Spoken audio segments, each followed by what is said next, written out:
Alrighty guys, good morning. Happy fucking Monday. Hope you guys are having a wonderful morning so far, guys. Tonight we're gonna doing some Starfield. Again, on a little bit late here, guys. Had stuff and things and stuff as it goes. And before you know it, it's 6 in the morning. Not very good. Definitely want to start earlier than this. Here we are.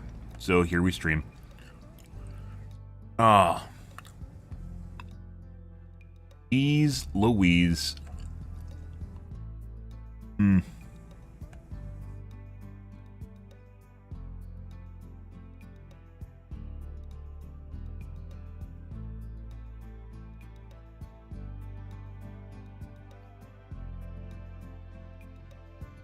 Oof.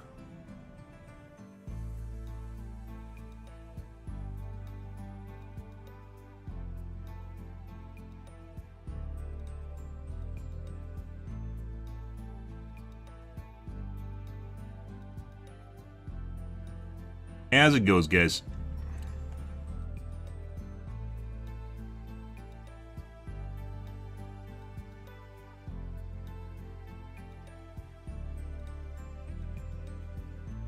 Good morning, Zeno. How's your day going, dude?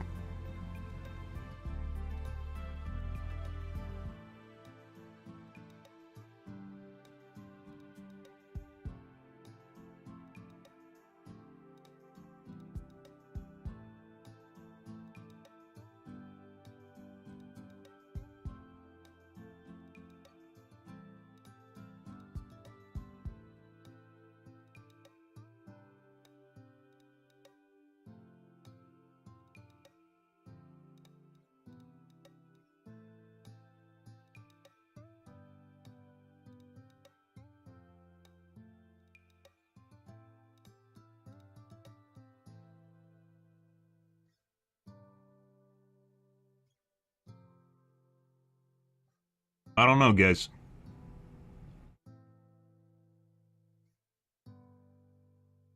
Pretty good.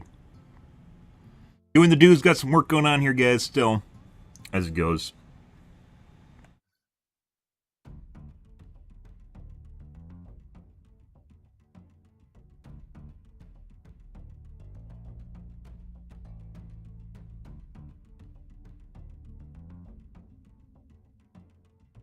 Yeah, so we're definitely going to be going back to Overwatch here, guys, in the future. Maybe this week, maybe next week. I'm not exactly sure. Remains to be seen here. As I'm starting to kind of dwindle, and my second wind of Starfield starting to dwindle. Dude, that fucking stealth quest last night was brutal.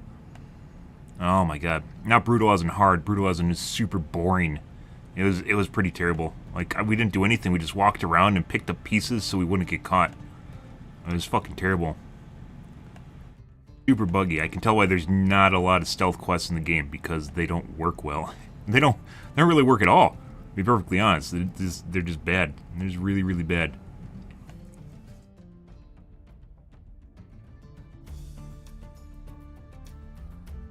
I don't know, guys.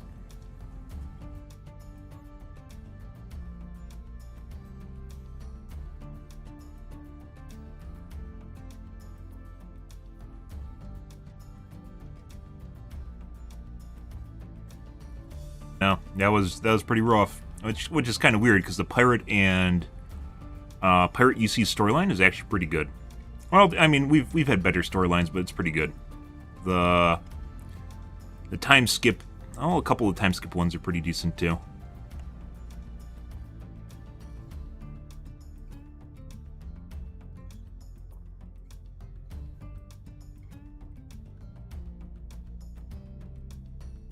Like the Constant was pretty decent.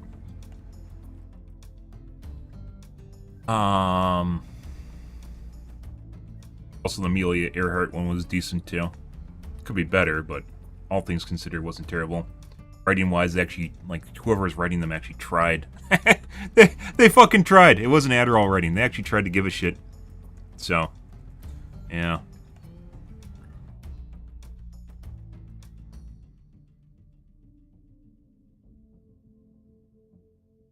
It's kind of crazy. I think a lot of that has to do with maybe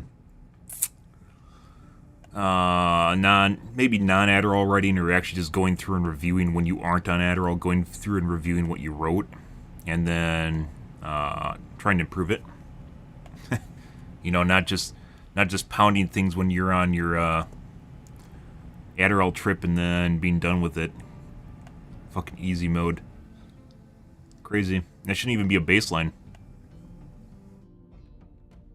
Here we are.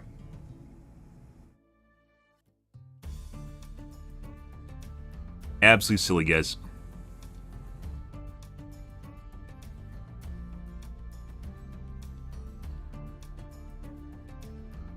Such is life.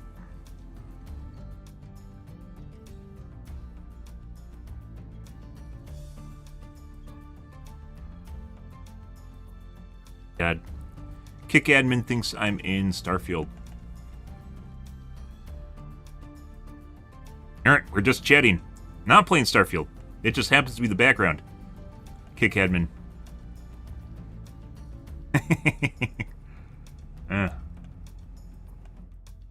Yeah, I mean, anything sci-fi. I mean, Outer Worlds no, I mean, actually, no, it's not. Outer Worlds is just a very, very story-driven video game, right? RPG. I watched a couple people, I think, play bits of it, but I didn't play it myself. It's just like a straight storyline, right? That's like comparing it, like Outer Worlds would be comparable like BioShock? Unless I'm misremembering the game. Comparable to like BioShock. Like, it's just a straight linear storyline. I don't think there's really much. BioShock has RPG elements to it. Did I just lock on my computer?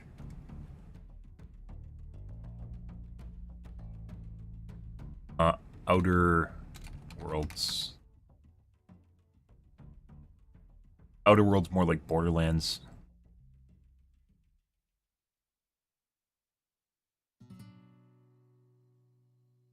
Oh, BattleBit's still upgrading. BattleBit was a fun game. Yeah, I really enjoyed playing BattleBit. Unfortunately, no one wants to watch BattleBit.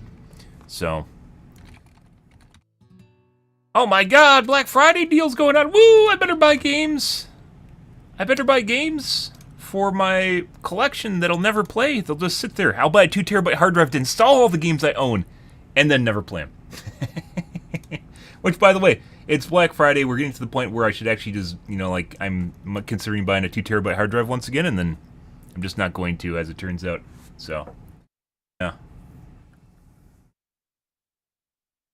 Outer Worlds. Do you dream of working on the frontier of space? Are you searching for exciting off-world opportunities?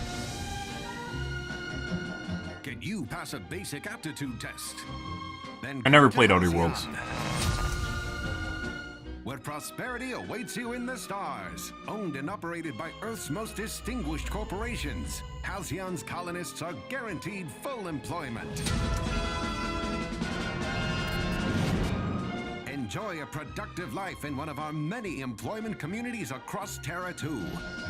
You'll have access to every modern amenity, from gourmet dining to guaranteed housing and company-approved social clubs. You never know. I mean, it seems like it has about the same production value, level production value as Starfield does, so. Apply for a post on Monarch instead. Gently terraformed and pristine, Monarch is an alien world just waiting mid-game. I miss people where I could say the same thing about Starfield. My personal opinion, like, it's getting better, mainly due to mods, but yeah, Starfield. The one thing Starfield really has going for it, though, is the fucking scale is ridiculous.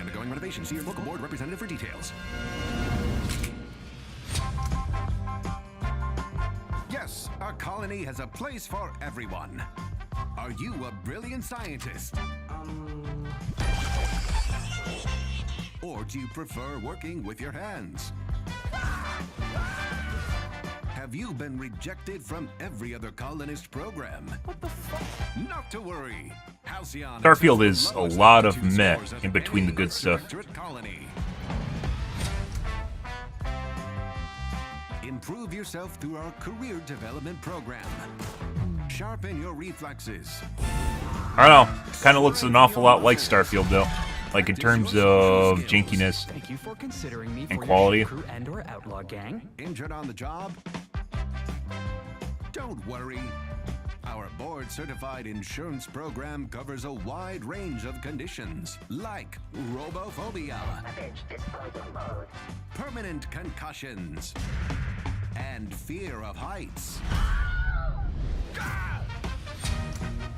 The board cares about your security. Oh, That's this why video all is doing a of better Starfield's job of workers dressing up have what looks like means kind of a to shitty defend game. themselves. We've got pointy weapons, smashing I remember this game out and it dropped off the radar like immediately.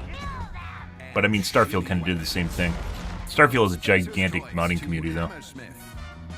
Your local grocer carries it all. Ammo sold separately. Follows Bethesda. Oh, Fallout New Vegas, you mean? There's New Vegas, which I believe is the second company. Let me apologize in advance. I'm about to ruin your day. Friendlier or harder working community of employees anywhere in the universe.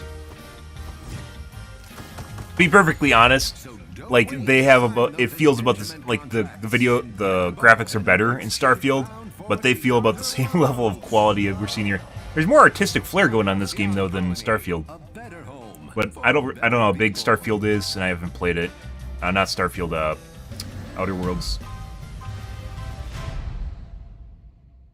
Yeah. Very positive. For how fast it dropped off the radar, that seemed kind of weird, but... Can't trust reviews anymore, guys. Follow the fucking ratings. It's just whoever pays for ratings. Scheduled scarcity is a premium feature. Seems pretty good, though, because you can actually go through and vet them. But even then, it doesn't really... That is what the board provides. You know, there's playtime on there, but someone can just leave their game open and it counts as playtime. This is Halcyon, the furthest colony in the galaxy. Way smaller. I'll take your word for it. I mean, fucking... That being said, like, Starfield?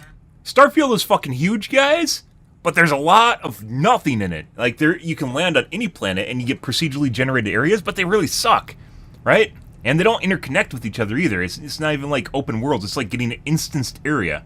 You can basically run almost forever, but it's still instanced in and of itself. Like, if you tried to run there from another area adjacent... Actually, I think you... No, you can't. Like, it's different. So, like, if you land like literally right next to each other and you try to run to the other area, it's going to look different. Don't quote me on that because I've never done that. I know you can run to the ends of your zone, so when you land and try, like, you can run to the outer edge of basically your landing area.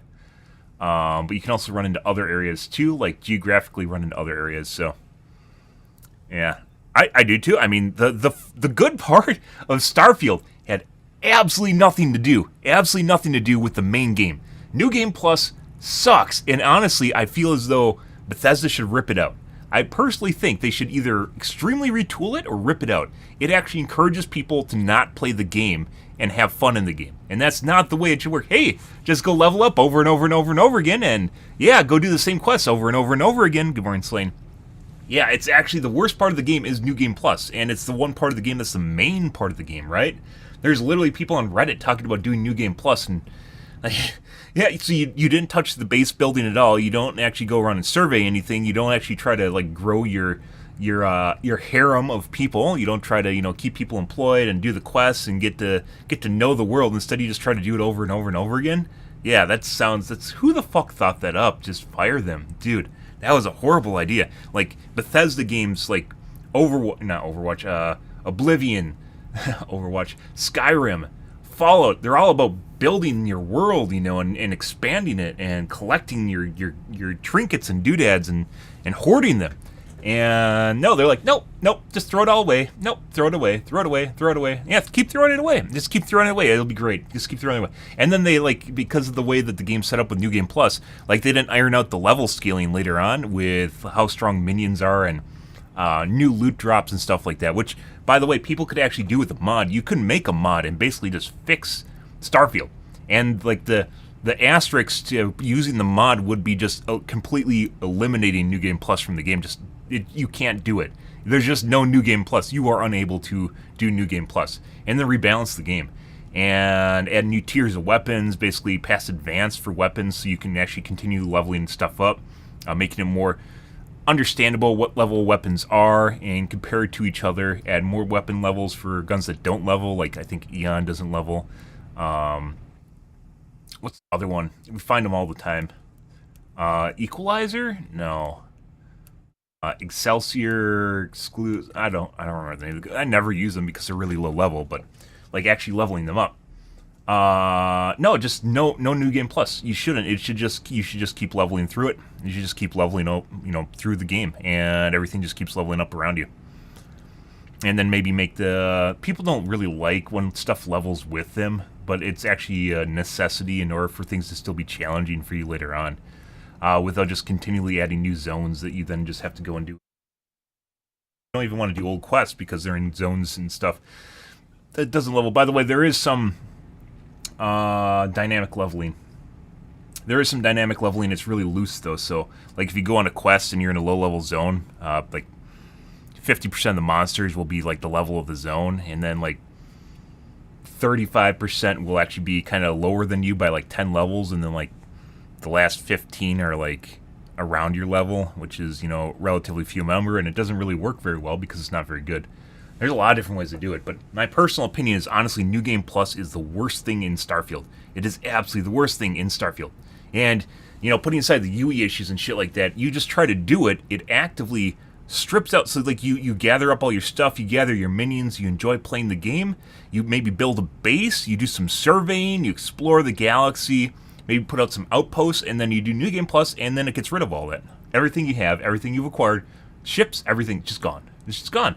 So why would you do it? Why would you even do it? You get like slightly better gear, you get access to the Starborn ship and stuff, which actually just kind of sucks, because the best part of the game is actually building ships, and you can't really build a Starborn ship. So, yeah. Like, the best part of the game is literally the space, and the space fights and stuff like that, and, makes you want to have a starbase. I think you can build a starbase. I don't know if that's specifically a mod, or if you can actually do that in base game. But yeah, like it's like the worst thing of the game is what they made it's like COVID brain shit. Like they didn't think it out at all. They're just like, hey, these other games do New Game Plus, and maybe there's other ways you could do a New Game Plus. And maybe just make it so everything just gains a shitload of levels comparable to you. So, let's say I'm like level 60 right now, right? 62, I think. If I do New Game Plus, everything starts over like above me from that point on. So you just take this level gap that's right here that I now out-leveled, and then you just put it on top of my level. That's probably an easy way of doing it. So at the end of the day, like, can I still keep all my stuff? Yeah. Is it going to matter? Not really. But, at the same time, just make everything, all the zones more difficult that you're in or you might be around, and you're going to get one shot all over again. But it's possible. But either way, like, just stripping away all people's stuff in a game that's all about gathering stuff and building up your world, not a good idea. Not a good idea. It's, it works for other games, but in the case, where you have a character that's just a character, Starfield isn't just a character. I don't know what they're thinking with that. It was terrible. We owe to them.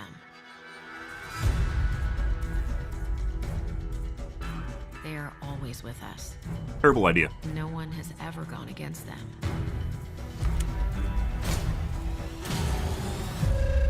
But a stranger has just arrived. Huh? Someone who's challenging the corporate board. Someone who's digging up their secrets. I mean, that takes a lot of extra work if you want to do that. Like, what do you want to do? Spawn them on a new planet? You have to think in terms of a budget and what they have already working in their game, and what kind of... Here, hope this gun serves you better than it did me. Or a psychopath. Oh.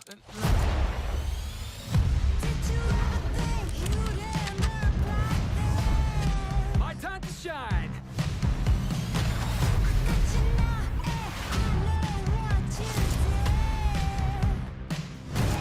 Good luck. I suppose time will tell, but no matter who this stranger chooses to be, the Halcyon colony will never be the same.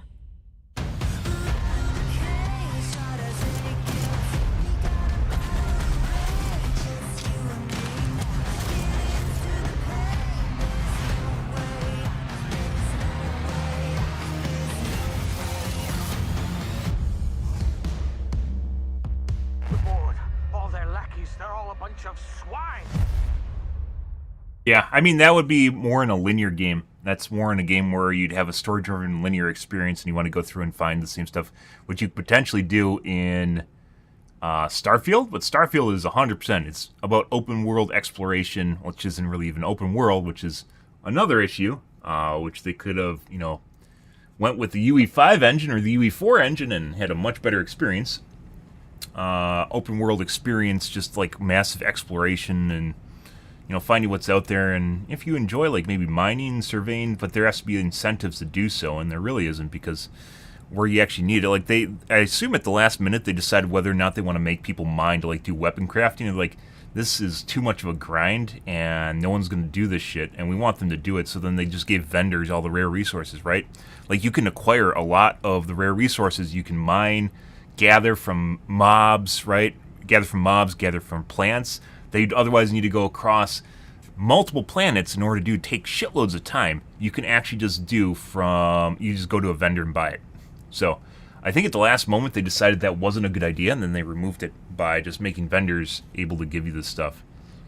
Yeah, like, this honestly does not look all that different than fucking Starfield. I think this actually looks more ambient, like atmospheric. The atmospherics look better in this game. Like, it's more colorful and interesting. But it honestly looks an awful lot like Starfield. I completely forgot about this game. But Starfield obviously being much bigger. My guess is the weapons, by the way, the weapon and the game balance in the game is terrible. Like, you aren't really... It is all poke and play, because you can't really make... The fucking armor's completely broken. You can't really make armor, and the armor you can make is terrible. Yeah, it's not really... The whole gearing system in Starfield's pretty bad. They need to do balancing passes on it. They need to look at it and decide what they want to do with it and how people should approach it. And crafting is very, very, very tedious when you do it, too. Like, just going through the menus and shit. Someone probably could remake that with a mod where you're just near the machines and you have access to all the crafting menus. And you don't even need to interact with them or go into them. Yeah, I haven't played Outer Worlds. This does remind me an awful lot of Starfield, though. And who knows... Good Starfield. Starfield 0.7. Lewd Jim.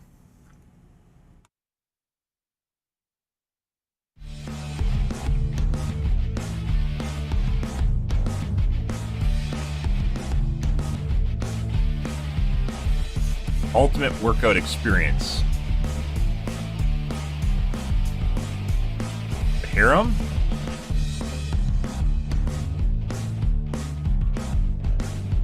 Oh yeah, yoga? Oh my god. He's nudity. Oh. Oh. Oh. Now it's getting lewd. Uh-huh. It's kind of weird how, like, Steam allows, like, adult content, apparently, but they don't actually have, like, there's a lot of Japanese games that aren't even on it, which is fucking weird. This is definitely a porn game. This isn't just lewd. Like, there's a shitload of Japanese H games, and they aren't on Steam at all. Most of them are not on Steam. Kind of weird. Okay, that's not just a... That is 100% a porn game, guys. I thought that might just actually be a lewd game. It's not. It's called Lewd Gym. It's actually Porn Gym, by the way. Just as an FYI. Why are these all trending? Forbidden sex. Oh, forbidden. Oh my god. Oh my god. What's going on here, Steam? Stop this. They're in the thumbnails. I don't think they're supposed to have nudity in the thumbnails. Forbidden sex hacks. Okay. I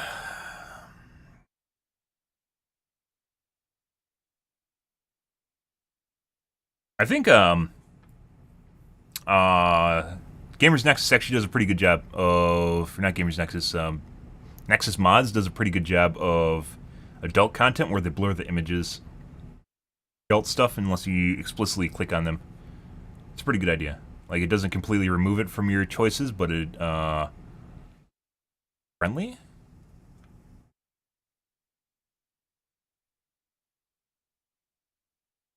Maple Story still exists.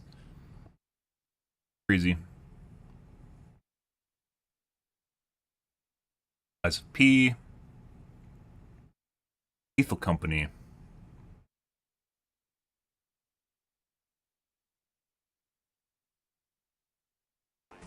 You'll have your very own ship. I don't want to make this a Steam watching stream, by the way. Your job? Collect worthless garbage to return to the company desk. It's easy.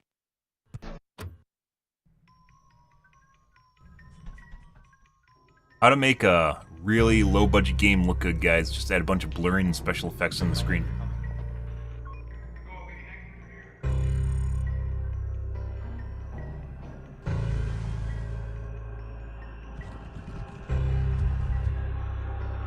There you go, make it dark. No one can tell what's going on when it's dark.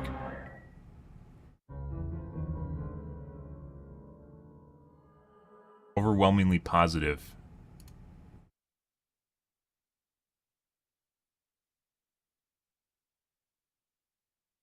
Reminds me once again of like a bunch of Steam mods that were in, not Steam, Source Engine mods that came out in the late 90s, early O's. Played a bunch of them at LAN parties when I was younger.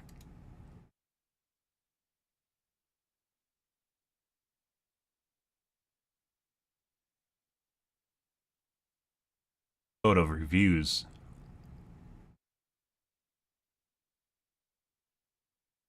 My friend was slowly being killed in a room, and all I could do was listen to his horrified screams over the radio. 10 out of 10.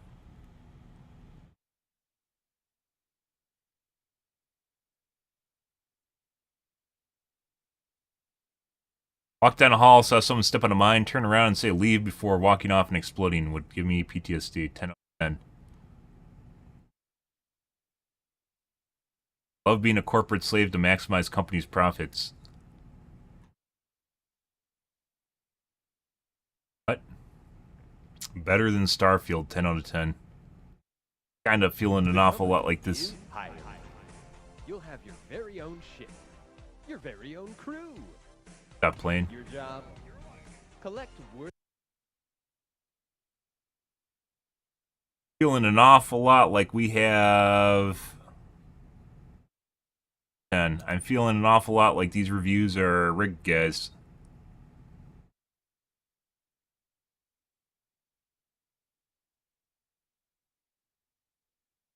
"125 people found this review helpful. I got beat with a shovel to death and was then called lazy by my employer." 125 people found this review helpful.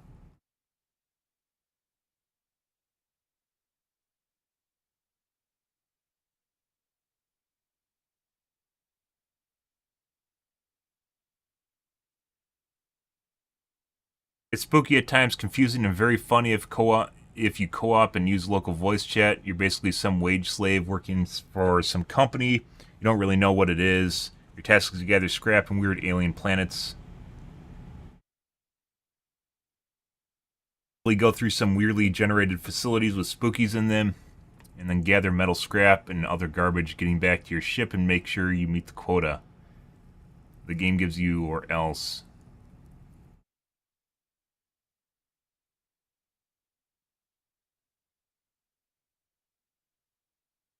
Stayed behind in the mansion to level to grab more stuff as the others were hauling loot back to the ship. Your flashlight's almost out of batteries. You're cucked via walkie-talkie. Dude, I've played a ton of horror games. This is easy. Shadow Boy ports behind me, fixes my scoliosis. Neighbors hear the girliest "fuck me daddy" scream and then have no clue I died. 10 out of 10. There's a lot of people. There's like no other game where they say 10 out of 10 in, by the way, guys. That's kind of the weird thing that's tipping me off here. Is this shit. Where people are memeing 10 out of 10.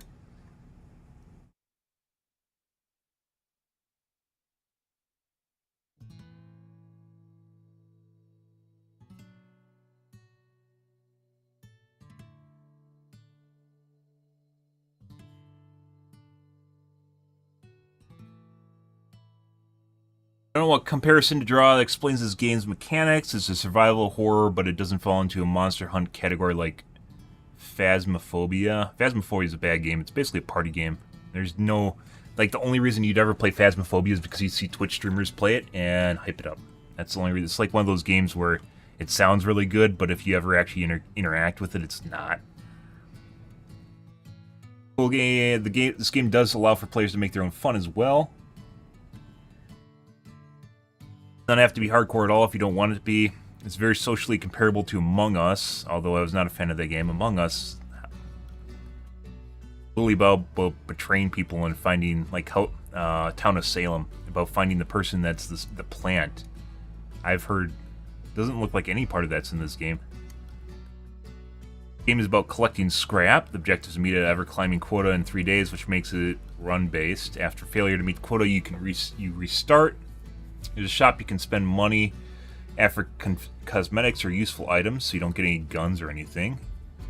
Because you need to hold everything in this game, it means you really got to plan with your team what you're going to take with you if you're going for long runs. Otherwise, you'll find yourself short, and you might find yourself being introduced to the company's disciplinary measures for lazy workers. Each monster has audio cues to recognize and methods of detection that you'll have to play around. Giants have very keen sight, but pick up on movement. They have bad eyesight, very keen sight, but pick up on movement and don't hear well. They just see movement. Dogs can't see at all, but they're fast and chase after sound. I'll leave that for now, but their methods of dispatch avoid various creatures, and most don't feel alike to deal with. This also plays monster combos, something to really keep in mind when setting up for your team's loadout. There are 3 tiers of maps based on difficulty reward. The final tier requires that you pay, not real money, to get in, but these maps are required to making it into later quotas for longer runs. There are also maps you will need to run into monster combos, a real challenge when you're making your way past 1,500 to 2,000 quota range.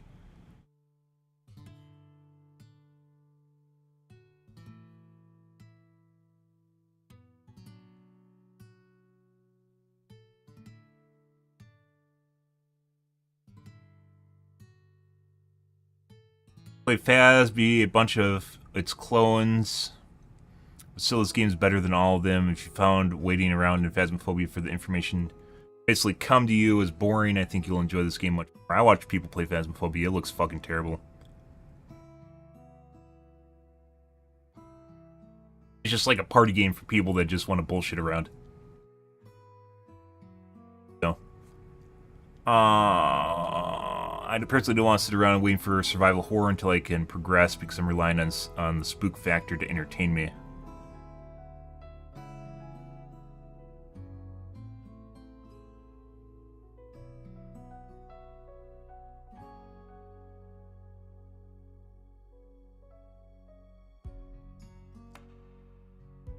This looks like a very heavily team-oriented game. Basically, you have to play it with your friends or you're screwed.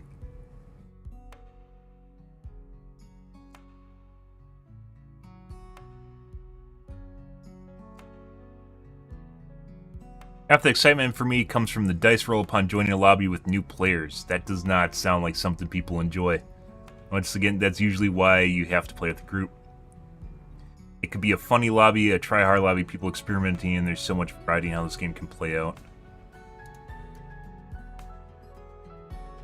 Good morning, Idwin. You're late. You're late, Idwin. I don't care what's in the cave, we need money.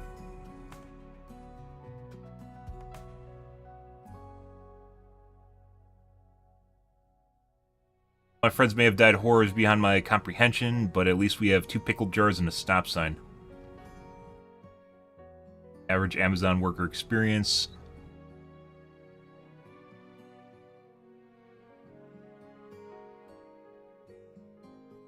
After losing my job at a dwarf mining company in a submarine deep within Europa, I took a job here. So far, I've been jettisoned into space for not meeting my quota. A lot of these seem like they're just kind of nonsensical shilling for the idea of, hey, look, corporate's just using me and abusing me. I don't know, maybe I'll watch some streams of this later, but this doesn't honestly look all... This looks pretty engineered. No, you?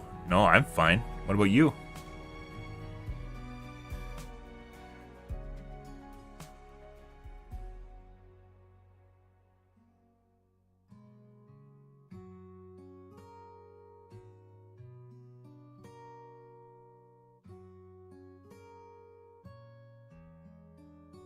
It's a new game, I guess. That's. Uh-oh.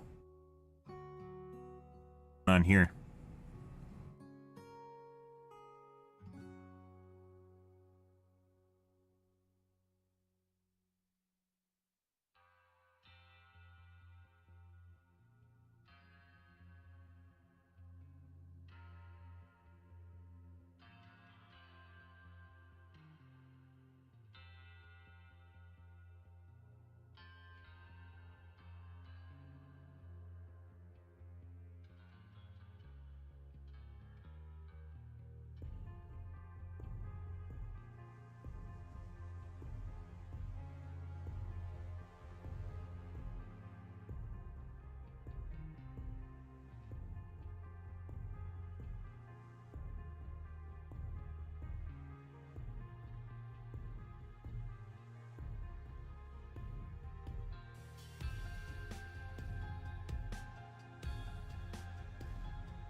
Very weird.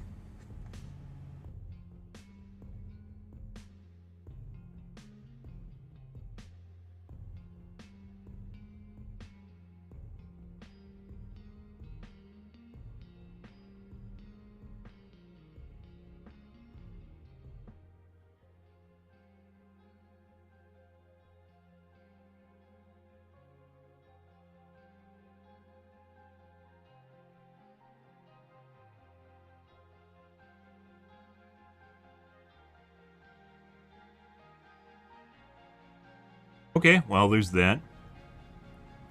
Facebook. It's gonna randomly log you out right now. Have a nice day. Really not a good sign, by the way. But anyways, it's a game where it's like Phasmophobia, where you attempt to gather parts and NPCs try to kill you. So.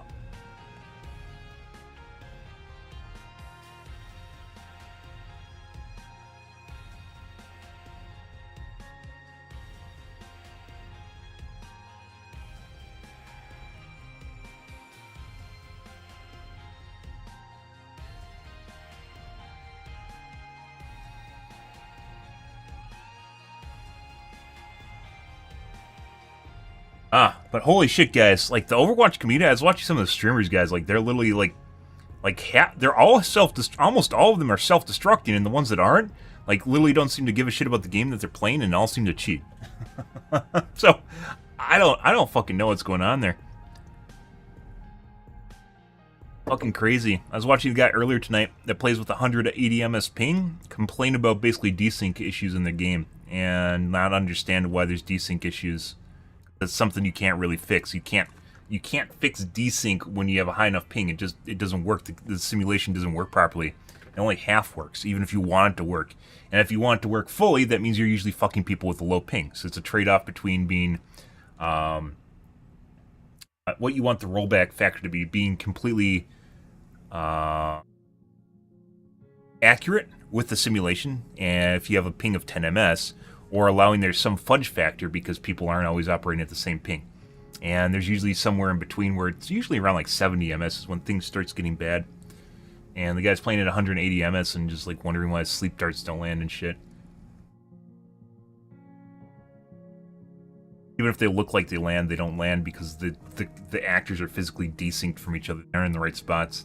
And the game will sometimes just roll stuff back because it doesn't allow you to do certain things if you have too high of a ping, because it's unfair to other players, because they can't react to you in time, because you're already basically shooting them on your screen when on their screen they can't even see you, or you're in the wrong spot. So then they'll do things like roll back certain abilities and things that happen in the game, but basically it had no understanding of netcode or why it works the way that it does, just blaming the game constantly.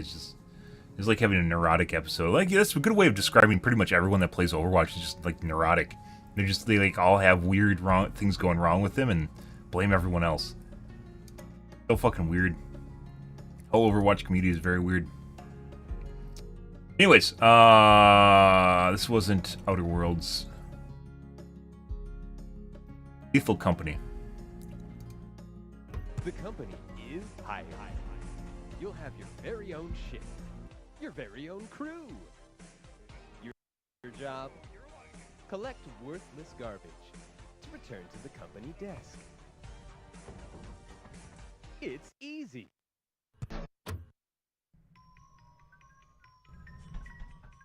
Must be a big streamer that's perpetuating this.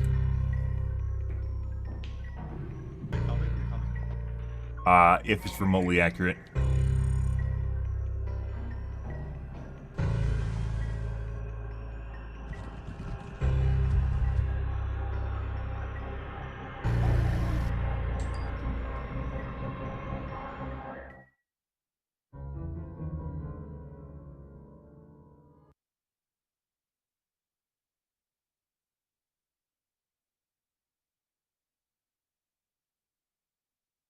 Well, that's interesting. We probably, I mean, you can actually fudge pretty much anything, but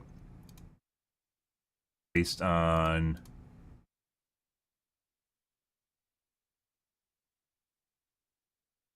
buying this right now.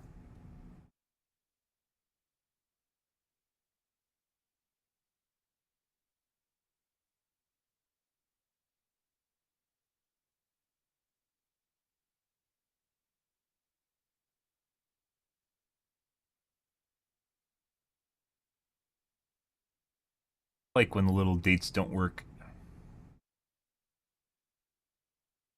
Very weird looking graph, and it looks almost linear, or the relationship is linear. Huh. What do you suppose is going on here, guys? Oh, come on. Yeah, there's like no difference in the look of the graph here. People are all hopping online and hopping offline at exactly the same time of day. This almost never happens. With seemingly no respect for the weekends. Weekdays? Yeah, this is 100% engineered. I think this is bullshit. I think this whole game's probably bullshit. They're trying to engineer experience. Like literally identical. There's no differences between the peaks and the valleys here between the different days. It's always at exactly the same time.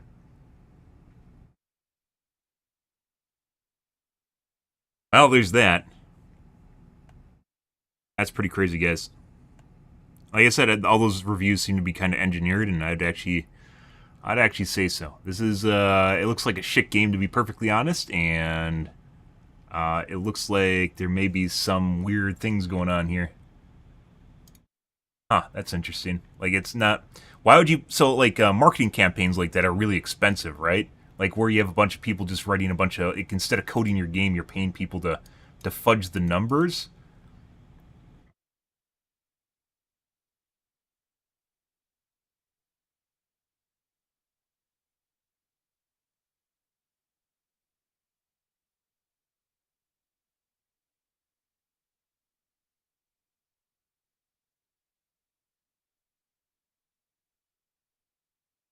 Actually. Falls off really fast.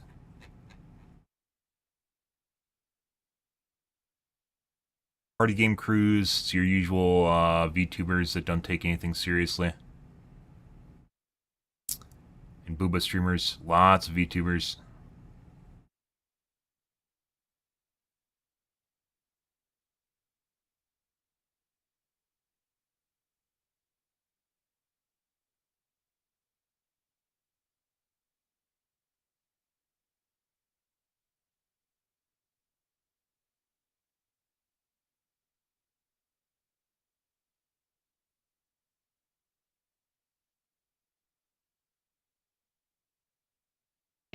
That's what I was saying to everyone. Like, you should have been in bed an hour and a half ago, but hey. Bro, yeah.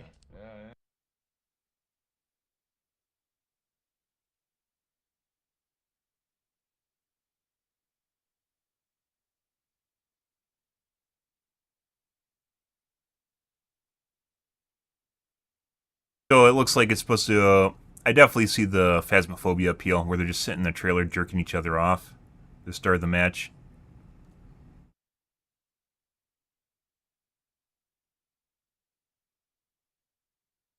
Yeah. I actually, there's a very, very strong Phasmophobia comparison there. Anyways, well, let's move on from this. Another one. Let's go to the tubes.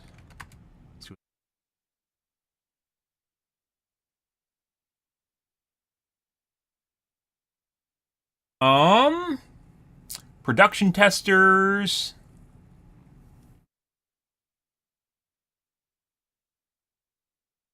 We did watch the Starship Flight 2 launch, guys, and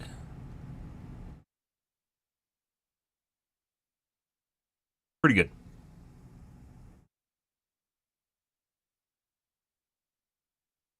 The second stage, the booster at the second stage. I think the second stage includes the primary stage. The booster exploded almost immediately after tried to power up again. The primary stage blew up later on. They didn't film it though, probably because they didn't want the bad media for it. They didn't want the press for it.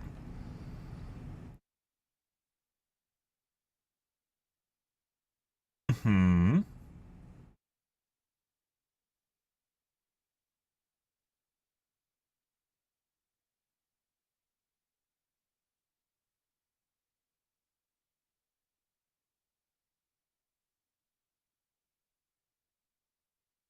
That also blew up. Anyways, got a lot further along. I expected there to be more recaps.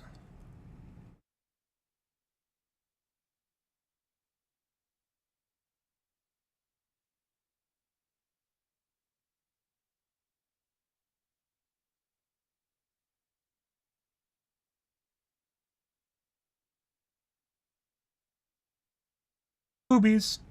Buttocks. I believe there's a video on Nexus we're going to look at.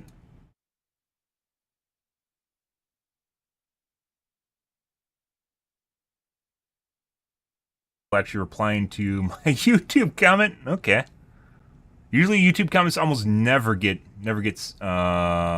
interactions. Engagements almost never get engagements. No idea why. Which is why I generally don't post to YouTube ever.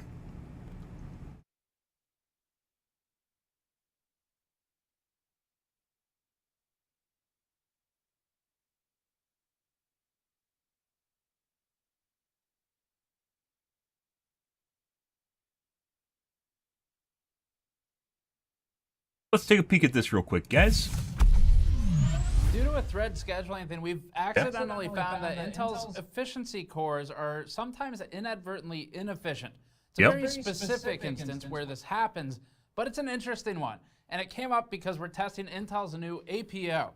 It's a performance optimization tool that currently is heavily limited to just 2 games, but in one of them, we saw a performance uplift on the 14900K of almost 30%. But the efficiency part of the discussion is super interesting. It's not normally the case that E-cores cause inefficiency, especially not in mixed workloads where they do their best or working on background tasks. The feature, if you can call it, it's more of a tech demo, but the tech demo that we're testing today is a pain in the ass to install. It has very limited use cases, but when it works exceptionally well. And it basically comes down to thread scheduling.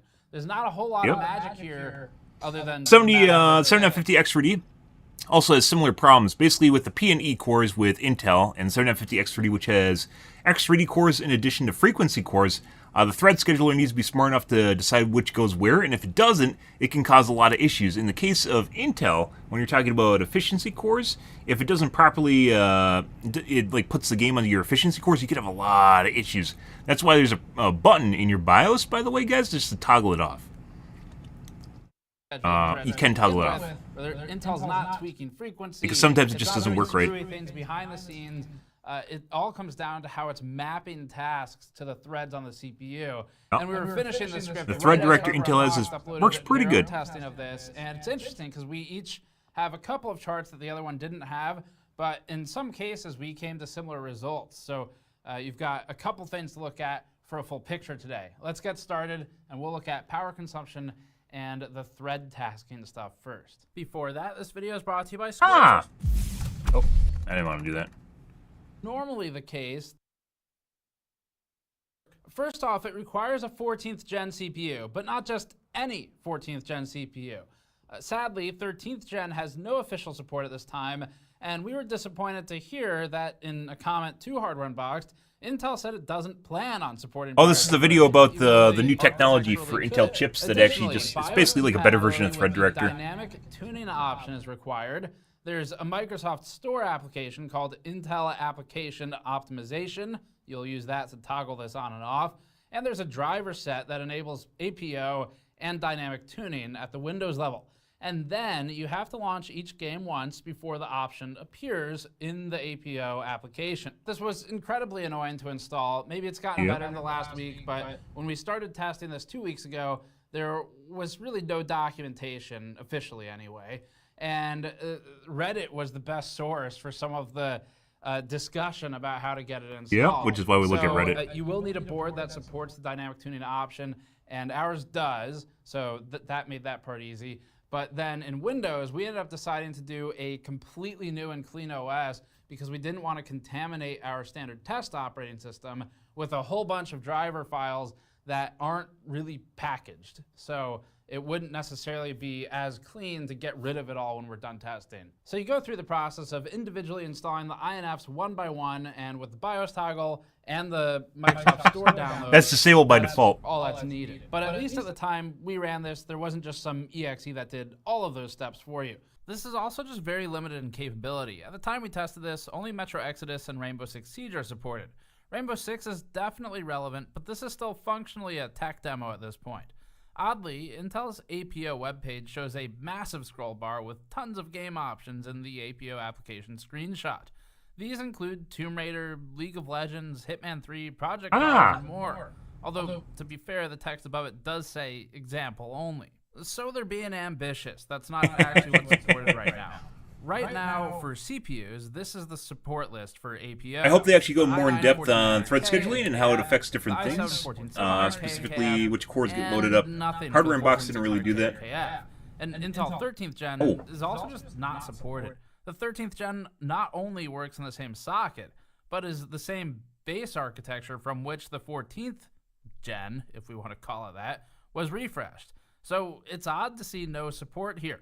The lack of the 14600. There aren't any new PG248 QP reviews. Maybe this is all just coming later. Intel has attempted to answer this in its FAQ. They stated, why did Intel only choose to enable APO on select 14th gen processors? They answer their question saying settings within Intel application optimization are custom determined for each supported processor, as they consider the number of P cores, E cores, and Intel hyperthreading technology.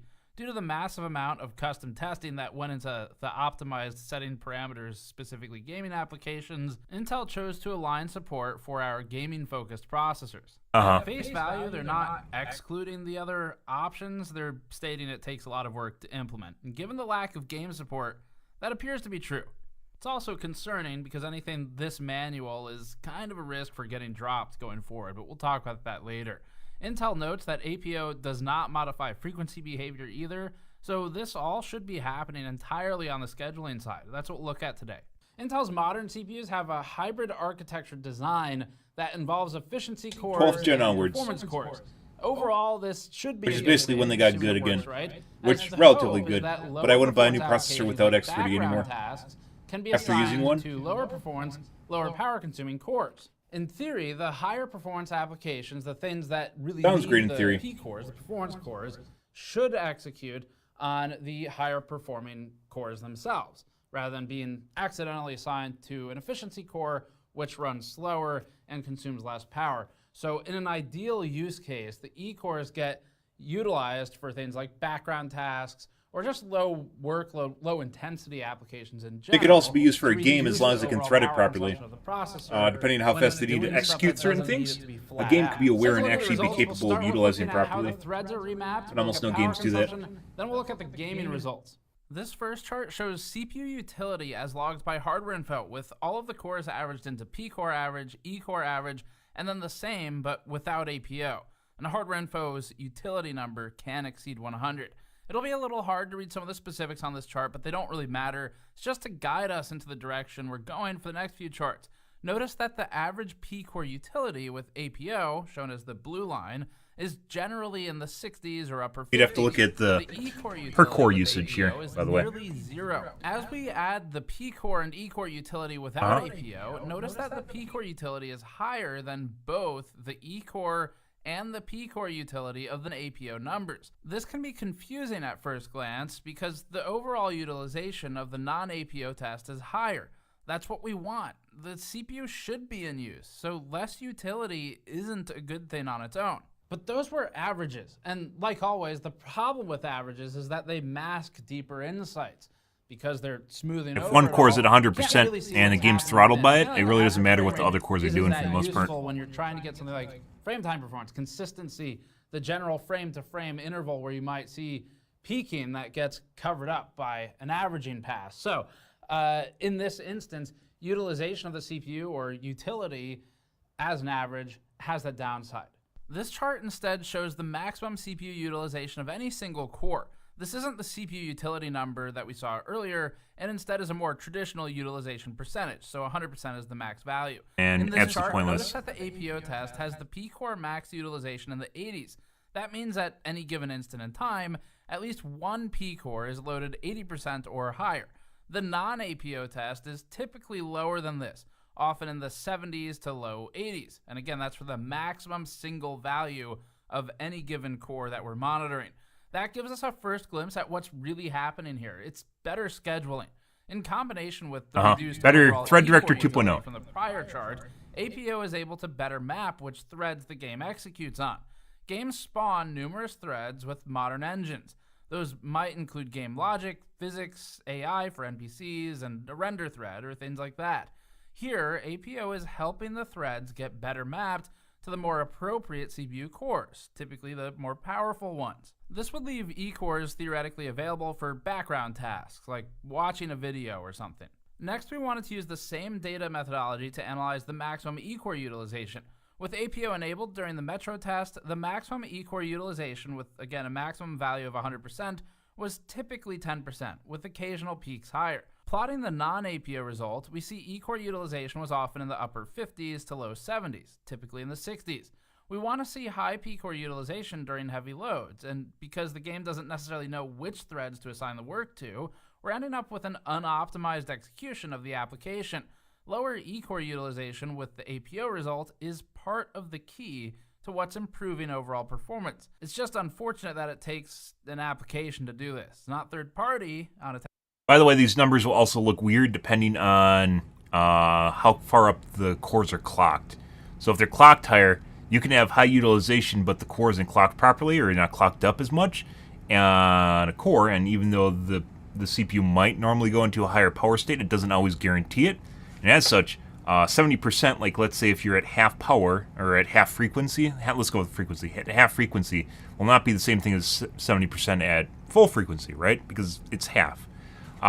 Weird scenarios like that do happen, and with the case of Gamers Nexus, not Gamers Nexus, Hardware Unboxed, they actually showed that it's clocking up certain cores higher, which are then being utilized. Well, they didn't show the utilization, but they showed certain cores are being clocked higher.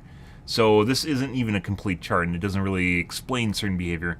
Once again, it'd be nice if they explained it, but for some strange reason, tech tubers or hardware cool device. We bought this from Elmore Labs, and this is hardware testers, hardware reviewers, I guess you could say, hardware reviewers, will be different depending on who's testing or what. There's room for improvement, but they don't always test core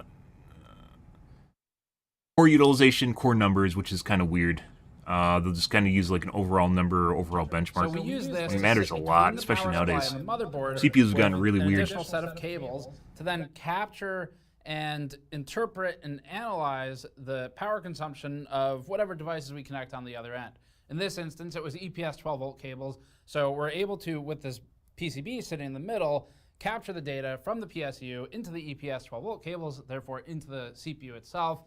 With some VRM efficiency asterisks there. And overall, we get a cleaner capture than what something like Hardware Info might offer, where sometimes... I don't think it really matters that much. Gamers Nexus, for some reason, goes pretty in-depth talking about their gadgets. They talk a lot about their gadgets. The majority of their videos, rather than testing methodology or actually testing itself, they'll sit here and talk for 5 minutes about a little piece of hardware that they have that'll make things more accurate because accurate is better, right? Which is true. But more data points also matters a lot. I'd say even more most of the time than just, you know, having a little bit more accuracy. Depends on what you're talking about. It's better, it's worse, it depends on the generation we're in. But using a hardware level capture is always a surefire way to just get something reliable, because you can't really screw with this at a BIOS level. And also current clamps, those help too. Now the reason we did this is because we want to capture the current load and the power consumption of the CPU and plot that against the duration of the test. Performance is getting a boost here, and one of the possible outcomes of that is that power consumption might go up. But this is supposed to be an optimization thing. So we wanted to make sure Intel wasn't doing anything screwy with it, even though they said they're not tweaking the frequency. There could still be something going on there, and hence the reasoning for specifically looking at power. Here's a chart for the same Metro Exodus test. With APO, we measured power consumption during the workload, typically around 120 watts. Remember that power consumption in a gaming load is often lower, but not always, than an all-core production workload like Blender or compression, decompression, certain code compiles, or use cases that are more production-focused. Plotting the power consumption without APO, we typically were in the range of 170 to 175 watts, with a few spikes nearing 300 watts. The APO test's highest spike was around 220 watts. This application from Intel seems to have tempered the power consumption of the CPU as a result of the more optimal core loading, that distribution of work across the CPU's threads. And it's a little bit ironic because the efficiency cores here were actively hurting the efficiency. Now, that's not always the case, but in this instance, it was. That's because the E cores here, you can think of them as sort of blocking access to the P cores. They're getting in the way of work that in a pure gaming scenario with nothing else going on, it really needs to just go to the P cores. And it needs to saturate unless and load the game is aware of E-cores and can utilize them until it hits properly. some other bind. Or the OS can utilize them You don't want properly. performance sitting on the table if all you're doing is playing a game and nothing else. You want at least one component has to be pretty close to 100% loaded. So you take your pick, CPU or GPU normally. And when it's going to be... Unless you're playing Starfield. If you're playing Starfield, you'll end up in cases where neither are loaded. And we're talking about per core. And there's no core at 100%, and the GPU's not at 100%. And Starfield is busy in the background giving itself a hand job or something. Just to define it here, you could look at it. There are cases where the game engine itself will be the bottleneck, which shouldn't be a thing, but is a thing, depending on what it is and how much it sucks. Bad game engines... Starfield, bad game engines will run into stuff like that. It's even more egregious and obvious when you have big texture packs installed. We're organizing the performance tests by most impact. And it's not a to least VRAM thing. impact. Metro I have plenty of Exodus saw VRAM. the most impact, despite having faded from the gaming conversation in recent years. Look at Rainbow Six next. The first test is at 1080p low and using an RTX 4090 with a 14900K. This is pretty good game. Concept Metro in general is very much a fan of. by creating the heaviest CPU bind we can. We found Metro Exodus to run at 293 FPS average without APO, or 364 FPS average with APO. That's an uplift of 24% from toggling the feature on. We had trouble getting traditional logging tools to work in Exodus due to its own logging utility and its age, so we used the in-game tracker. This spits out 99th percentile lows, which were 171 FPS without APO, or 196 FPS with APO. It's a good start. With Metro Exodus again, but this time using the RTX 1%. preset, so much higher settings. So there's a trade-off. 99th percentile would be 99% of all frames, except for the 1% high frames. And I guarantee you it's not, unless those are some really, really spiky frame times, I guarantee you this game is not getting 99% of the frames are falling within 97.4, and the 1% is throwing off the average that much. This is 1% lows, and I don't know why they call it 1% lows, but at some point it got fucked up. And they're actually talking about 1% lows here, instead of 1%, essentially 1% highs is the way you'd interpret 99th low, is 1% highs. The APO test ran at 189 FPS average Without the against 1% highs. 147 without APO. This game is clearly a good candidate for what Intel's trying to do here. The uplift, even though that's 29%, technically not the, like, even 99th larger low than would at be low. Part all of that except is the because 1% ray highest tracing frame times, functionality can actually put which additional Tech Report strain used to do, on the CPU, which depends is really on weird. how It didn't it's make sense. The executed, reason but they this did that may was to explain smooth the out frame relative times and make them less improvement spiky. against low. 99th percentile lows were identical here, and the standard deviation run-to-run for lows is high enough with this game that these are definitely within error, but the average is looking better. Now we get to the less exciting results. For our CPU reviews, our Rainbow Six Siege benchmarks use 1080p very high for testing. This produces charts like these. Frame rates often exceed 600 FPS, especially on high-end CPUs here, so you can see why we go with very high settings. First off, there's actually still a good amount of scaling up the stack here, so we're still seeing differences. And secondly, at some point, it does become ridiculous and less useful to the majority of users. I mean, you're just trying to show off a setting and what it does. It doesn't matter how unrealistic it is, because you have to actually show that it's useful. Once you're at 600 FPS anyway, most users would probably run the You're trying to extrapolate it to other games that will have a CPU bottleneck, right? Here's the APO chart. This was the You have to only simulate other a game CPU supported at bottleneck. launch of APO, and it's a lot less interesting. The improvement in our 1080p very high test was much lower at 700. You have to be watching GPU time to make sure you're not GPU bottlenecked here. That's a 7.2% uplift. At 1440p, enabling APO gave us a boost of 3%. That points to the limiter for the prior 1080p test, which is the GPU. But just to be sure, we can further prove that. This is the new metric we've been pushing lately. It's GPU busy. This shows the amount of time per frame pointless, that the GPU more is easy. spending working. This is kind A of lower pointless. busy time means This less basically just GPU means you run load. into a GPU The reason bottleneck this is helpful outside of just prior FPS when values it's waiting on the GPU is to bottleneck. ensure that there isn't some other more complex CPU loading behavior going on, since we're playing with how the CPU behaves by using this application. In this plot of the 1080p results, we can see that the GPU is typically at a 1-to-1 or very close to it with the total frame time. This means that the GPU is busy for nearly the entire frame rendering process. So in other words, we're primarily GPU bound when APO is enabled at 1080p. Which is something you can figure out by looking at CPU and GPU Why we're not seeing additional scaling GPU like we saw utilization with numbers. Metro. You'd get a larger boost at low settings if you valued GPU busy is just kind of Intel spit that out this summer, I believe, and it sounded good, but then when they explained it, it's basically just another metric for putting together GPU and CPU utilization numbers. The method we described earlier. The result with APO bounced around in general, but was often in the 50 to 60 watt range. The largest spikes were to 150 watts to 170 watts, which occurred during lower GPU segments of the test process. The result without APO had an extended spike to 230 to 280 watts, but overall was around 50 to 55 watts. That has it higher than the APO result, but because we're not as bound on the CPU and thread scheduling this time, the overall impact is much lower than we saw previously. Now, relating to Rainbow Six, again, we saw a Hardware Unboxed video go up, and our gaming side tests were pretty similar in most ways. We had a couple different charts or discussion points for some of these other features we talked about, but they had specifically Rainbow Six rerun at, I think it was low settings. So we'll point you over to them if you're really interested in that, you're curious. Which actually shows off the differences, which is actually pretty meaty, by the way. Which then you try to extrapolate to other They have games. those numbers for you. We'd be happy to sort of split the coverage here, because both of these videos contain some good points to APO and give you a pretty complete picture from two different groups with very similar. So GN didn't seem to cover anything that we didn't see on Hardware Unboxed. Works. It's just very limited for what's supported. And that's true on all fronts. You're limited by operating system, you're limited by BIOS compatibility, which should continue rolling out, limited by the CPUs themselves, to not even all 14th gen CPUs right now today anyway, but also not even 13th gen, and you're limited to games. So there are a lot of limitations here that we really don't think this is, although I've probably used them interchangeably throughout the video, this APO setting is really not fully deserving of the word feature. It's not quite there yet. They're trying to get it there, but it really truly is more of a tech. Thread Director 2.0, and for some strange reason, they need to make it a separate feature. Not be considered Not exactly sure why. given feature 1.5 ratings. is already supported. In other words, we wouldn't buy a CPU with That's the blowback. That's probably nothing to do with, it's just, oh, there's only 2 games. Oh, this is supposed to be so much more. Stuff like that. And this is like the one thing that makes you maybe reconsider Intel, unless you're playing Rainbow Six Siege, but more importantly, Metro Exodus.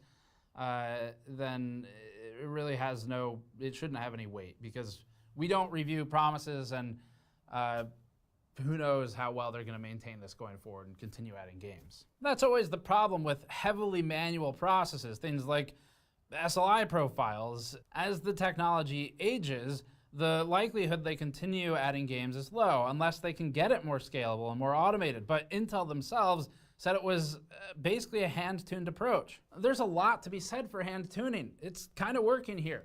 It's just that there's more of a risk that it gets dropped. But it does work. So that's cool. I'd even say this might be a Also, beta pointed out for that Thread Director the 2.0. scheduling sort of jumble that comes out of having a hybrid architecture design, although overall it's a good concept, the scheduling jumble can create scenarios where your overall Why thread efficiency scheduling goes needs to be very down good. by accident. Much more so with That's Intel than because AMD. software's complicated. This works Because better than just turning AMD, off when keyboards things fuck up, because it's not they're as still bad. there, and they're still available for background tasks or just if whatever you're playing or working in can better. But by the way, if you utilize your E-cores, sometimes it can actually fuck up things because it causes congestion, I think, on the ring bus, which can actually lead to lower performance on your P-cores if you're using your E-cores. So sometimes you don't even want to touch your E-cores. It's fucking weird. Very, very weird. Gamers Nexus Hardware Unboxed talk none of this. It's like the intricacies when you start getting into the P and E cores and how they function. And E cores themselves have like 4 blocks. So like 13900K, for instance, has 16 cores, but each of the cores is like its own like 4 little chiplets on the chip itself, and they share resources with each other. And you can overload them, and then that makes things worse. And there's all sorts of weird nuances to the Intel CPUs that haven't, despite Gamers Nexus and Hardware Unboxed just shitting out like filler videos, there's a lot more they could potentially explore here that just hasn't been looked at all. Scheduling things and using APO is beneficial.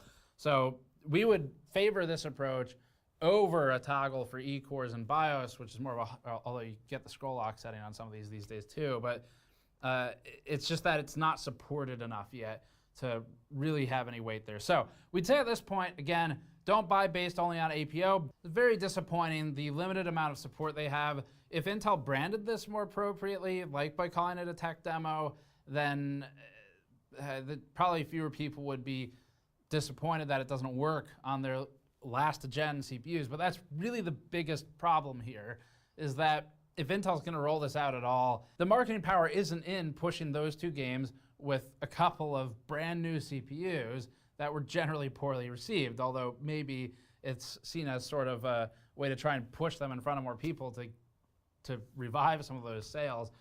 The real marketing power, we think, is in Intel saying, hey, we went back in time and we— You guys notice how much talking there is in the video compared to actual benchmark numbers? And it works with the 14th gen. This is why we don't really usually cover Gamers Nexus. I mean, we do watch videos from Gamers Nexus, and Gamers Nexus is probably one of the best tech tubers on YouTube. But it's literally, majority of this is just him talking, where Gamers Hardware Unboxed will usually talk over the top of metrics.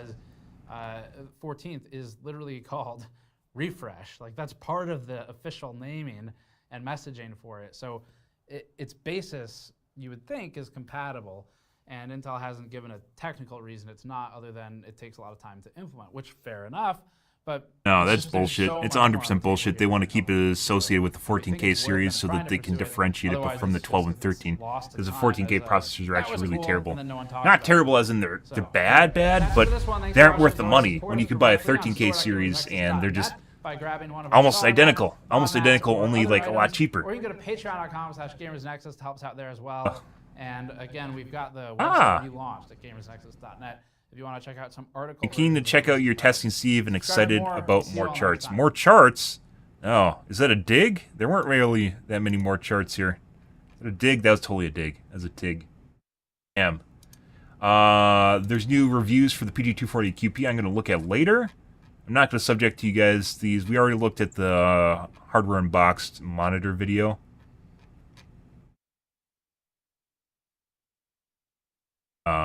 Still considering buying this. Have not yet. Tough one to swallow, guys. This is really, it's really difficult. This is like buying a 4090. I don't know if I can do it. I want to. I've been waiting for this for 11 months, almost 12 months at this point. But I don't know if I can. Expensive. OLED is also another option.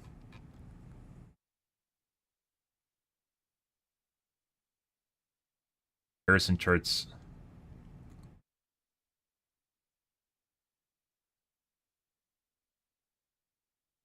Look how smooth that looks. Oh Oh my god. Even 144 hertz, guys, doesn't even look right.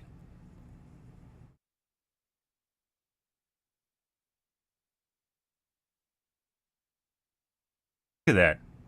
Look, 240 hertz is even noticeable, right? Obviously really, really slowed down. But people are like, yeah, there's no difference between 120 hertz and 240 hertz, 144 in this case. There's no difference? Oh my god. It wasn't as noticeable. People think it's like, boop, like, you know, it's like a drop off a cliff where it doesn't matter anymore. It's not. That's not the way it works at all.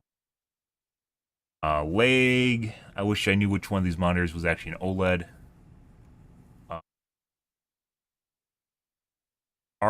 Tings PG. I don't think it's been reviewed yet. They like to pander to their subscribers, which, you know, makes sense. But like there's some notable modders people are waiting for that are trending that they should 100% review because it actually helps them out. Other websites will just immediately review them, like TFT Central, for instance.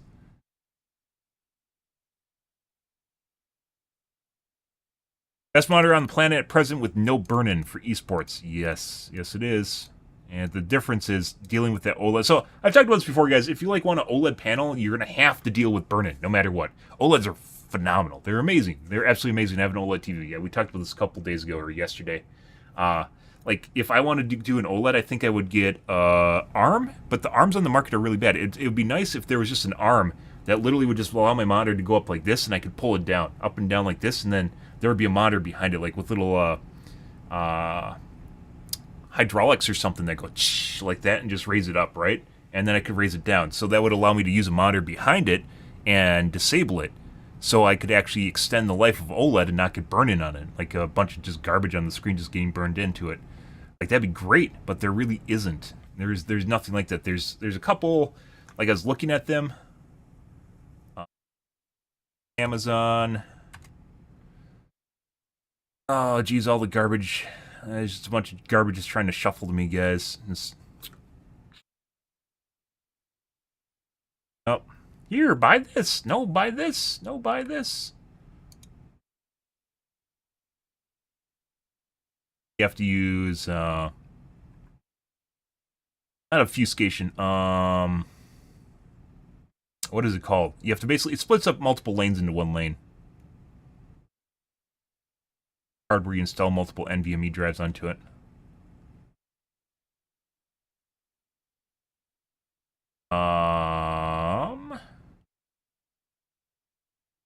Tell you immediately because it's actually, people would return it.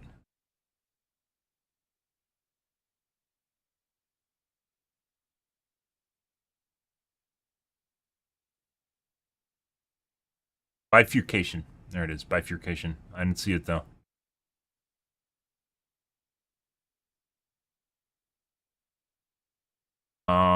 Dual monitor stand. So if we go here, like there's some that like the really expensive ones, that's starting to be like what I'm talking about.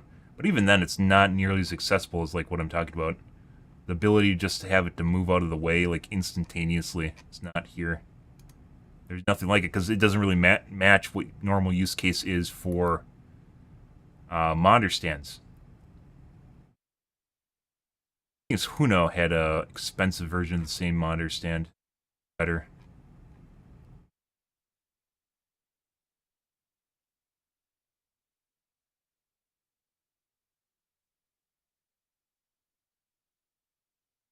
This one? Yeah, it's this one. He has Black Friday deal. Not this one.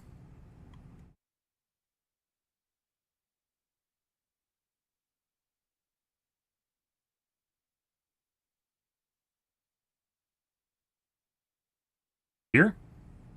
Nope.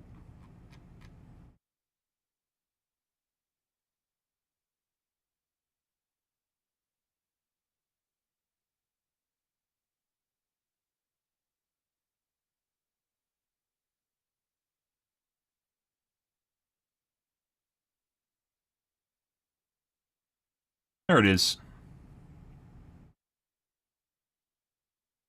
$50 at one. That's actually pretty. If I actually needed one, yeah. Like very, very rigid stand. So it's made for bigger modders, and you can actually just legitimately move stuff without it actually getting in the way. Prime exclusive 120. $70 right now.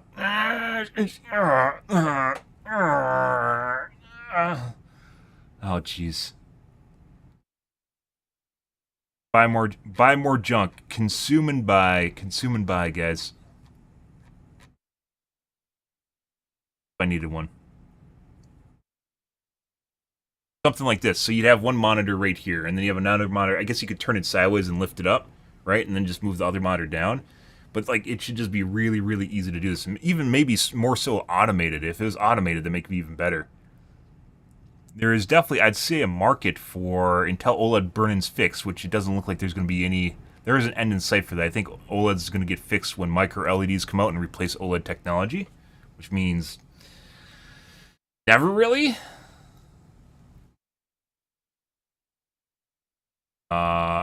It's not really something you can just use. No fear of burn-in. Like maybe doing something like this, and then you'd have an OLED monitor. You could actually just like that, and then put it up, and then take the other one down. But even then, they're still at 240 hertz. So the 540 hertz monitor right now, this guy is basically on par with a 240 hertz OLED, or better than a 240 hertz OLED, because it's still OLED technology is pretty unique.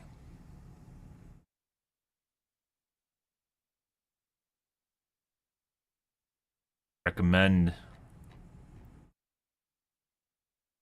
Much in the way of comparison charts here. There's just one for response time. Here. PG278 AQDM, I think, is an OLED.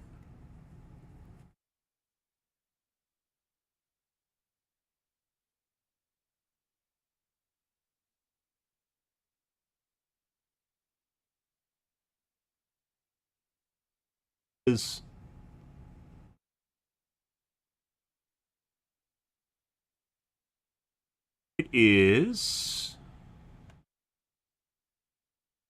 $1,000. Shit. That.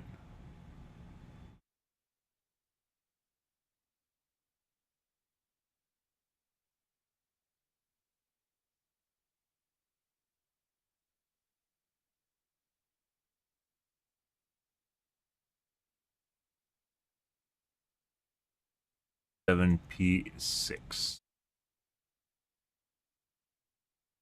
$700.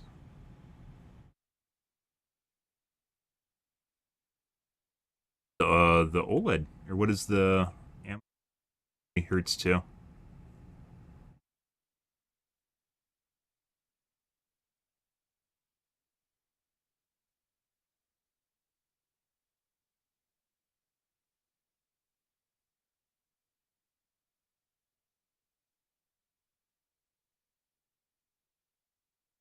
Yeah, so I mean,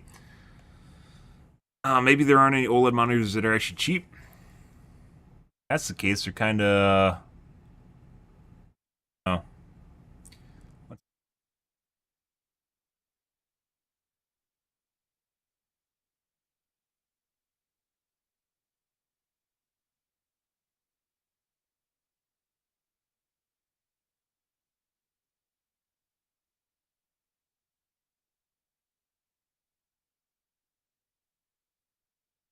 Cable.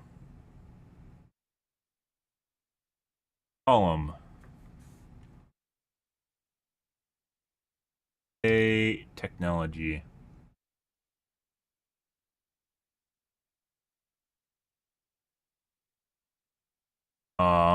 Technology.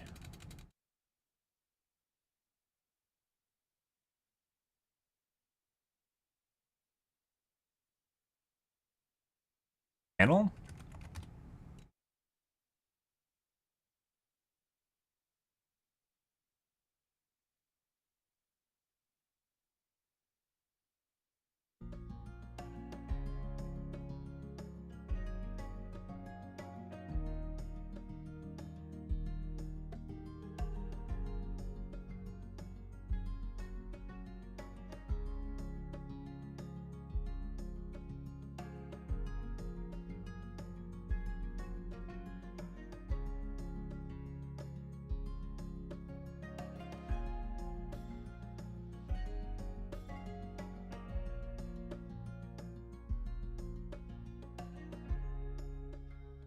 Yes.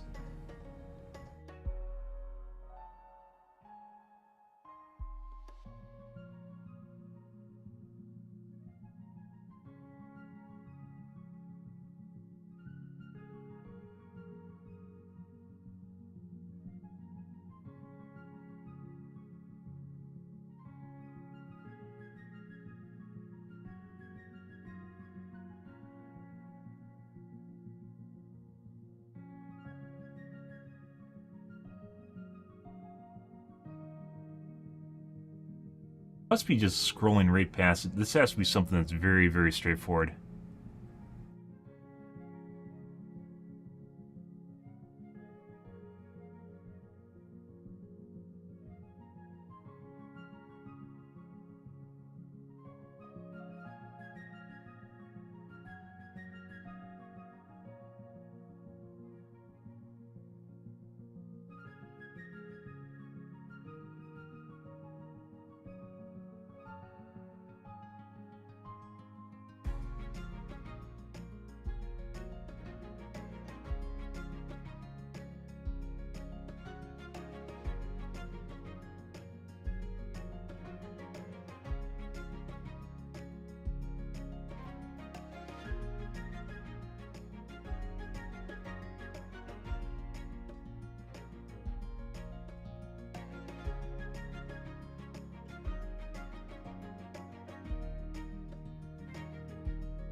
How's there just not OLED, TN, IPS? What?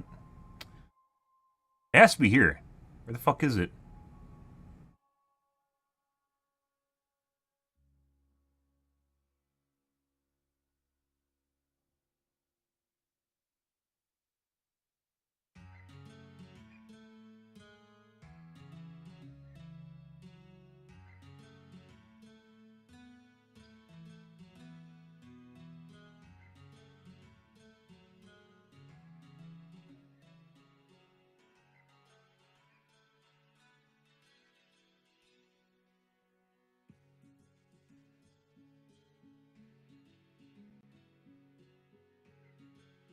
I don't see it, guys. How the fuck?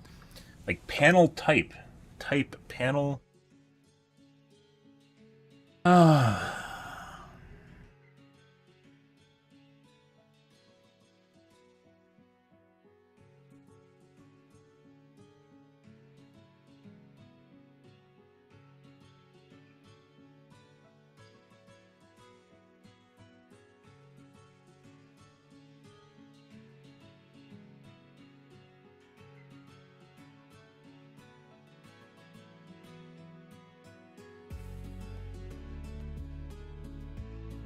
Oh no. I don't know.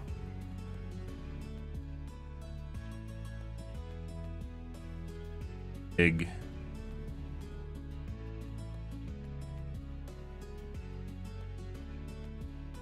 You have OLED in their name. That's not what I was looking for, though.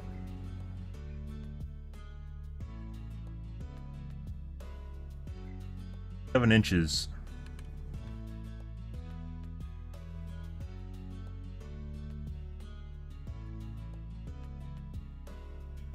Feel pretty big. I don't think I'd ever want to have a monitor bigger than 24. It's too big. It's too much too much desk space, and then when you look around, if you have to move your eyeballs around, I do not like that. In order to get a peripheral of the entire monitor, I'd have to move it further back.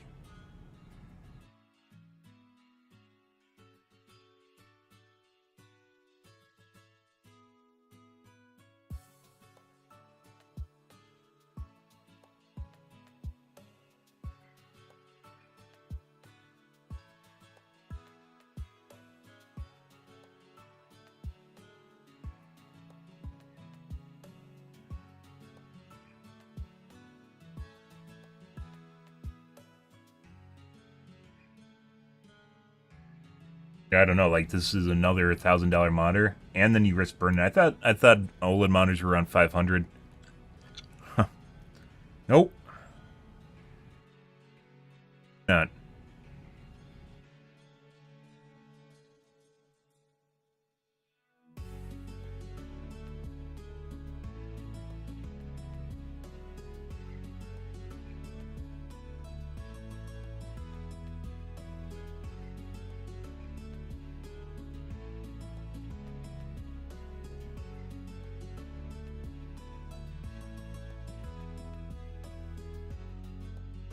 Not afraid to burn in.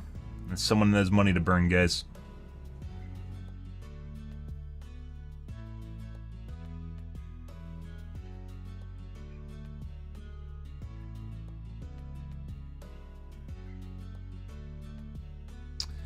Risk of burn-in is a concern if you have static elements on the screen all the time. What?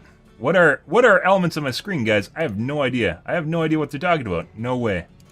No way. I never have anything on my screen ever. Okay, I gotta wash up my coffee cup, guys, and grab a soda. I'll be right back.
So the option is to get an OLED panel, which is going to have a slower refresh rate, and risk burn-in, or get a TN panel, which is just worse, but there's no burn-in.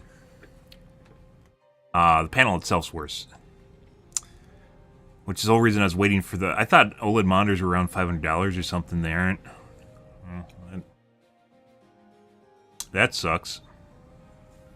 Welcome back, Xeno. Gone? Yeah, you scared me off. It's totally all you. It's all you.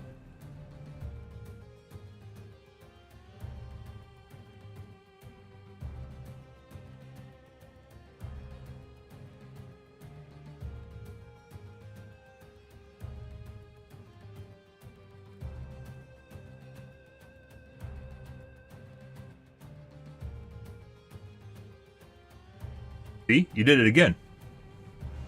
All you again.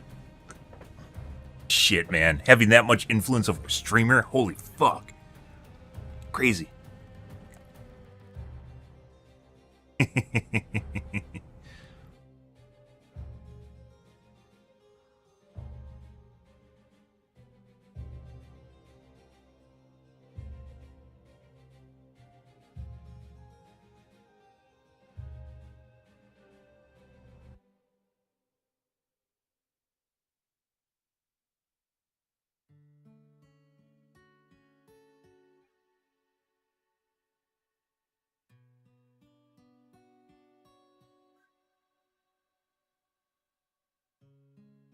Yeah, that happens. You can always do a test and, go out with them on and with them off. I actually, when I was younger, I also used to wear contacts all the time. Definitely people have completely different interactions with me when I have contacts in compared to glasses. It's fucking weird. Absolutely weird. Sometimes better, sometimes worse, though. Like, there's definitely a notable difference between when I have contacts on and when I don't.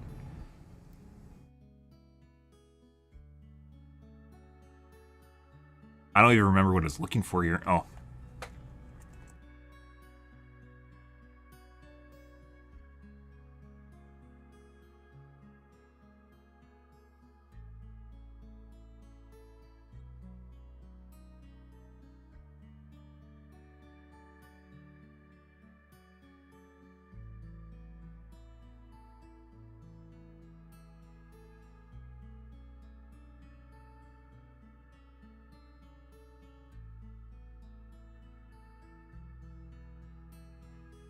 There was a multimeter that I was watching for Black Friday that I picked up like a week ago. And it's on sale, obviously, for Black Friday, but it's actually $4 more expensive. Uh-huh.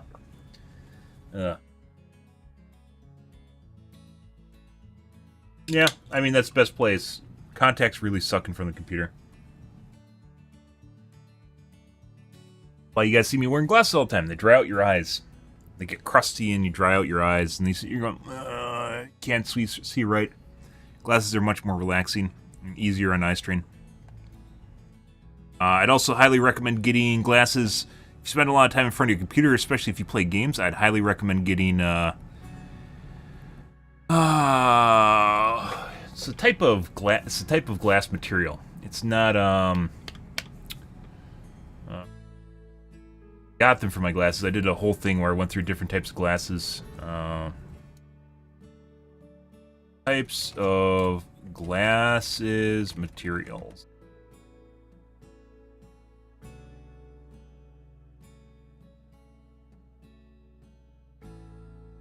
Eyeglass.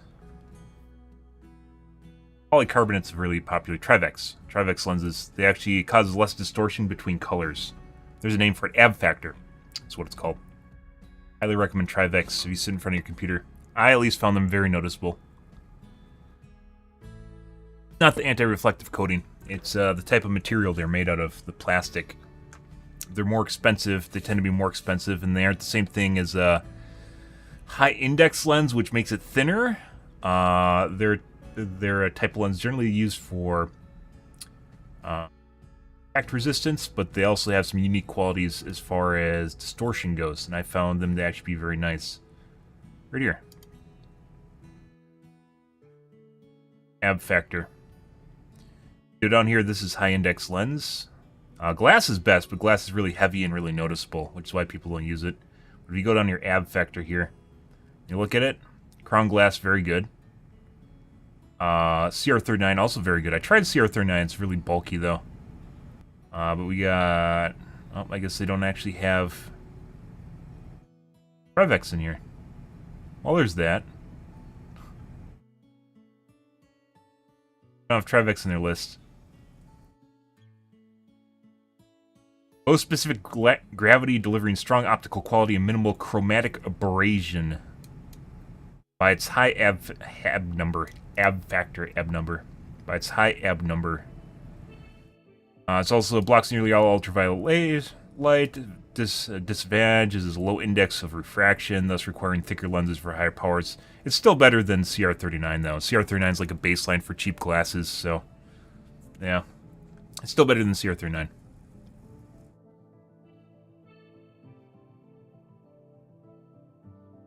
Yeah, well, I mean, it's expensive. I buy, by the way, all my glasses from Zenny Optical. As long as you don't even need to have a prescription. You just have a prescription. You just pick them out and then enter all the numbers in there. You need to have your PD, your pupillary distance, and if your optometrist did not give that to you, you're kind of gonna have a rough time. That's why you always have to ask for it when you go in and get your glasses. You get a prescription. Ask for your. They're gonna look at you and give you the stink eye, but ask for your prescription and ask for the PD number too, because they'll sometimes just write the prescription but not the PD number, and they'll give you the stink eye because they make all their money off of upselling you frames and glasses lens types. So like here, they'll always try to get you on the lightest lenses because they make the most money off of them, and also try to upsell you on coatings too. Although coatings are important and you need to have a coating, otherwise you're gonna have a rough time too. But Trivex, this guy right here, I mean, if you just want to do it in a shop or something, this guy right here, I'd highly recommend this guy, and you'll notice the difference between the two lenses. Personal, if you are, you notice like hues and stuff from lights in your glasses, you'll notice it. But at least for me, it really helped. Trivex. I did this. By the way, if you guys ever see the cases behind me, it's all the fucking types of glasses I went through. Yeah. I have like 12 different pairs of glasses, as weird as that sounds. Went through them and went through each and every individual one, trying them out and trying different combinations to find something that worked really. I was suffering from eye strain for a while. Find something that worked really well while I was sitting in front of the computer. I found one.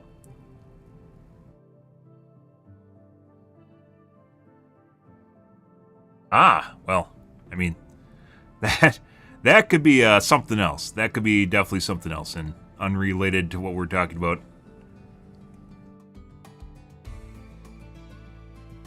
You're going to have a stroke, yeah, I can't offer you medical advice on that. So, uh-huh.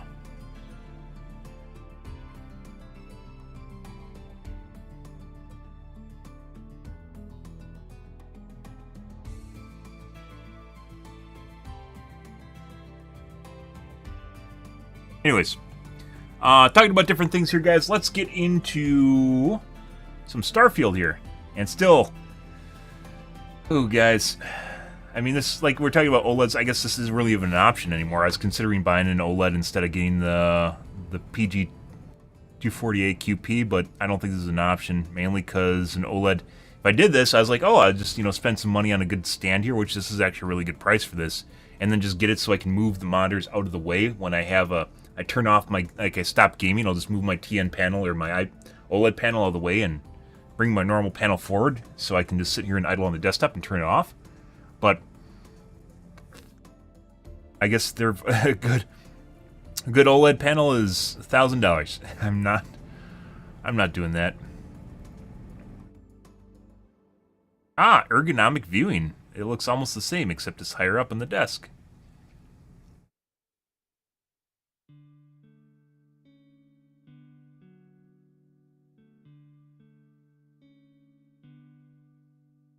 How do I know about eye strain? Well, I mean, you look at your monitor and your eyes start hurting and it gives you kind of a headache or makes you, sometimes looking away from your monitor helps with that too. Eye fatigue, eye strain, makes it difficult to focus on stuff, gives you a headache. You can look up the symptoms for it. Generally just comes from utilizing your monitor. If your monitor is really bright, he'll do that too. Is that supposed to be a Linus knockoff? Oh my god, they are getting ready for Black Friday. They want you to buy the monitor stand. I guess this really isn't even an option. I was considering getting an OLED, but I'm not paying $1,000 for burn-in. I'm not like, hey guys, I'm gonna buy a $1,000 monitor, and I don't care if it burns in. Yeah, not really on board with that. Not really in that boat, guys. That's not me. That's, yep. It'd be nice if I could resell it, if I eventually tried to change my monitor. Oh my god, hey, there's a CNET bar burned into the bottom of the screen. Tee-hee! Like, yeah, fuck off. Uh-huh. Well.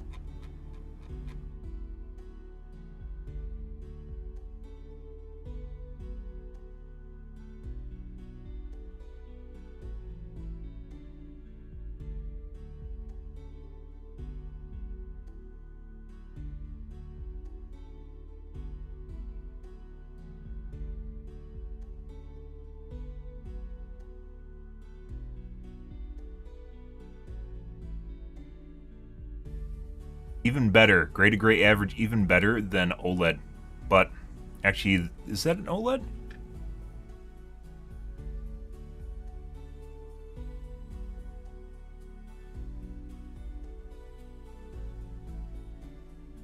AQDM is OLED. AQ...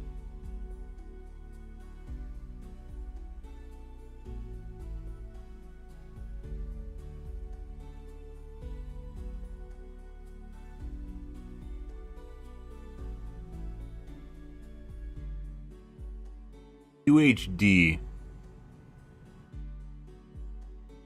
technology IPS the same price. Yeah, this is 32 inches though.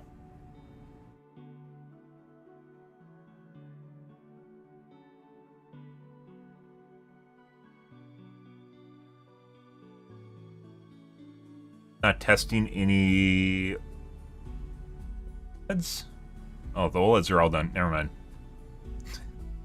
Yeah, the OLEDs are off the charts. Never mind, guys. So this is response time of the OLED panel itself, which is insane, obviously.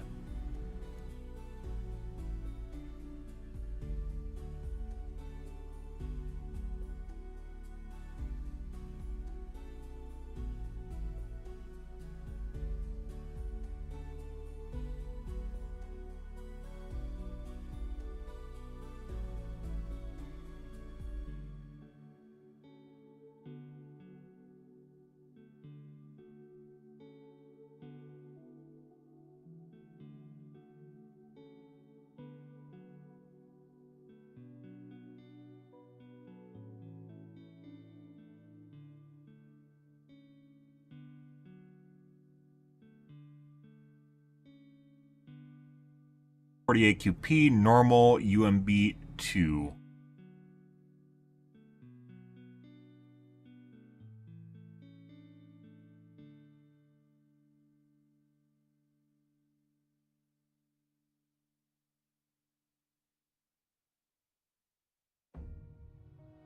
Not how you make a website that works properly.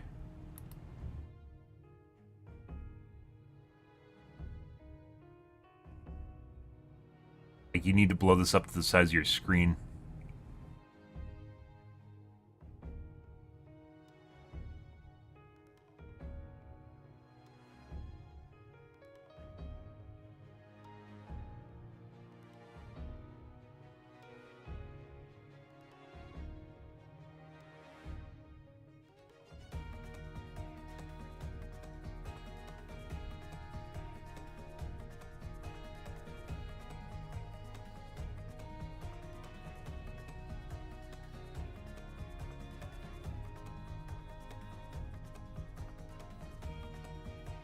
How much it cleans up the pictures.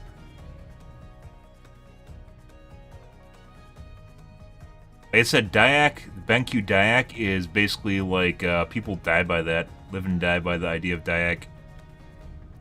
That looks inferior.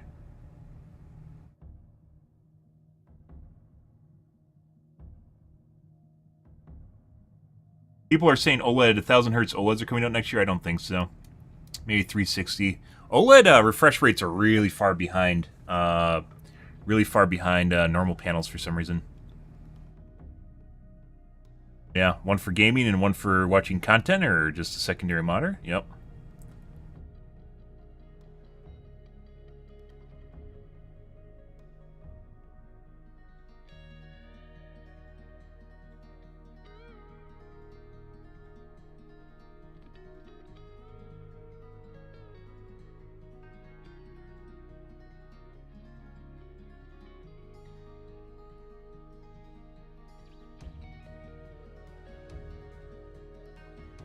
Input lag, so even the OLED panels aren't that much faster as far as input lag goes.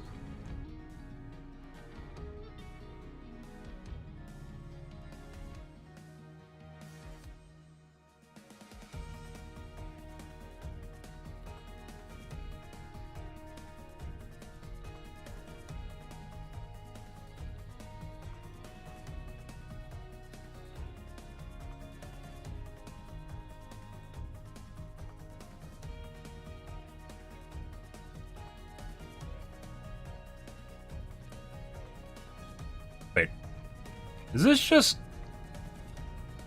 copy pasted as TechSpot Hub? I thought they just were duplicating the tests, but is this just how we're unboxed?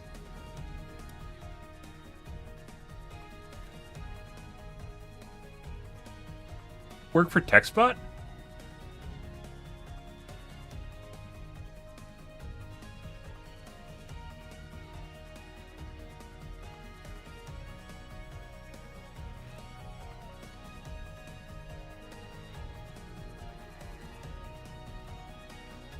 It is! Holy shit. So, TechSpot's where they paste the review. So this is just the same review we watched. Very interesting. But there's obviously stuff there that's different than in the video. Good. Okay. Would you notice there? Well, I don't. It depends, really. If you're an esports, not even an esports player, if you're an FPS player, probably. I noticed the difference between 160 and 120 was huge. Between 120 and 240 was still a big deal, but not as a big deal as 60 to 120. And based on what I'm seeing there, it also looks like it's a good deal between 240 and 540.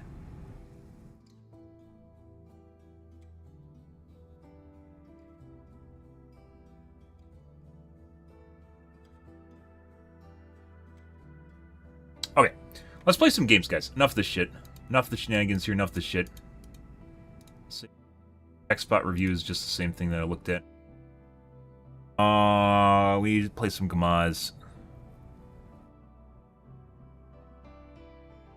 Not today, at least. Yeah, so that game looks like it might have some weird stuff going on there, guys. Questionably weird stuff.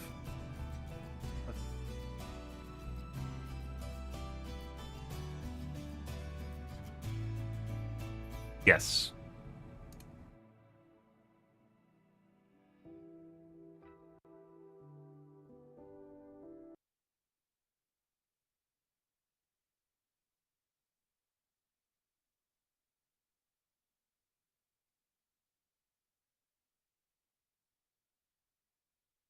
All right.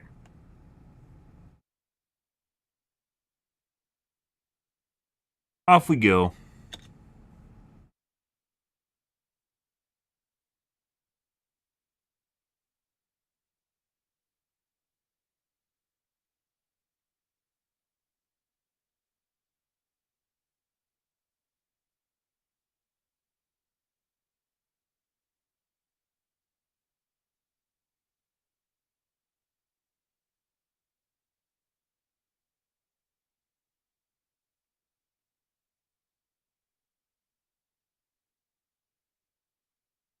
Yeah.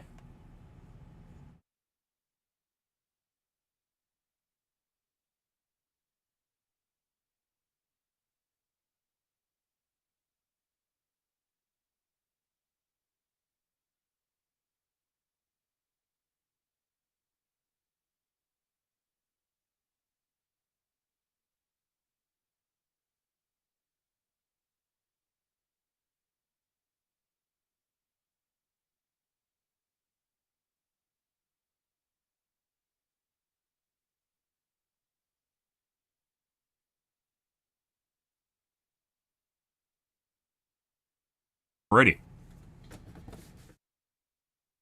Let's play some games. As I mentioned, we're going to be going back to Overwatch here, guys, in the future. Not exactly sure when that's going to be, but we'll, maybe this week, maybe next week. Not sure. We're going to finish the storyline here for Pirates.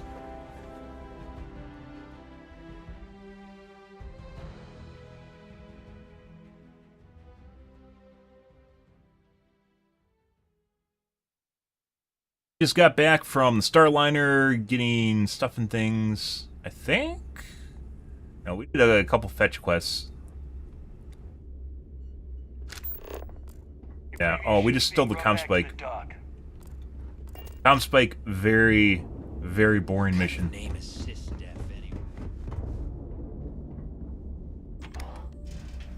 Yeah? Well. The mods.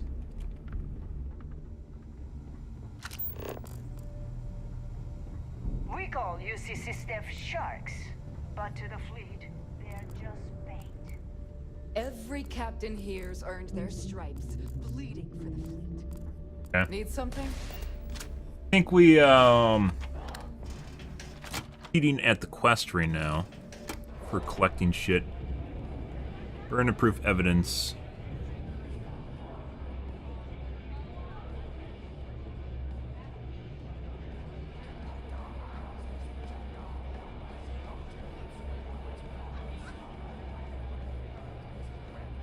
Dude, the ComSpike mission was terrible. Mainly because this game does not have remotely decent...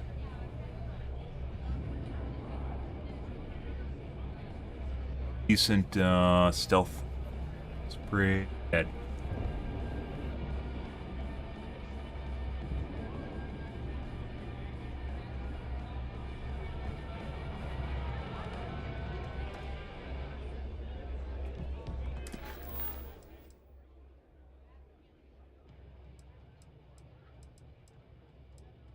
Yeah. Bug.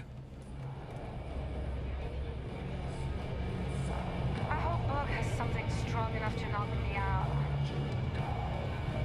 As long as you put the fleet first, we won't. Nice to know Neva was right about you. It's good to have a promising rookie with the fleet. What could I have done without her? Fuck her. She left us high and dry. Surprise? Neva talks tough, and frankly, she is tough. But she's not a machine.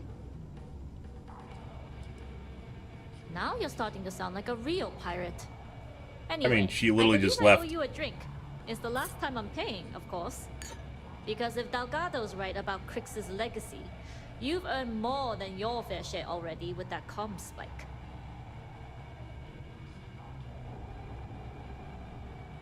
Nobody waste my time.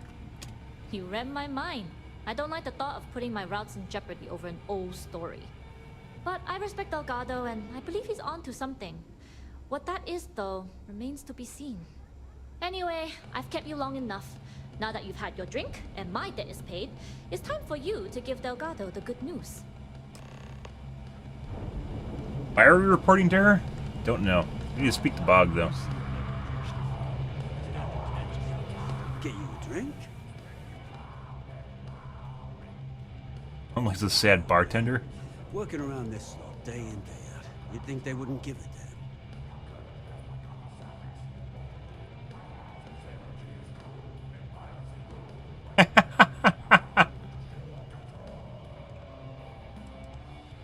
Oh, no tricks today, mate. Oh, that's supposed to be a story. That's supposed to be a joke. Well, I guess I'm thinking of my dear old Maddie. The only woman I ever loved. Almost married her. I missed my chance and lost to one of my best mates. I'll tell you what, you want to help an old man out, bring me back the one thing in Maddie's that ever meant anything to me. Her ring.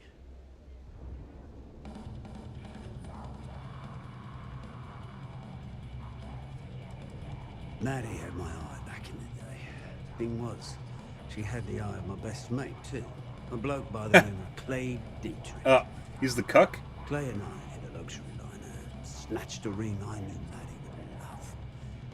Before I could say anything, Clay asked if he could have it and he used it to propose. Long story short, Clay married Maddie and they ran off to raise hell with Eclectic. And then he got the poor girl killed. You're in luck. Clay showed up on my radar a bit ago. Probably why I'm in a bigger rut than usual. I'll send you the details. Guess it's fitting for the pirates. Just get there. What's worse, hard style? Like even deeper than heavy metal is hard style. Are you looking to start something? Yeah. Because I'll finish it. Suck my dick. Oh, you want to finish me? Oh, do you? Yeah. Ready to get back Okay. out there?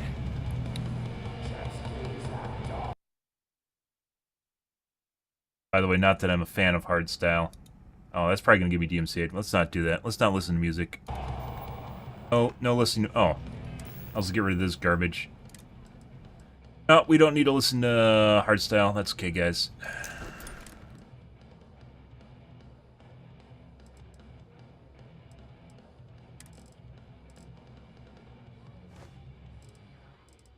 Oh, that's stolen now. Okay. Alrighty. Deathcore? I don't know. I don't know the subgenres of really hard-ass music where they're all trying to one-up each other by making things even worse to listen to. I've just listened to it a couple times on other people's streams. The only reason I know it exists.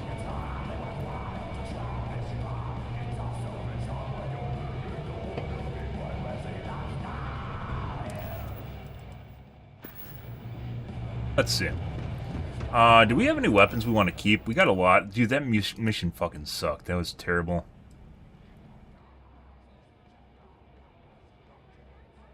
Six. Microguns do not work on followers and generally kind of suck.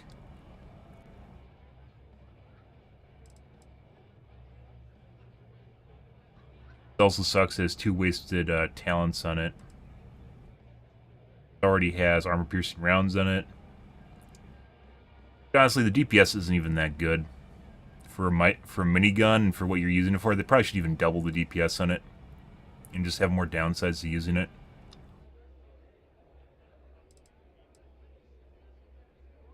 Well, this is technically an upgrade to my current shotty.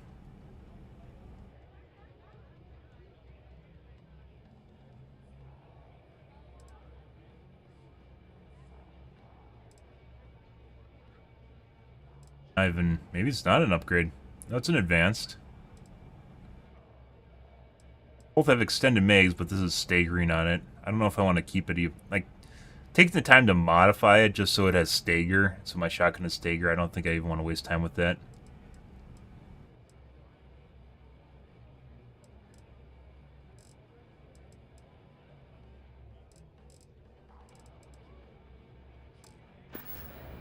Go sell our garbage.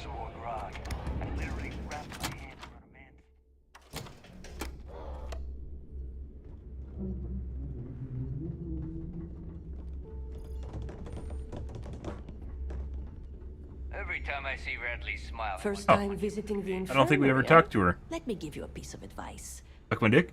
Try not to get into too many bar fights. I'm trying to save my dwindling supplies for sale and pirates coming in off of raids.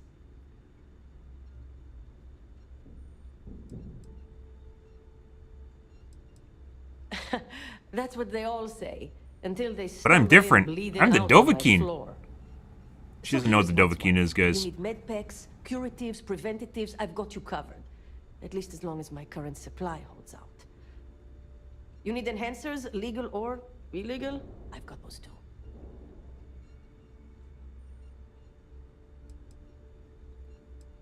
A dealer with a full medical background. Thank you very much. Now, if you don't need anything else, I've got a particularly annoying supply issue to deal with.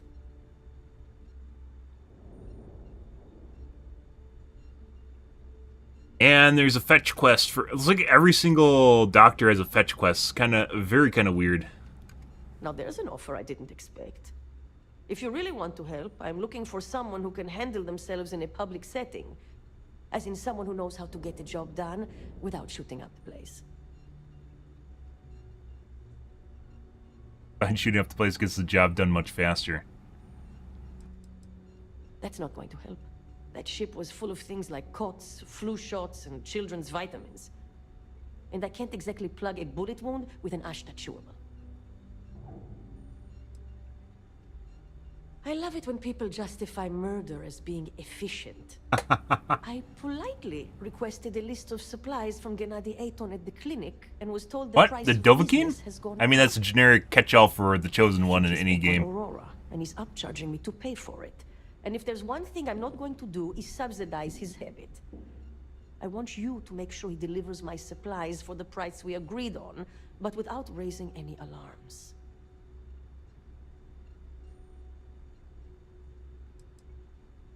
Oh, we will. But this way, I'm guaranteed the highest quality supplies from one of the best medical facilities in the settled systems. Plus, if Gennady does what he's supposed to do, he'll cover our tracks. We'll see. Talk is one thing, actions are another. Okay. Yeah, Yeah, pretty sure every single place we've went to that's like a notable place, like a notable settlement, facility, whatever you want to call it, like town, has a doctor that needs supplies. Except maybe Aquila. Did we visit a doctor in Aquila? Maybe there wasn't a doctor in Aquila. Probably one somewhere. I don't think we ever saw her, though.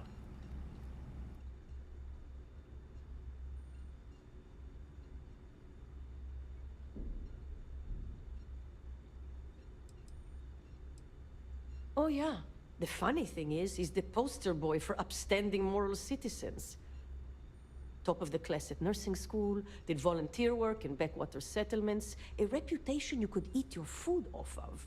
I mean, it wouldn't make sense if there wasn't one. Aquila was kind of Nobody except his a old letdown boss, in general. Me. He said he got clean when he joined the clinic, but now I wonder. Maybe I should re-examine you. A bullshit one, yeah. Gennady claims prices have gone up for the clinic as a whole, and that I'm not the only doc being hit. He says if I want cheaper goods, I'm going to have to find another supplier. He even gave me a list. But I'm not turning to some third-rate doc selling meds out of their space truck. Gennady and I had a deal, and I want him to honor it. That kind of sounds like he's not back on Aurora. It actually sounds like legitimate. Like if he gave her a list of other people she could buy from. You'd think most of the injuries I treat are from run-ins with security or civilians taking a stand. But I'd say at least half are just life on the key. Brawls, egos, and plain old stupidity. At least it keeps me busy. Yep. Try not to die out there.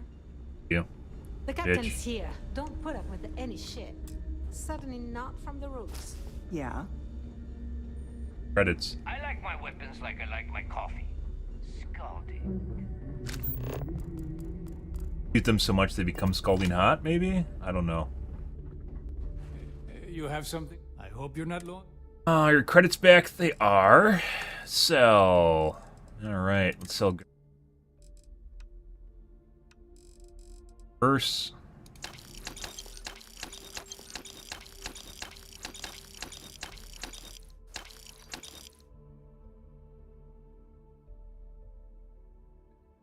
I think this is just taking up the slot from the named gun we had. I don't understand why when you get rid of weapons, like whenever you get a weapon back, it's always in the same favorite slot, and you can't unfavorite a weapon. Like you can't unfavorite a slot. It doesn't work.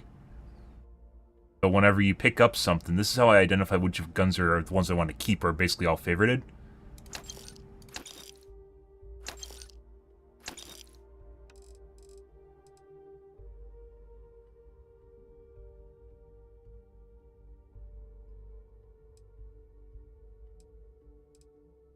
Yeah, I don't think we want to do a microgun. Microguns, I think a better version of microgun's a Magstorm. Microguns have too many downsides. And Negotiator, there's nothing special about it. I think the Bridger we have is better.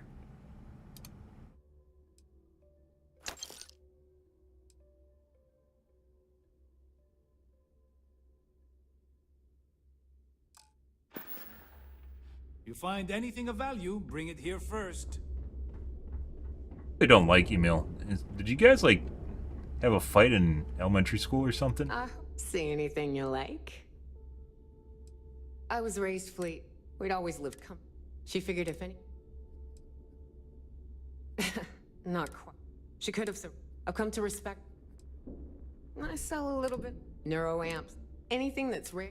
Guess we didn't really check for quests on the whatever you want, as long as vendors. you got the creds.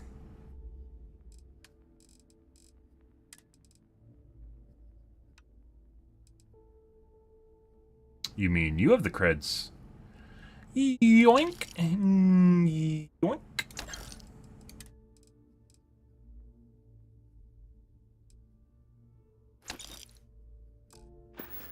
You. Don't be a stranger.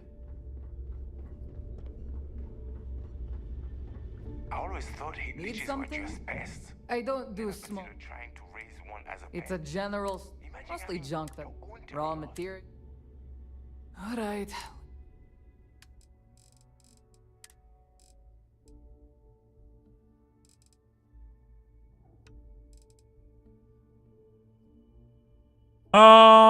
Yeah, I don't think we're gonna do it. Not worth my time. Yeah, this isn't advanced anyways.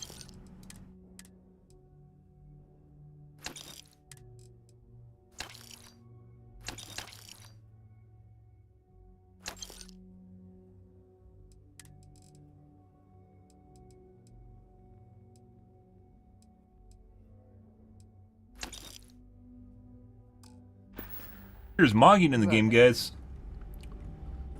Heading out? You want to survive? Well, only the best. Metal plated, all made by your... What, me? You're my friend. Yep. Tactical gear is... Yep. Oh.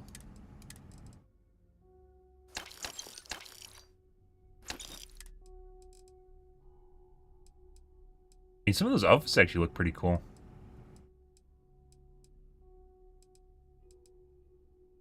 We'll keep the outfit.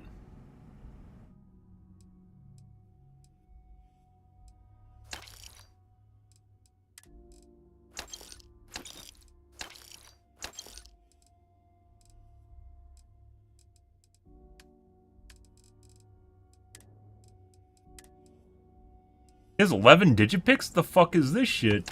Yoink? Most digipicks I've ever seen on a vendor. Even the one we go to farm. That's weird.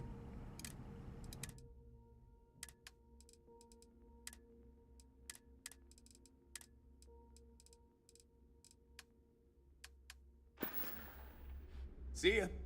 Yeah. And we need to fix my ship now. Have to go take care of this.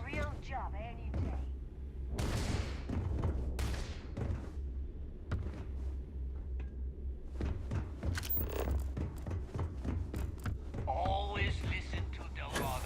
Unless you want to get keel-hauled across the key.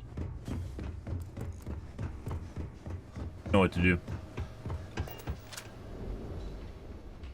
Buddy. Jasmine tells me that you not only brought us the ComSpike, but an entire prototype UC ship. I'm impressed, Rook. Start calling me Delgado.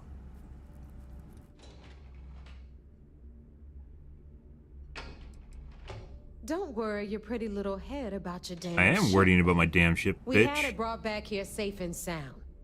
Good. Now pay attention. Dale went out of his way to tell you how impressed he was. You just gonna leave him hanging My ship like matters. My fucking ship matters. What the fuck is that? Yeah, it matters more than your fucking ComSpike. Should have taken the compliment, Rook. Dale doesn't give those out often. Juan gave us the full rundown of your little smash and grab operation. She gave you some really high praise. Said you were a pro. And from what I hear, receiving praise from Juan Dayu is quite an accomplishment. All in all, a job well done. Now, on to the business at hand. Jasmine, are you there? Yep, I'm here, boss. What's up? How's it going? I already have 2 of my crew tearing the ship apart from one end to the other. ComSpike shouldn't be too tough to extract. I'm looking forward to seeing what those UC techs have been up to. Keep me posted. All right. That leaves our electromagnetic atmosphere problem. And I think we've discovered a solution. There's a corporation in the city of Neon called Generdyne. They're responsible for the massive production grid that powers the city. Well, that We doesn't... get our hands on their electrical absorption tech, and Jasmine swears I mean, containment to handle it's a Faraday cage. It's not really... Yeah... It works the way you're thinking it works. You kind of have to have a ground for that, and I don't think ships have grounds. They don't really ground anything. Actually, that'd actually make it like a boy would be immune. They said radiation, though. Different than lightning, so... Neon has problems with lightning storms, right? Where they generate power from. But in this case, we're talking about radiation, and that's not the same thing. By the way, airplanes get struck by lightning all the time, but because they aren't attached to the ground, it doesn't really affect them at all. As far as I know. Pretty sure there's still problems, but it's not like Want to it's not a space horrible out? thing. Do it Yes. on your own time. This is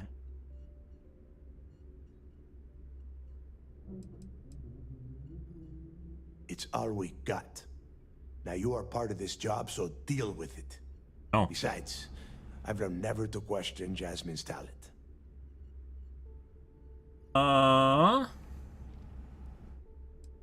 Hey, my girl can piece together a jump engine with her eyes shut. Not Literally, MacGyver. I've seen her do Even it. though she's So, wrote that way. Cut the crap. The only thing you need to worry about is bringing the tech home. All right. Infighting isn't going to get us to the legacy any faster, Neva. Now, why don't you give us the info on our Neon contact? You get to meet up with the lovely Estelle Vincent. Love interest? She's had her deft little fingers on the pulse of Neon for some time now. Whatever info you need, I guarantee she can get. Estelle is one of the most reliable captains we have in the fleet. If I want something done, there's none of the typical bullshit. It gets done, and afterward, we all split the cash.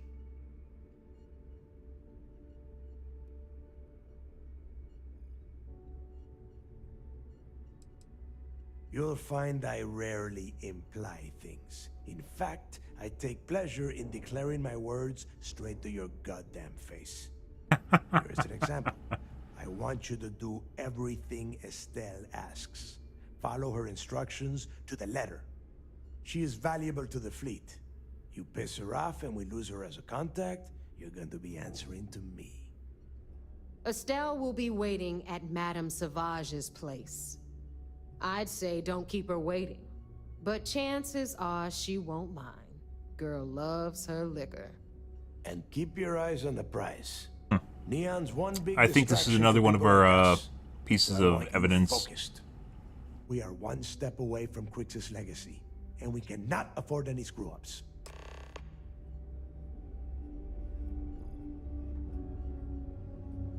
Best there is.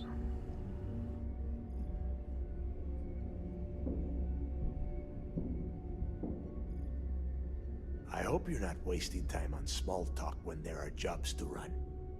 Oh, I'm staring off into space. Oh, yeah.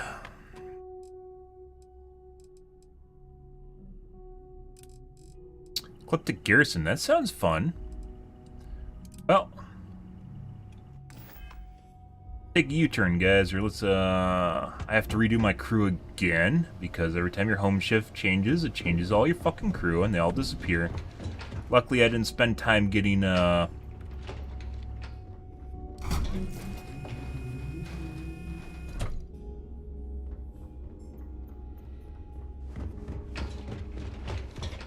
Well, I didn't take time getting specialists again, just have them gone.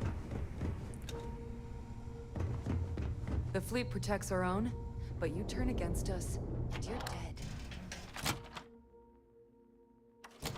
Yeah, I know that.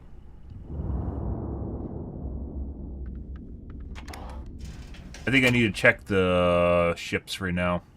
It should have rechanged mine back, but maybe it didn't. Let's find out. If you need credits, hit up the mission boards at the core. You've got here to upgrade that ship of yours? Anything. Production grid, Bannock 4. No, but...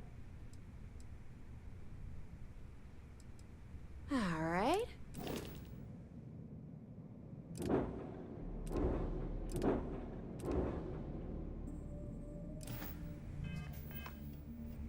Is back.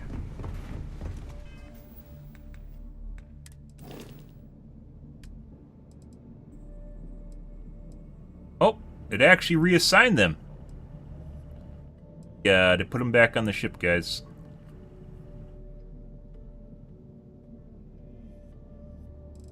Not put everyone back on the ship.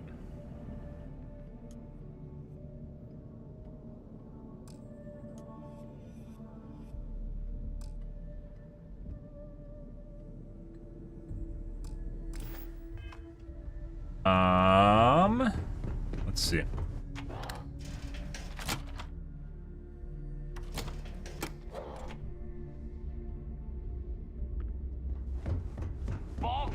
Monkey is fine if you like cheap.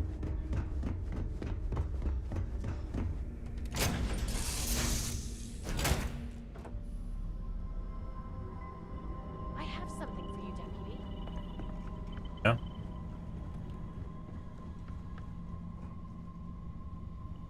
Stopping by for a chin wag, Captain?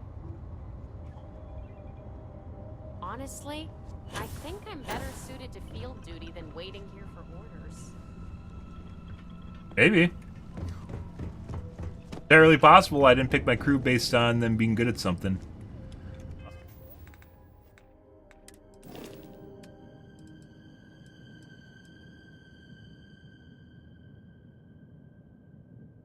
Autumn.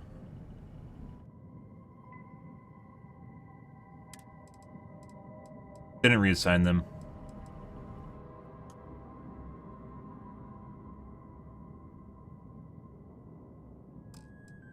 What?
Okay, well, my crew is kind of fuckered right now.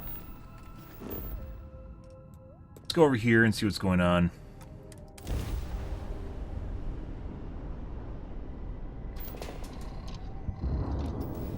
Maybe we can reassign them after we dock at the station. Otherwise, maybe we'll have to land and try it again.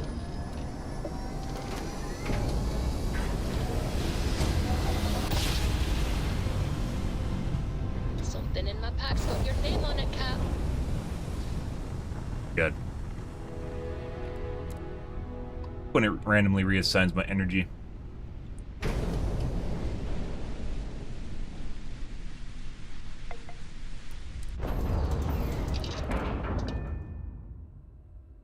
Something up for you. Yeah? Let's see now.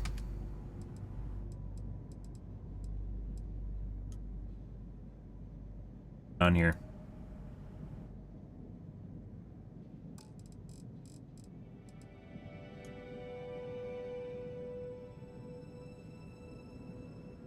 To a landed ship. I guess dock doesn't count? I can help you with? Okay, so I think we have to go land on the planet. My mother wanted me to be a doctor. Let's see. Mothers. Alright?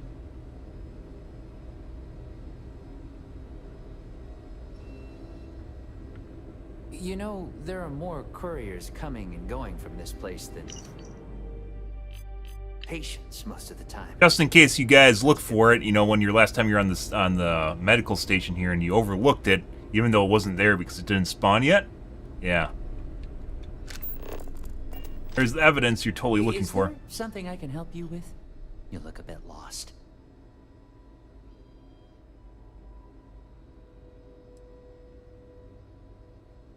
I figured it was only a matter of time before she sent someone, though I was hoping she'd come herself. Look, the price of goods here has gone up. Doubled, tripled even. Did she not even consider a cheaper supplier? She really should.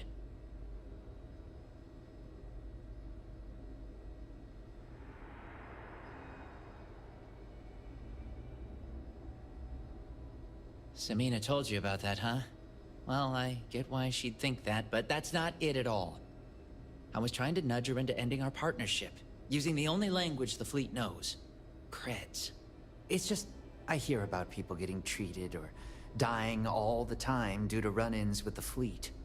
How does it all shake out in the end? I don't know. Either way, it seems like I end up with lives on my conscience.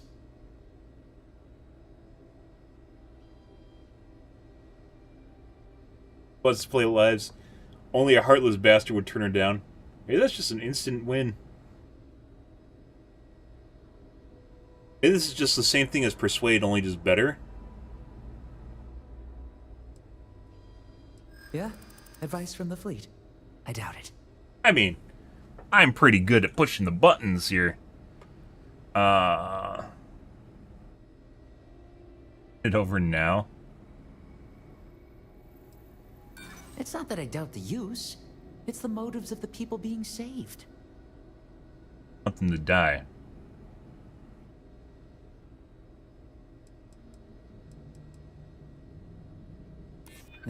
I can't argue with that. I don't want to deny anyone help that truly needs it.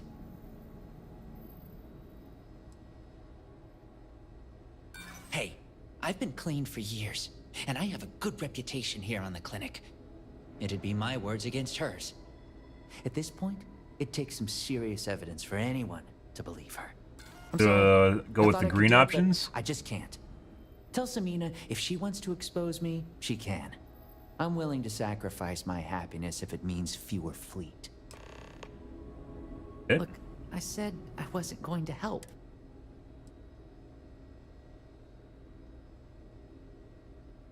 I think we are. Now...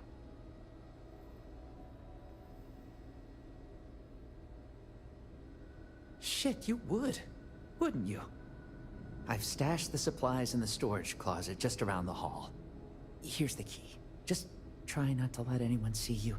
I want to keep this as under the radar as possible. Is that the same outcome?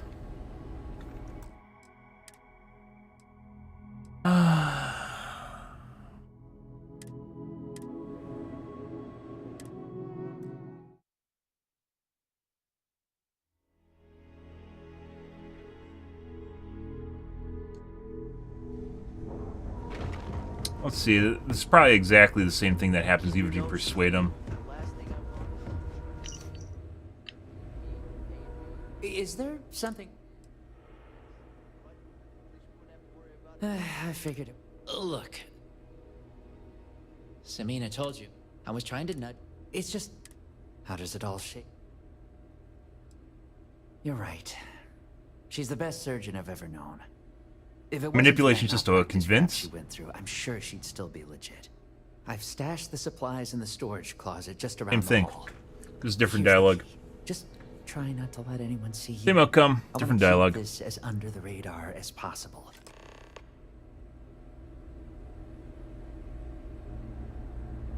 No, right? Let's see. Got our evidence. Is there another one? Nope.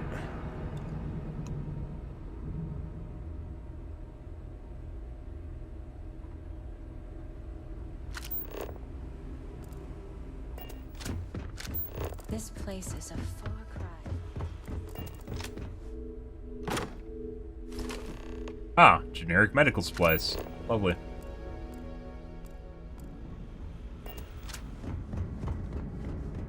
Basically been through here already, and I think we did some quests in here. Doing something. Oh, it was a random disease or something like that. Now we have to land on the planet so I can reset my crew, apparently. Broken. I think we could assign people from... that were on the key, but we couldn't assign people that are in other parts of the galaxy, which is weird. And you can't just send them to your outpost to hang out even if they aren't doing anything, which is also really weird. Can't assign them to do work.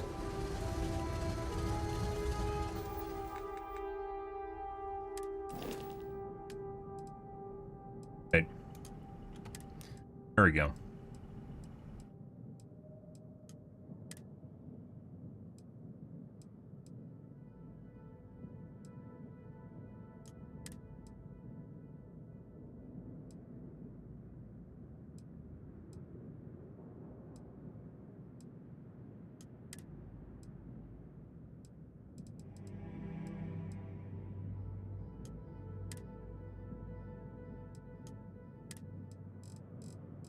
did have more crew at one time, but we lost him. Why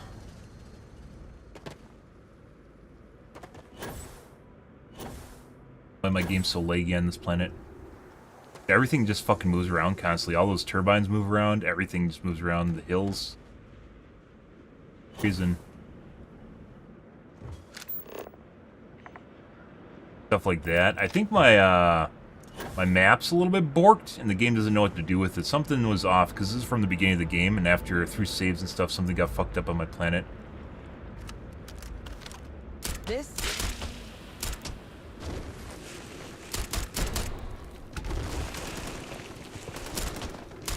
They didn't give us much of a choice. Always on my side. 17 FPS. Good. Let's see.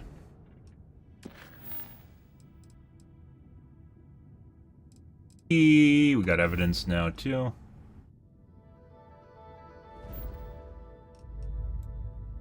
Really, no, because of the way phasing works in the game, there's really no reason to try and bundle quests together. Do you see what I found? Why do multiple people have things for me now? I don't know.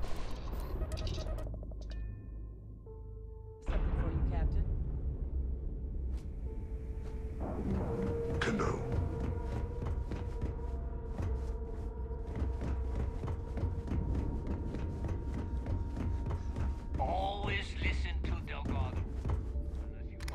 Good.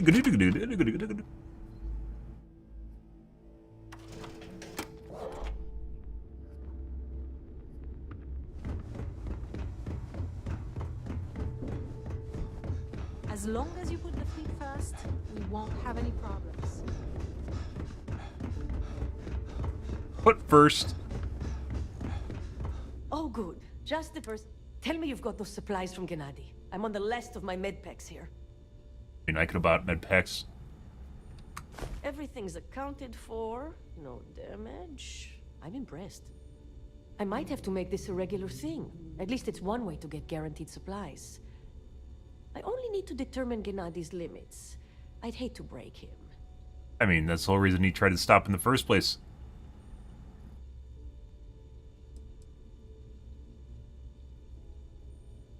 You're just waving a gun in his face? Gennady's always out to save his own ass. So that doesn't surprise me one bit. You told me not to do that. Well, I'll arrange your payment so you What? can get out of here. I appreciate the help. You literally told me not to use force. That I was supposed to be more delicate. And I know he just said that. She's like, yeah. Yeah, man, of course. Sure. Okay. Okay. Eclectic Garrett. Ooh, this is a big jump. This is a big one, guys.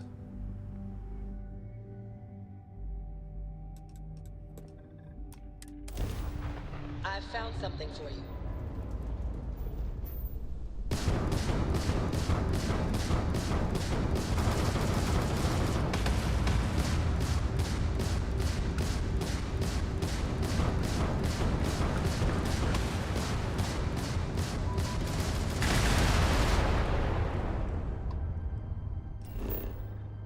And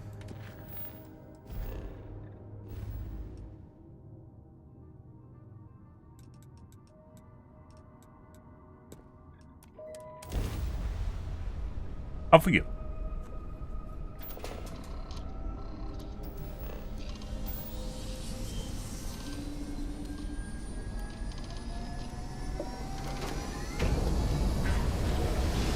Eat.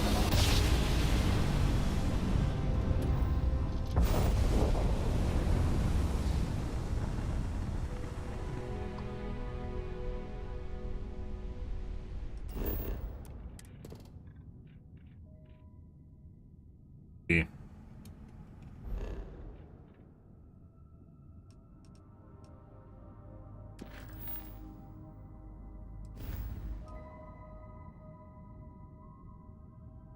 Okay.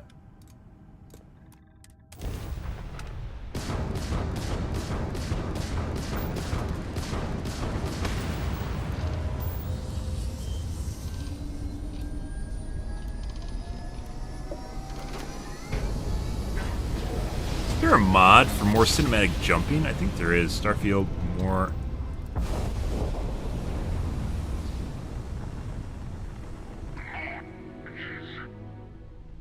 Oh. These guys are pretty high level. Maybe a problem, guys. Mainly because fucking Starborn are assholes to begin with.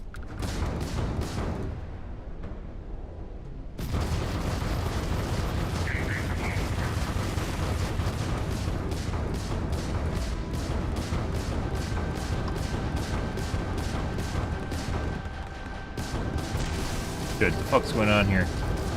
Is he running away from me? The fuck's going on here? My god. Okay. It was like he just turned around and started flying away while his friends just shot me in the asshole. I mean, is exactly what you'd do. Unfortunately, this game does not allow you to target between multiple enemies very fast, guys. For some strange reason.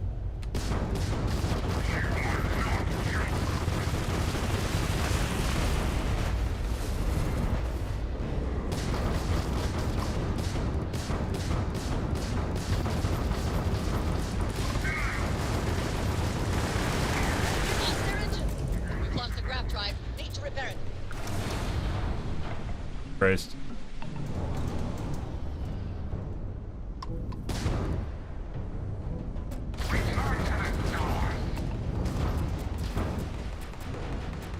Oh, apparently I'm not moving. I was hitting shift and nothing is happening.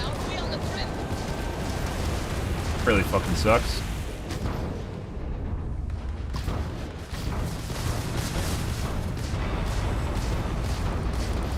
I don't have any engines. Ah, okay.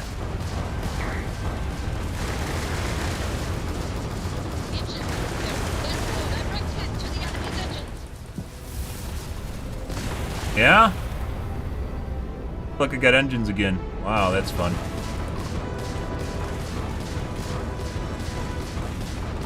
I can't even... There we go. The only thing you can actually do is strafe, and if you can't strafe, you're basically dead in the water.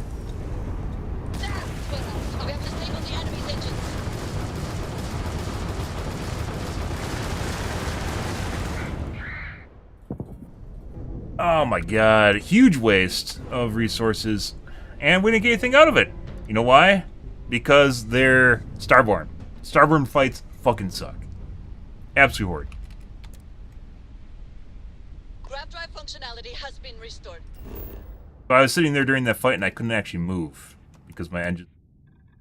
Like no way to fast repair stuff or something, like an ability that you should... Oh. No. Let's see.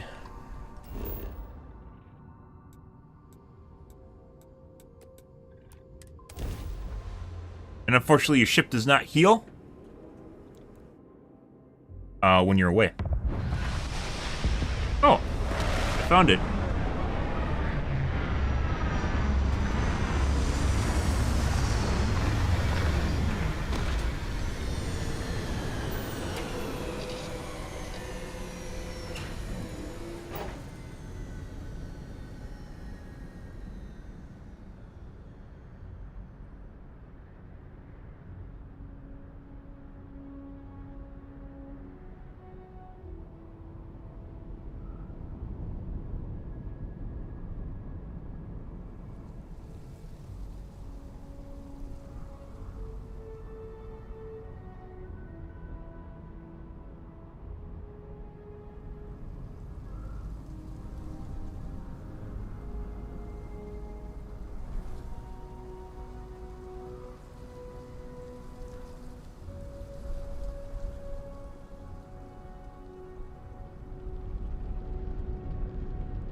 People are saying it breaks their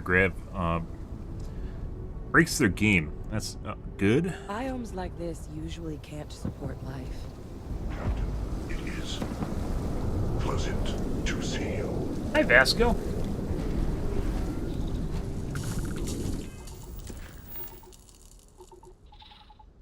Claiming the past.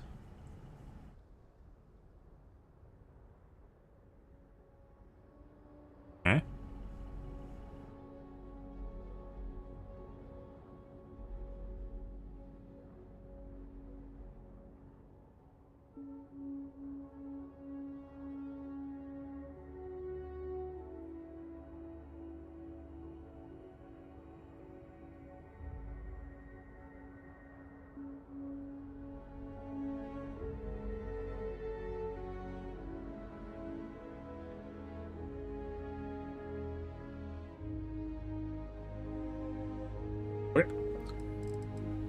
Retrieve the ring.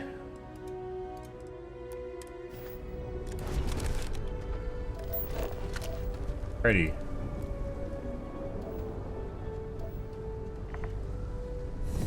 That is Starborn that are gonna come for me. I fucking hate Starborn so much. Huge waste of time. 5.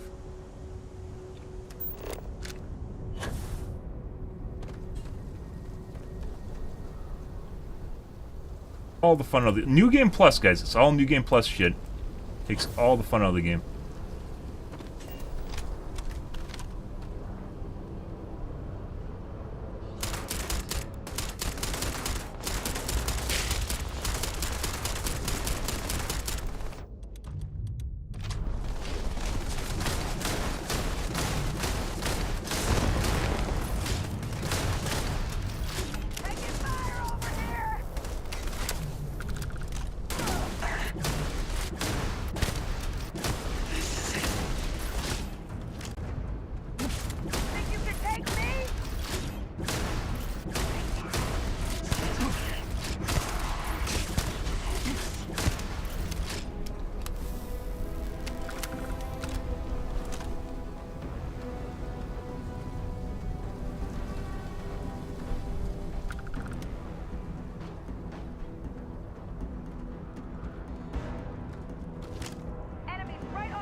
Oh no, grenades equipped.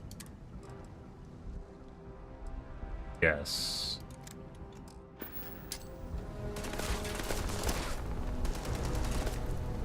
Anywhere close.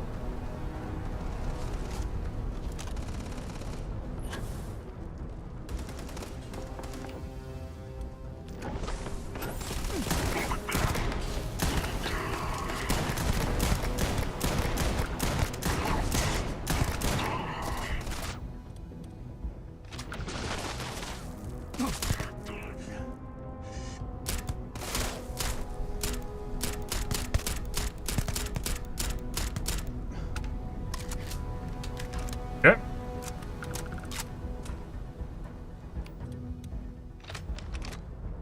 Buddy. You survived and somehow got up here in front of me without making any sound. Good. Alrighty.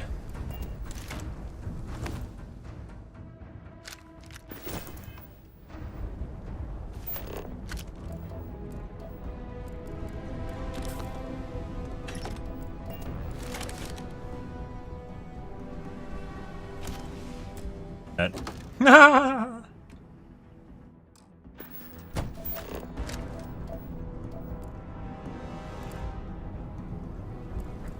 Let the looting begin, guys. Not a real ship.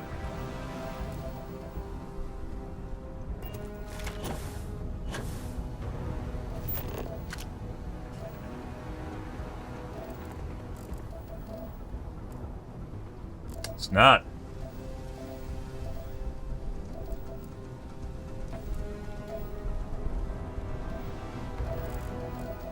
Like they want me to take it.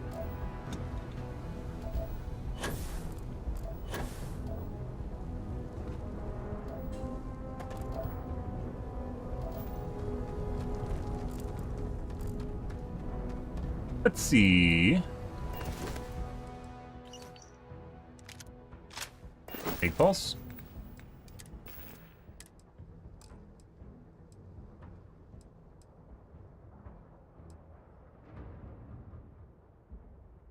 $47.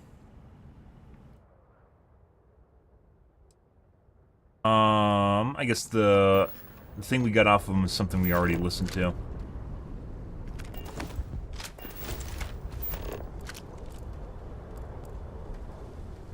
Juicy. I have to farm some lockpicks at some point here too, because we used a bunch in the last mission.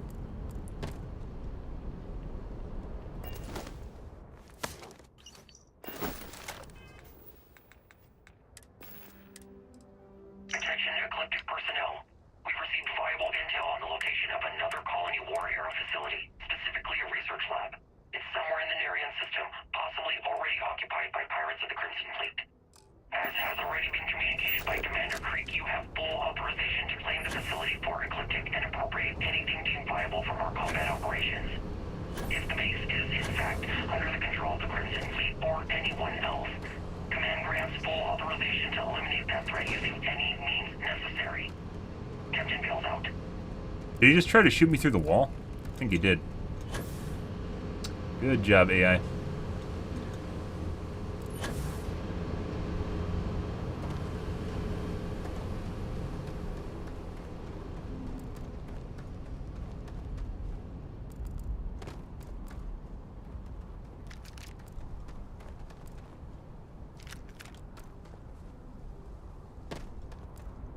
Good.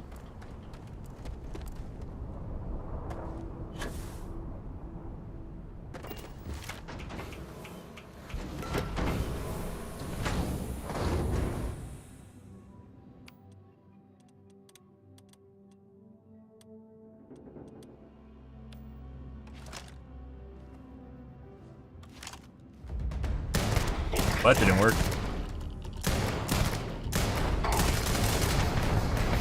Holy fucking shit. Whoop, whoop. Okay. Fuck. Yeah, by the way, that's generally why you just peek and shoot at people. I literally just instantly died to that guy. Good. Fuck me. Yeah. Remember to save, by the way. We must have been right on the edge of an autosave. Fuck me. Ugh. Stay sharp, Captain. Level 67 or something like that.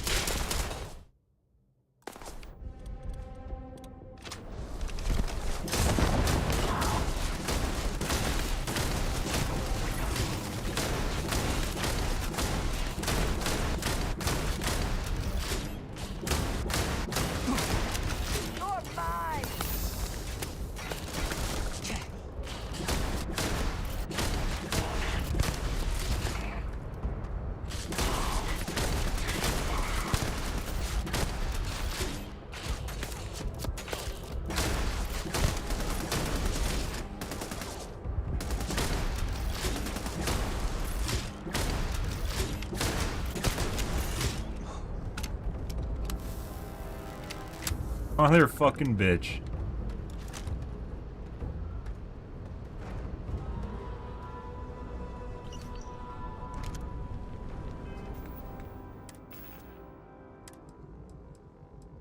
Attention eclectic personnel. We've received viable intel on the location of another colony war era facility, specifically a research lab. It's somewhere in the Nerian system, possibly already occupied by Good.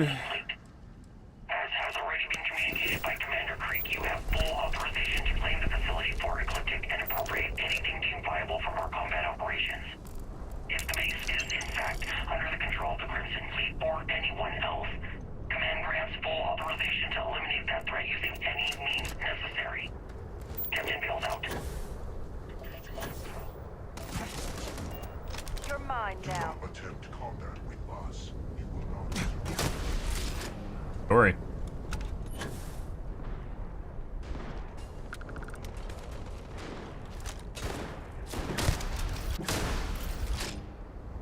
Maybe that's the guy from inside. Vasco literally just going out, going aggro. He just died. Oh, he's fine.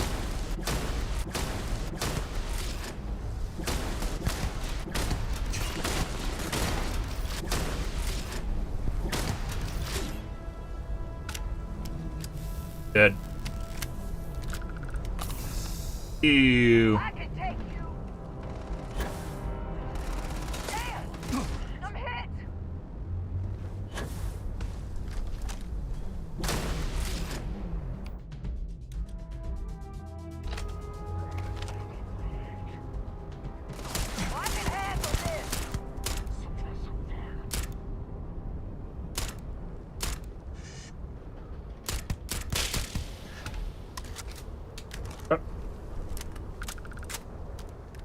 Oh, it's blood.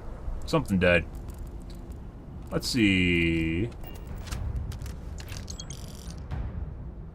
5% on critical damage, ballistic weapons.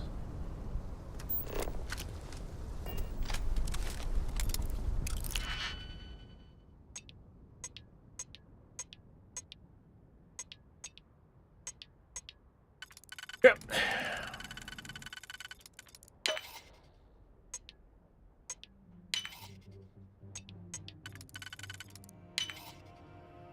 And no answer to that one. Good. Just RNG gas, throwing the dice.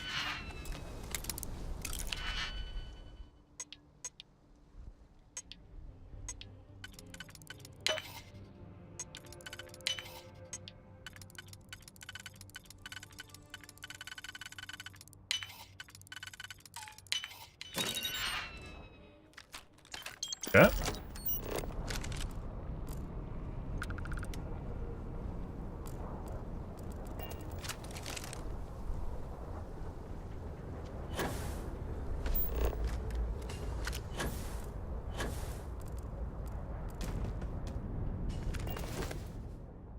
Hailstorm.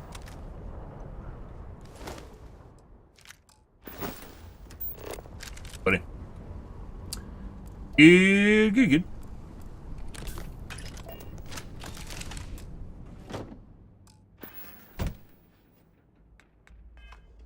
Hey, look, it autosaved this time. Wow, that's great.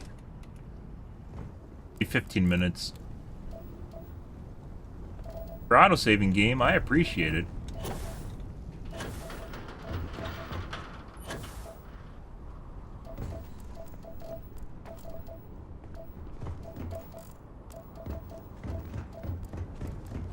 Just don't die, forehead. Yeah.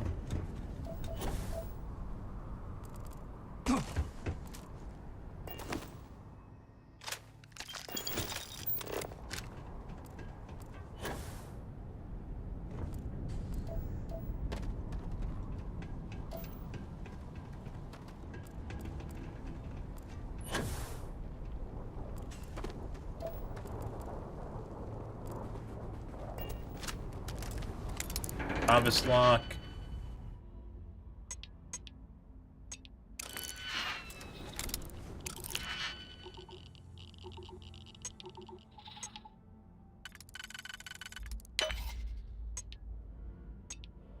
Answer. Unsolvable by default.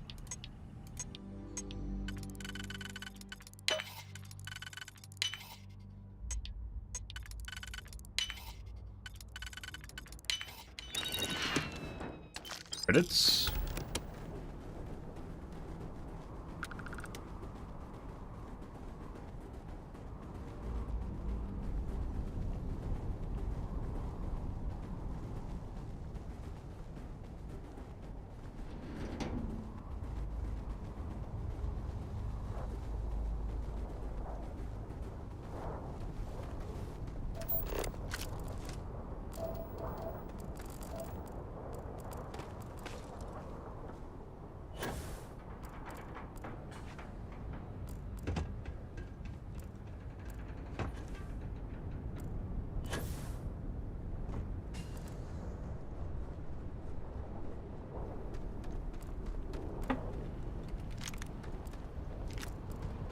This time we're going to save before we walk into the level 60 guy that instantly blows my brains out.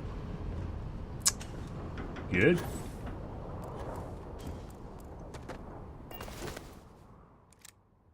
Actually, this might be him.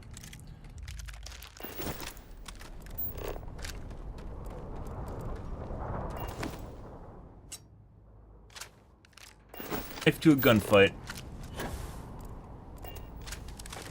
F5.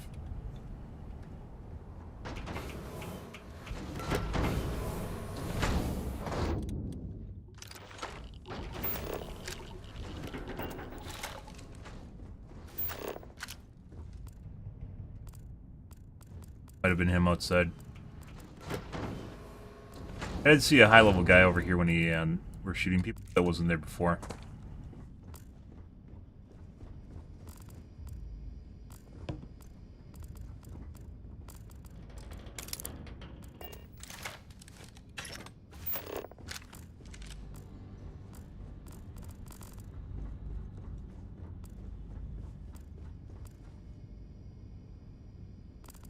Yeah? Good. Ah, it's one of these bases that has like an alternate entrance underground. Usually pretty big. Last one we're at, I think, was for the Gal Bank.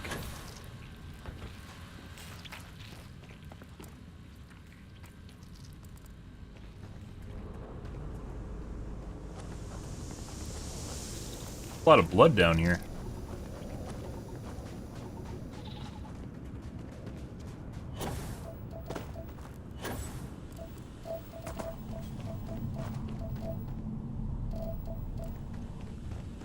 Anywhere?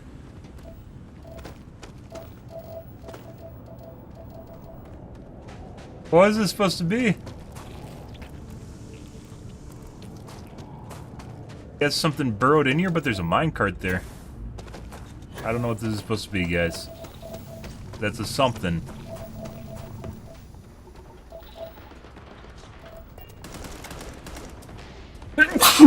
Oh, bless me, guys. Thank you.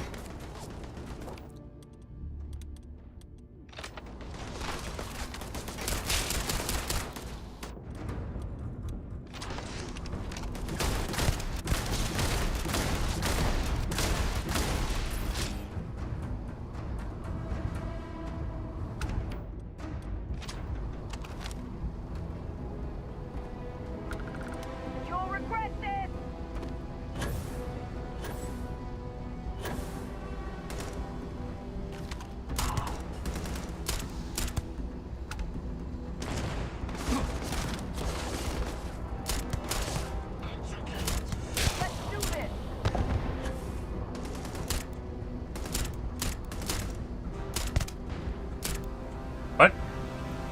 You just recharging a shield for fun?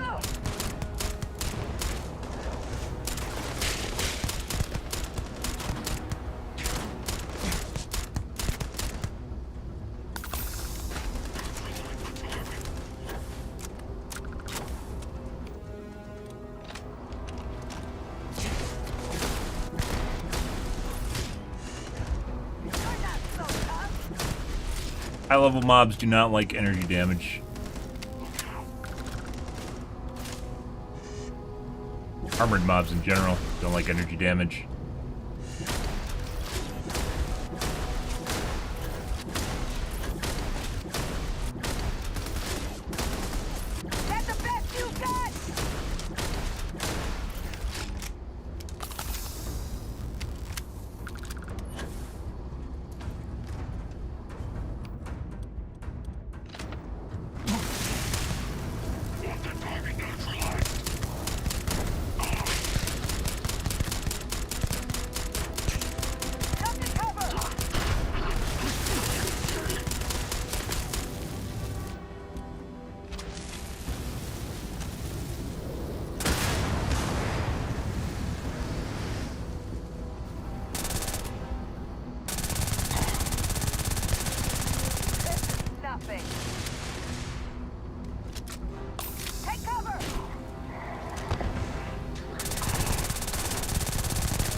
Dead.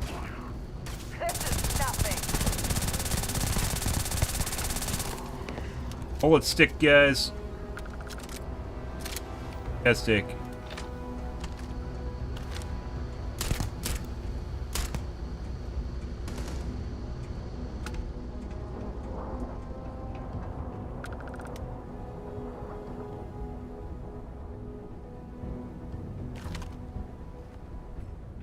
I saw another red guy in here somewhere. Okay, well... Yeah, well, there's a bunch of shit here, guys. Is there an inside you're supposed to go through? We didn't go through the inside.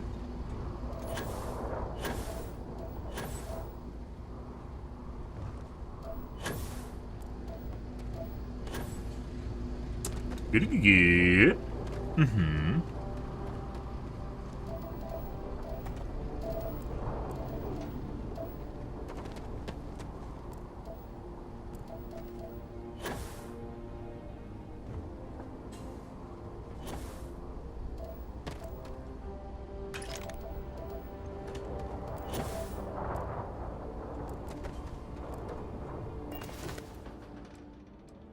Ryan. We don't see much in the way of upgrades for Ryan's.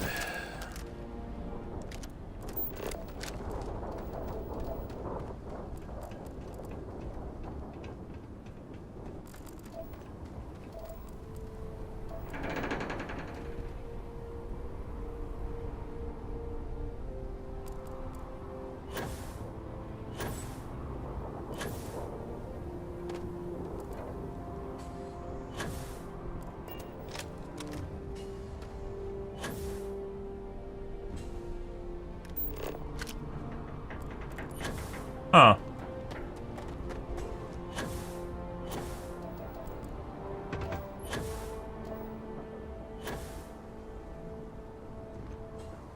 So showing us going around, I guess, to get up there?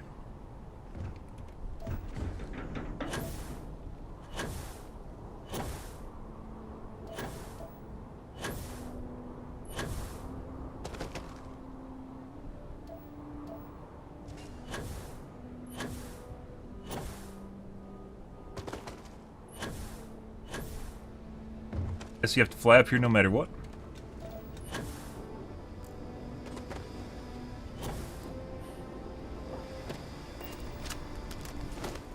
Extended Mag Advanced Shoddy. It's literally what we have already. Good. Exactly the same stat.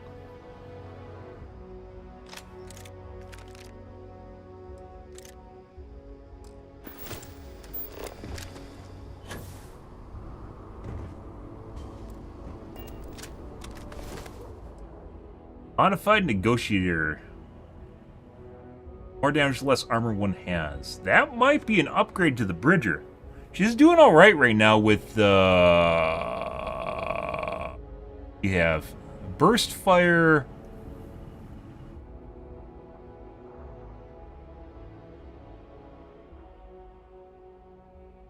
Remember.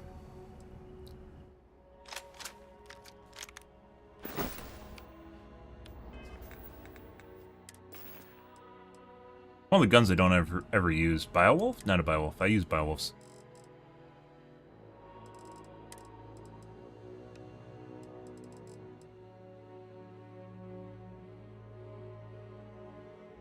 One of the things I don't like about explosive weapons, though, is they make everything fly around. It fucks with all the loot. Lose a bunch of shit. Or get stuck somewhere. We had that happen where we literally lost a key. Because it went into the stratosphere. Very unfortunate.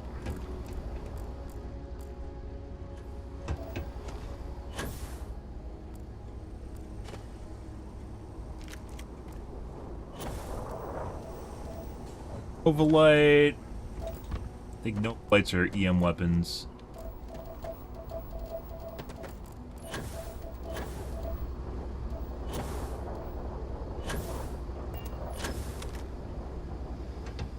F5. Oh.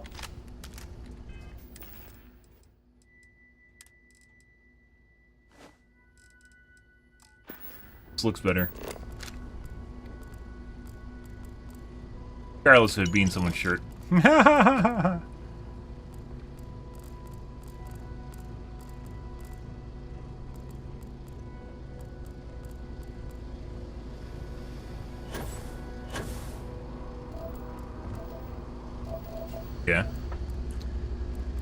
We have a piece of evidence here somewhere.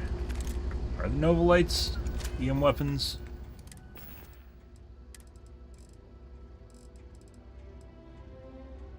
Energy weapons. Not nearly as good as...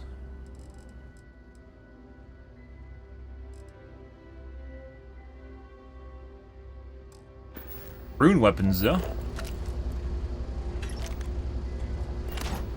Ah, it actually literally just gives it to you. Okay.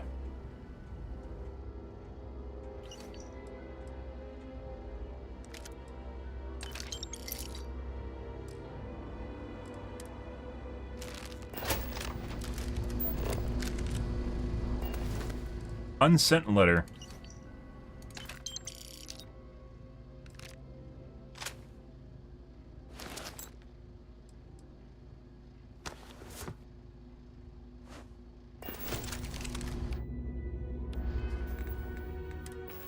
Not gonna be sending that. Uh-huh. Oh. Oh, we killed his friend. Rip him. Got his justice, I guess. Now they're both dead.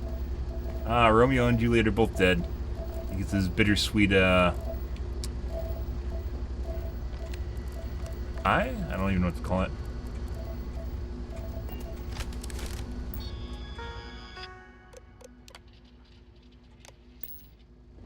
Okay.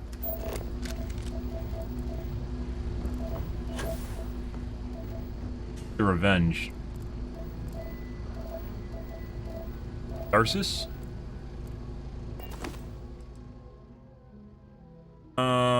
Maybe 25% oxygen consumption. That's actually pretty good, despite the fact that literally you have to be able to pick your type of pack you want, depending on what kind of boost you want. And we can.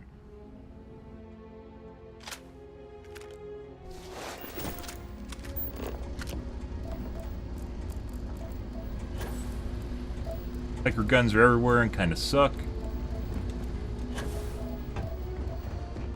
Alright. Lots of blood.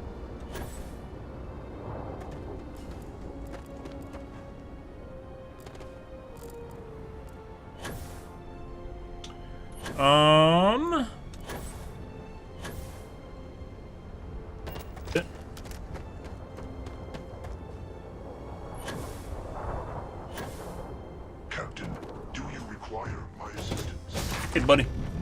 No, I do not. Something up for you.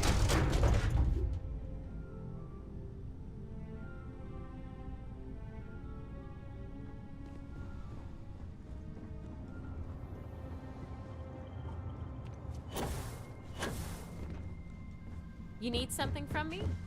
It's always good to see a friend. Yeah.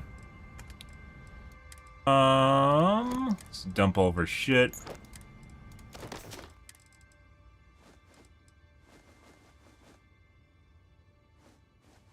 What? I'm not on that quest anymore.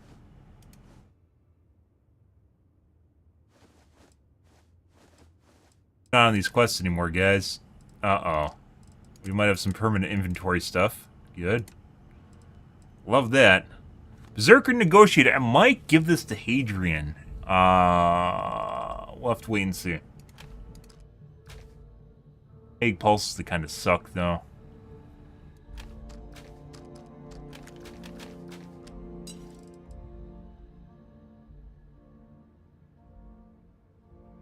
Hang on to this.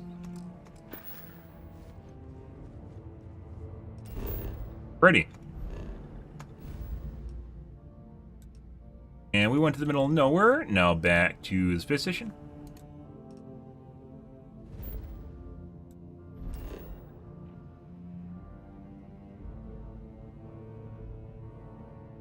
Not fast travel to the key. Only fast travel to ground locations, yeah. So what we do is we go here. Go to the planet. Lock. All of a sudden now we're at the lock, and we get to skip a jump.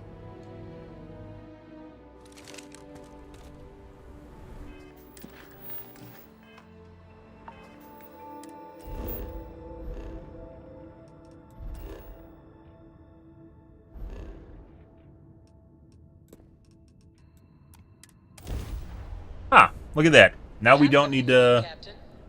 Now we don't need to go through multiple jumps, guys. And my ship is still broken. Well, I need to take a piss and my systems need to repair anyways. So, that's good timing, isn't it? Because this doesn't actually... Your systems down here don't repair, guys, when you're sitting on the ground doing nothing. So, yeah. Okay. I'll be back, guys.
Let's see.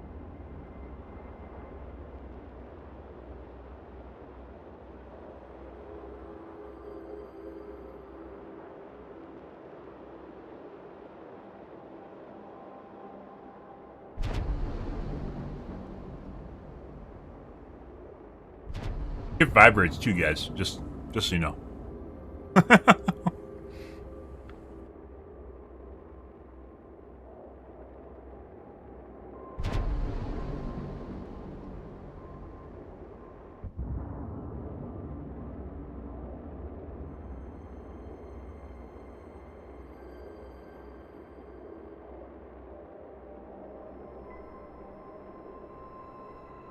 Jesus Christ. There's some of this guys, like, there's a piece of evidence on the den. Who the fuck would ever find that, like, later in the game? I've been to the den. The evidence has never been there, though.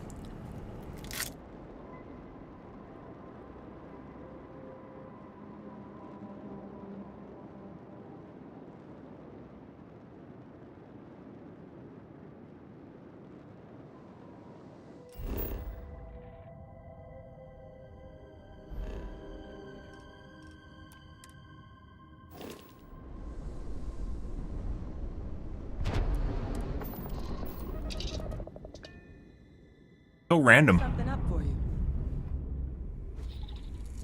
Like, some of the stuff is on the missions you're on, but then there's other stuff that it just, like, isn't remotely related with what you're doing. Been hearing some stuff about the Mantis being back. I am the Mantis.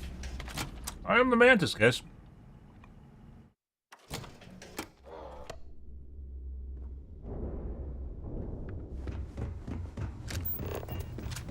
I always thought heat leeches were just pests.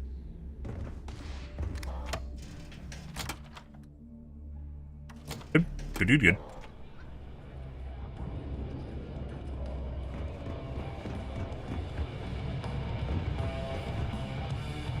So, you got something for me?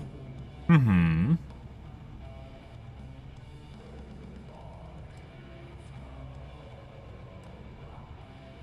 Oh. And I hope that bastard went straight to hell, where he belongs. Well, here's your credit. I think it's time for a drink myself.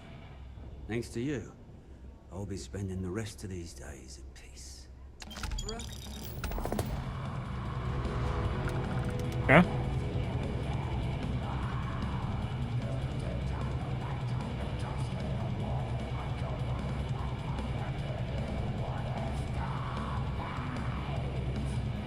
Need something? Thanks for getting Maddie's ring back. It's nice to know it's in good hands. Alright, so now we gotta go to the Vigilance, I guess? Again? Uh-oh. My star is yellow, or, white. I've found something for you.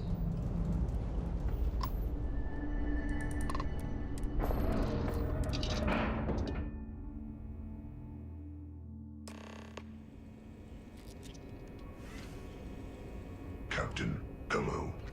I am satisfied to see that Good?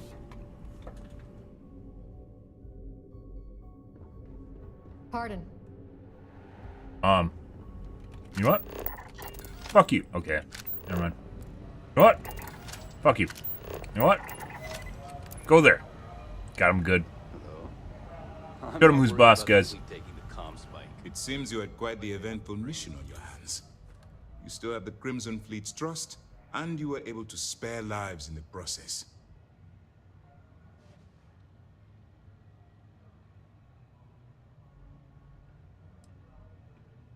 And on behalf of the United Colonies and Commander Natara, I thank you. Excuse me, sir. I hate to interrupt, but there's still the matter of the comm spike to discuss. What? He was literally talking about that. Yes, of course, Lieutenant. Time is short, and we should get to the matter at hand. Please give me your report.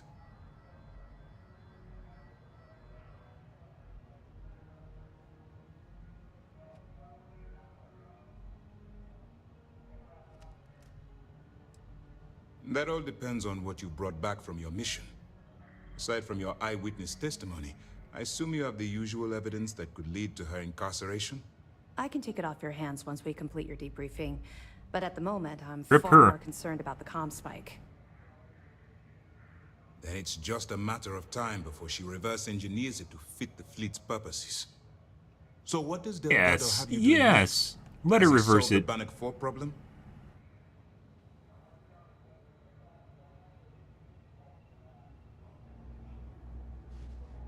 The conduction grid? That's brilliant, but is it actually possible? I mean, it's for 80-year-old tech. lightning. Sorry, sir. The conduction grid is how Neon generates its power. It essentially absorbs lightning strikes and converts it to usable energy. It would take a hell of an engineer to modify the technology to handle Bannock 4's EM field. An engineer, like Jasmine Durand. That's the case. Inform our contacts on Neon that our operative will be touching down there in the near future. Yep. Absolutely, sir. And before you depart, I wanted you to know that your efforts are helping us gain interest among my superiors.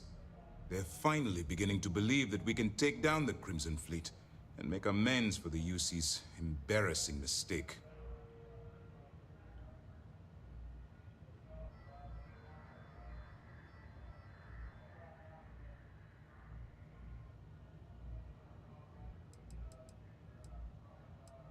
The fact that our common enemy owes its existence to the United Colonies, of course. It was the riot at the Lock, touched off by Jasper Crix, that inspired him to create the Crimson Fleet in the first place.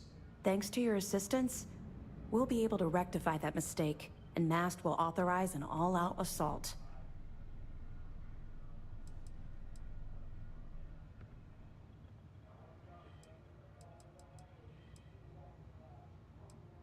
You've already come this far, which makes you the most resourceful operative in SysDef's history. Because if all the other ones have died. Now, we might not have the resources to bring them down. In addition, they're holding all the tech you need to get to Crix's legacy, so the smartest move is to let you get to it and then bring it to us. I'm confident that once Crix's legacy is in our possession, we'll get the support we need from my superiors to take the fleet down. All right. I suppose that's all for now. I'll be looking forward to your next report. Good luck. And please, be careful. What can I do for you? Yep. Do you have anything to report? As you were. Buddy. It's good to have you back. Ah, we're gonna have an Good. awkward conversation The with more you Toph. find, the stronger our case. A lot of evidence. Finally. We've been tracking the Jade Swan for almost a year, but Captain Dayu somehow remained one step ahead. Every time we've scanned that ship, it's come up empty. Well, she's not going to skate away this time. Nice work. Any other fragments? Cost overruns, siphoning project funds? How deep does this well go? Our forensic accounting team is going to have their hands full. I'll send this to Mass right away. This almost seems like more of a main quest than the main quest line, by the way, guys. Which is kind of funny. Anything else? UC quest that then goes into the UC Pirate quest line? Yeah. We were aware that Miss LaRue was involved with Fergus Wickham. When her body was recovered, SysDef assumed he was the culprit. Sounds like we had it wrong. Should have pinned the murder on this Clay Dietrich perp. Well, we'll have to clear that up. Nice find. Find anything else? Damn it. I knew those supplies had to be coming from somewhere, but I never expected them to be leaking directly from the clinic. I'll have to contact Mast and let them deal with this. Freestar Collective territory is out of my jurisdiction. Have any more? All right. Keep up the good work. Oh, there we go. Yeah. I figured it was only a matter of time before this came Depends on up. how much evidence they gather. The reason I didn't bring up the Crimson Fleet is, well, I was one of them. It's something I'm not exactly proud of.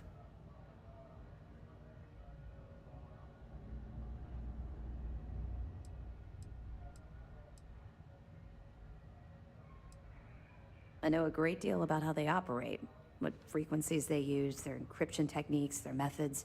So, in short, yes. He knows quite a bit about my journey. But I'd appreciate it if you didn't mention this conversation to him. He's literally standing right next to you. Such an, like normally you go to like the mess hall or to a room and you talk, right? You don't just, hey, let's have this conversation literally on the bridge right next to each other. Like, they couldn't even give her like a private quarters or something we go to? I don't know. Or the cafeteria? Anything, really. Other than standing next to him while talking about this stuff, you know? So fucking weird. Well, now that it's out in the open, I suppose I should explain. I was recruited out of New Atlantis by Neva Mora. She said I was making a name for myself, and it caught the fleet's attention. I was thrilled. It was a chance at bigger and better scores and gave me a ticket off-world. Why the heck would I say no?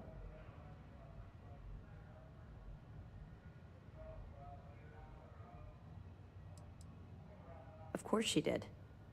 How else would you get an aspiring criminal to blindly follow you into a life of interstellar crime? They took me in. Delgado ran me through the paces on Suvorov, and before I knew it, I was part of the team. Now I was making some serious money. That apartment I boasted about in New Atlantis became a joke.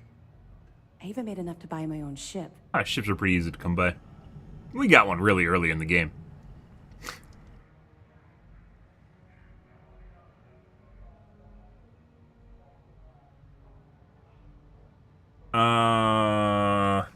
What do you think? It's a giant ice ball. I froze my behind off. We spent a while exploring the surface near the lock, while Delgado laid out his spiel about honor among thieves and all that nonsense. Never got a look inside the facility like you did.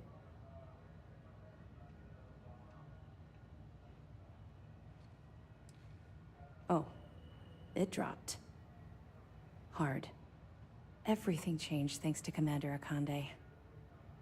The man basically saved my life. I owe him everything. Ah, he's right here. You want to say thank you to him? He's digging right next to him.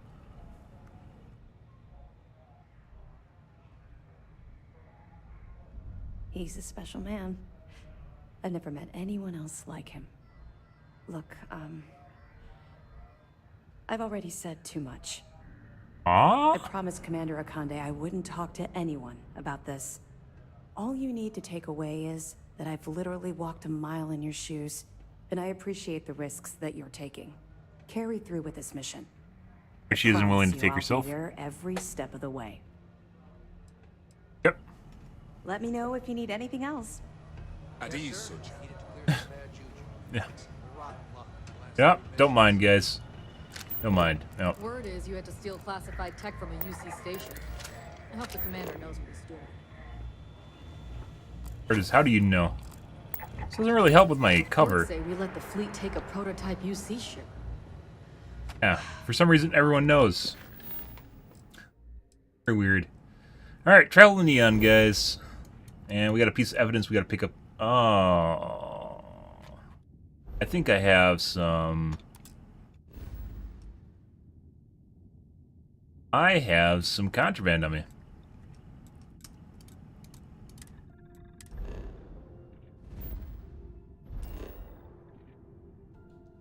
Up from the eclectic base.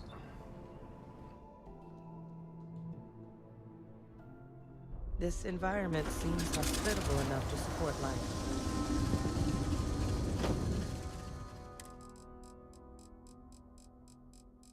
Not sure. I was literally on a UC ship. Not sure how they didn't scan me, but I guess we didn't technically go to Mars. Very weird. Well, let's go to Neon now.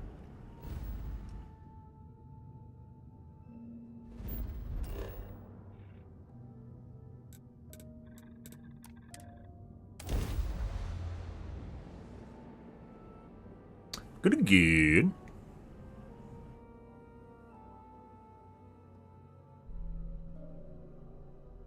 I have something for you, Captain.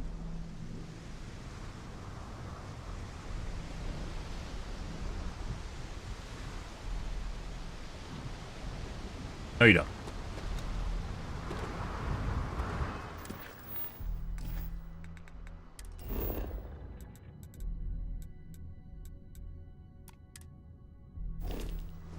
Probably actually faster for me to fast travel.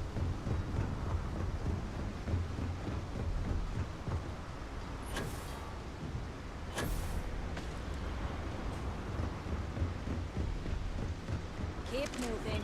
The scanners won't touch you.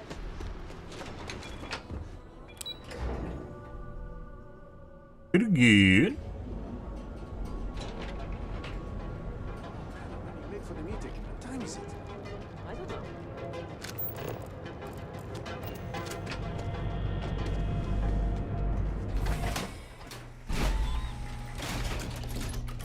Gotta go to Madame Sausages. Sauvages. Nice.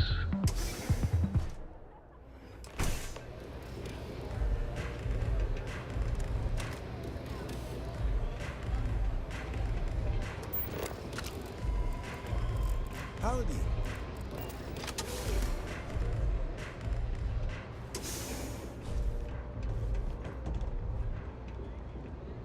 Pour me a velocity, dummy. Pour me a velocity, dummy. I think we're in luck. Estelle, you found Yeah? a buyer. I did less than a week. I'm impressed. There's just one I hope you teeny aren't little here to catch, cause though. any trouble. Whenever there's a catch with you, it ends up costing me money. Before you give me the guillotine, hear me out. The buyer wants the merch, but they want it tomorrow night. And there it is. Do you have any idea what it will cost to get that many crates out of Xenofresh by tomorrow? No, not this time. Excuse me. What if I told you they wanted 15 cases this time, at full price? What about your comrades at the They Crimson don't Sea? have places Won't they like want this to in take? Cuba. That's for sure. I'd hate to lose half of our profit. You just worry about the shipment. I'll handle the fleet. All right, Estelle. You have a deal. Here's your drink. You're a doll, dummy. Cheers. Cheers. What can I get you? Who are you? Did I hire you? Oh, she's a member of the gang here, isn't she? I can't talk to her though.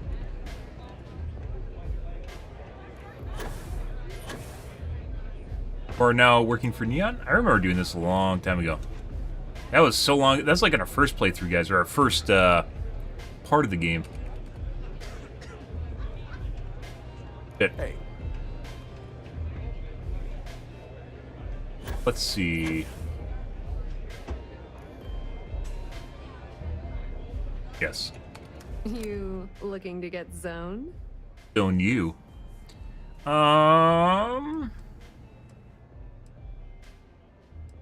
Yeah. Well, if I had a credit for every time I heard that line, I wouldn't be stuck working in this place. So, I'm guessing you're the rook that Delgado sent. Well, let me save both of us some time. Turn around, fly back to the key, and tell the big boss that I'm in no mood to screw around. We'll make this deal when he starts taking me seriously.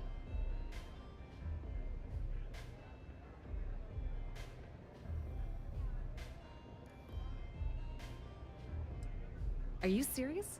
You're just gonna completely blow me off like that? I spent the last 3 months setting up this job, burned 2 contacts and a hell of a lot of credits. The whole time, I'm also keeping Bayu off our backs. That idiot even catches a whiff of money and he latches onto you like a damn leech. A he leech? Ah, he's gonna turn into a demogorgon. All right. I get the point. Let's just get this over with. I don't have a ton of time to stand here and screw around, so I'm gonna make this as clear as possible. You want the conduction grid tech, then you're gonna have to download it from the power core of Generdyne's facility in the underbelly.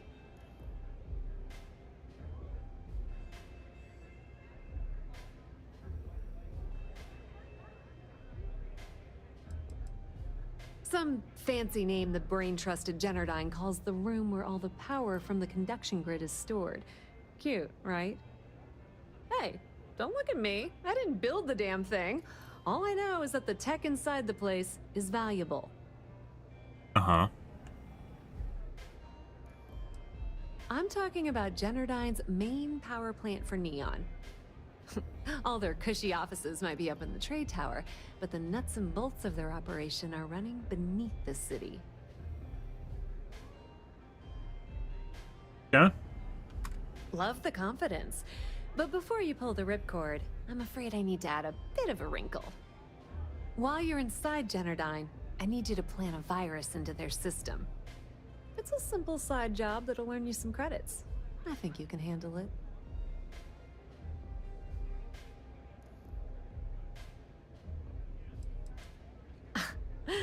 The elevator doesn't exactly go to the top floor in that head of yours, does it? Everything in the credits? fleet is accomplished through a decent helping of give and take. As in, Not really. I'm not Delgado going to just take give you the information to get your precious data unless you take this virus and upload it like I asked. and you suck his dick while he's taking from you. So, no, I believe there's a hierarchy of take. Yeah, it's like a pyramid scheme of take. That's because you're planning it for me as a favor. Uh-huh. Generdyne has all sorts of tasty, valuable snacks in their databanks, and I want access. Take.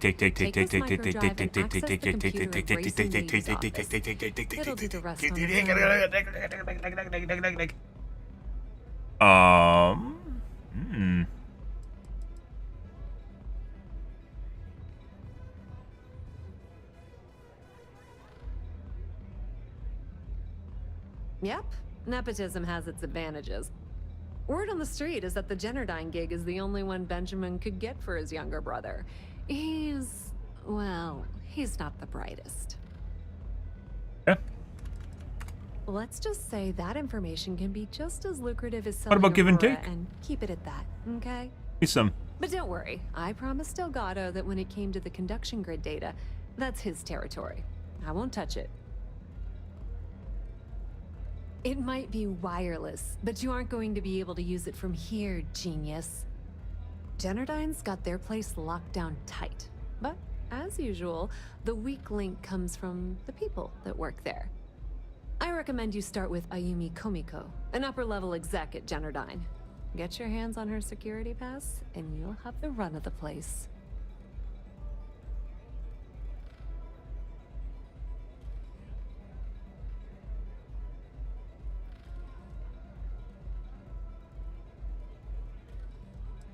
The catch is that Komiko's having a little fling with Is it? Benjamin Bayou. Anyway, you can find Komiko at Euphorica. Talk to the owner of the place, Micah. She'll point you in the right direction. As for dealing with Komiko herself, she's got an office in the trade tower if you're looking for The someone. facial expressions tend to be pretty good. The rest is I up believe to they you, use Ruck. mocap though. When you're Mocap's done, pretty come much meet me at the VIP booth in cheating. the Astral Lounge, so we can celebrate.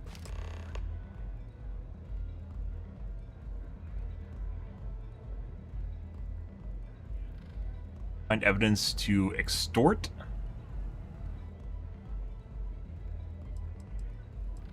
Businesswoman, tough as hull plating. She's the COO at Jennerdyne, and I can assure you she didn't get there with her winning smile. As for her relationships, well, that's a bit more complicated. Publicly, she's having a bit of a fling with Benjamin Bayou. But rumor has it that she's just using Bayou and having a little bit of fun on the side with Micah, the owner of Euphorica. If I were you, I wouldn't bother trying to appeal to her good nature. She's a manipulative person who uses people to get what she wants.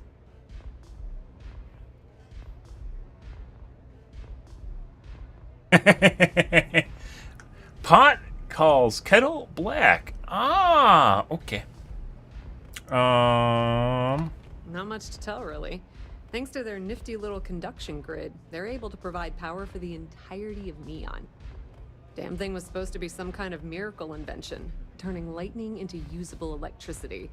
Neat trick, right? Only catch is that you need a planet like Voli, where lightning strikes often enough to make it feasible. Guess how many of those exist? Ding! If you said 0, you're absolutely correct. So Jennerdyne has been in dire financial straits for years.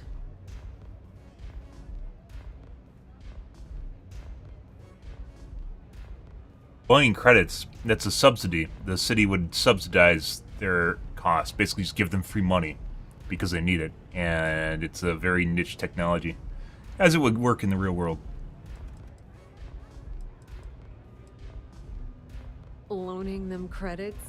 No, that's not how things work around here. Writers think you're dumb. The only reason they haven't folded is because they charge exorbitant fees for power. I'm talking 2 or 3 times what it costs in New Atlantis. Okay, now. Normally the government on would to eat round that 2 of our so little game. people Guess don't who has go a major bankrupt. stake in Jennerdyne. Soaks up all that delicious profit. Figure out a way to tax it out of people.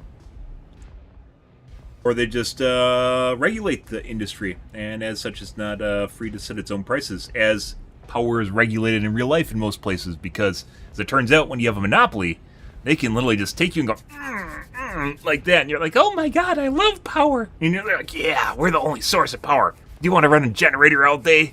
You know. Yeah, that's pretty much the sum of it, by the way. That's why it's a good idea to have utilities that are regulated. So you don't But I like unregulated power. It makes me happy when I get charged all my money and I don't have money anymore. Ah, I see.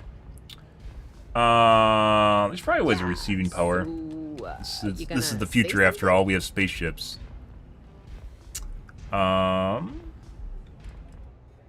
Ooh, not even close. I didn't even The answer realize you were she's sending me a looking for question. isn't another corporation. It's a person. It's good old Benny Bayou. That son of a bitch has a finger in every single pie in the sorry excuse for a city. Jennerdyne's no different. All off the books, of course. How the hell do you think Brayson Bayou got the job down there? It wasn't because of his good looks or That wasn't even smarts, an answer, I can was it? promise you that.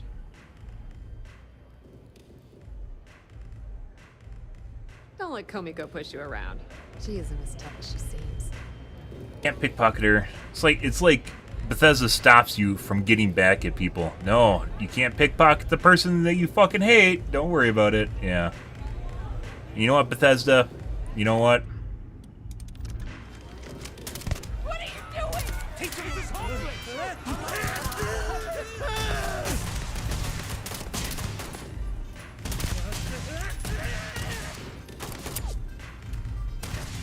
You're gonna pay for that.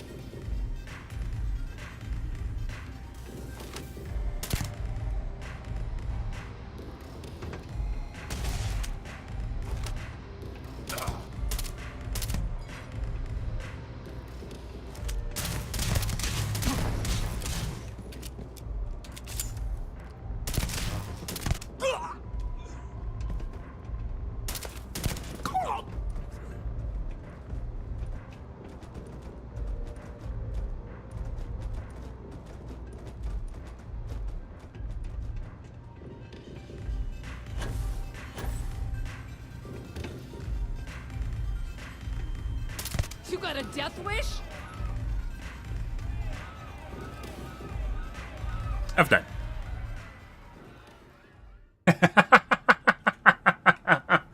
Yeah, anyways, back to bad storyline. It's almost like there's an alternate version of this game that's supposed to be here that isn't here. Oh, hey, buddy. Like, everyone, it's like all the women are fucking condescending assholes to you. And you're a dumb piece of shit. Like, holy fuck. Like, there's zero respect in any way, shape, or form. And I'm not just talking about the Crimson Fleet, which you'd expect that to be kind of people to be assholes, right? It's just like just everyone. Right. Not sure that's the way it goes, but, you know, maybe if you're talking to a very specific demographic. I wouldn't put all women and men under that umbrella.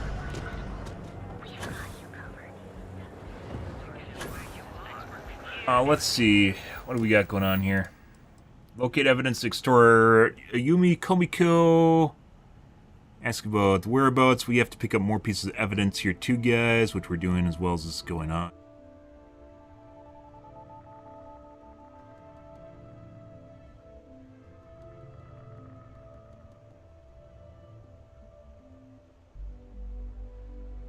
Okay, we got the evidence of Madame Savage's. Generdyne Industries, so that's further along.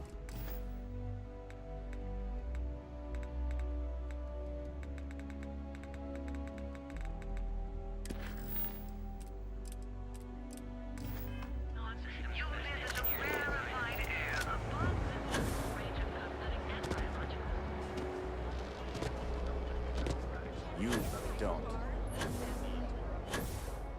Wearing a helmet? No, I'm looking like a fucking badass, except for that fucking 1950s space pack on my back. Which turns out to actually be really good. Yep. Have something for you, Captain.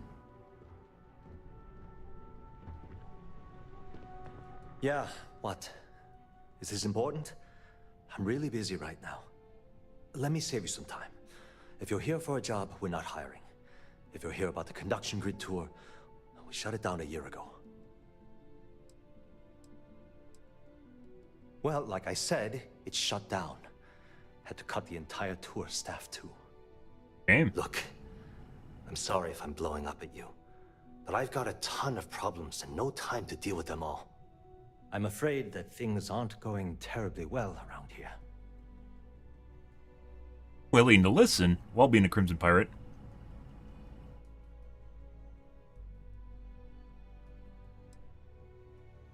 Wish that was the case. Fact of the matter is, we're barely treading water. Random walked in. Conduction grid went online almost 75 years ago. And since then, we haven't developed a single groundbreaking innovation. Power cells, the guys. money we're taking in as a power utility barely covers the waste that's going on in the research and development division. How would that be any different than when they first started? Like, the profits probably would have went up, right? Because the amount of people that are now in Neon is higher. And then at the same time, they're reducing costs by refining the process of their conduction grid. So I guess maybe their R&D is spiraling out of control, which they could literally just cut, and then they'd be profitable again, right? Assuming they were profitable at the beginning. So kind of weird, but I guess this operates under the assumption that the company just ballooned astronomically for some strange reason. But basically not changing at all.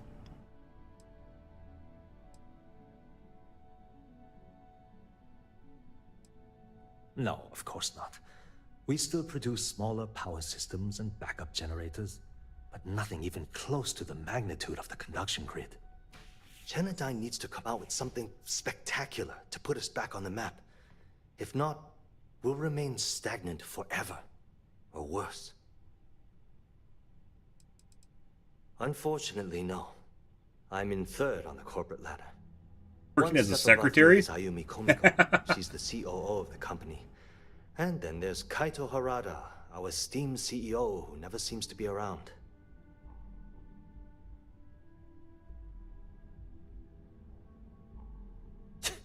You'd think that, right? The problem is that Brayson Bayu, Administrator Bayu's brother, is currently heading up the R&D division. I swear to you, the man doesn't know the first thing about power systems or electromagnetic technology.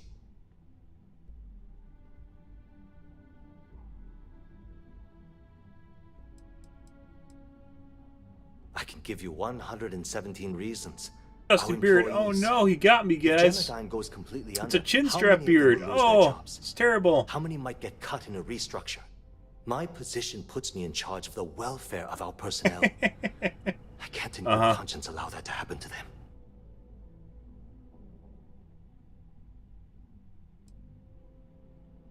Of course there are. But so far, Brayson has suppressed most of their work through pure jealousy. Look, I'm running out of options. No one above me seems to care what's going on. The company doing well would make him do well, so why wouldn't he try to make them do well? That I want to send to Administrator Bayou. Yeah, good question, guys. If he can be trusted. What do you think I should do?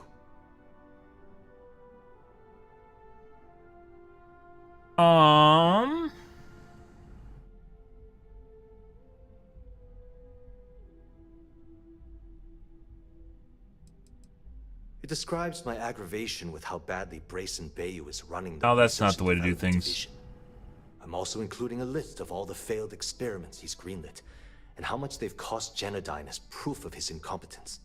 I'm praying someone as financially successful as Administrator Bayou might be able to put aside his ego and look at this from a business perspective.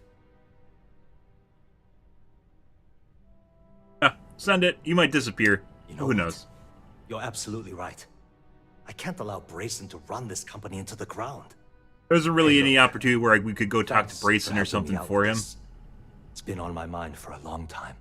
Cyberpunk. If there's anything else you need, any questions at all, feel free to ask.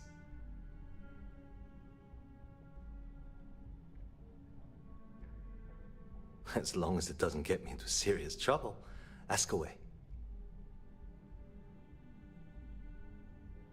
Whoa. Okay, that's crossing the line. I can't discuss company matters like this. A company matter. Bam! I think... Oh, no! No. Stop it. Oh, we didn't get in with You're trying to confuse me. We didn't get in with the persuade, guys. Bam! You know what? That does make sense. Okay, listen. You didn't Critical success. Me, but I know she's up to something with Benjamin Bayou. He was in her office a few weeks ago, and they had some kind of shouting match. I mean, they're siphoning off money, she's a lover, usual stuff. I don't know what it was about, but I happen to know Miss Komiko keeps audio recordings of all her meetings in her safe. And before you ask, yes, I'll unlock it for you. Just don't tell anyone I helped, okay? I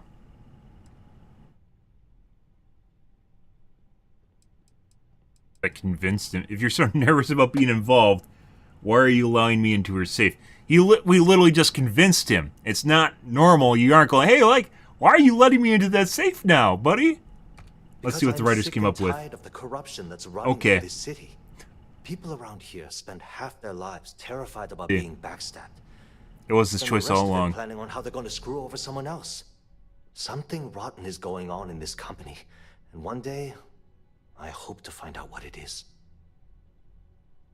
That's true. They're siphoning him off money. Working under her. She's my boss. She's fine, I guess. Look, like I said, I don't want to get into serious trouble. She might be a bit tough on all of us, but being responsible for Neon's power grid is a very stressful position. Sometimes that stress trickles down. A very political answer to someone he's trying to backstab right now.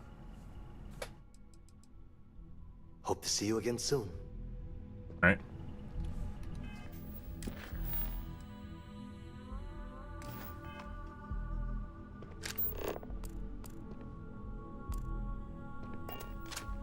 Beep, boop, beep, beep, beep. F5. Sorry, I'm busy at the moment. No time to chat.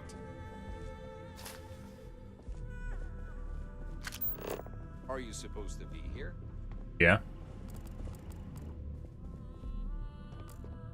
If you'll excuse me, I have a deadline to meet. So the piece of evidence, I think, is...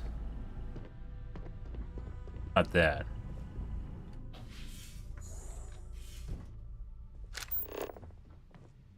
It's in the next area. It's not here. This is for...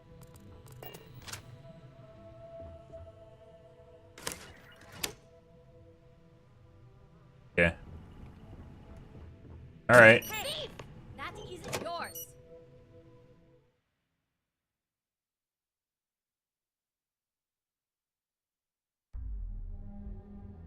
So they saw me through the shutters? Come on! The whole reason the shutters are there is to do that. Good thing we saved. What do you even do?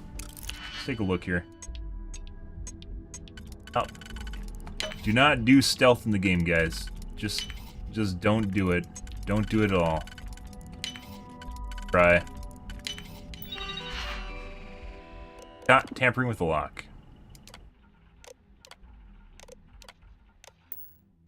Stop in the name of the law!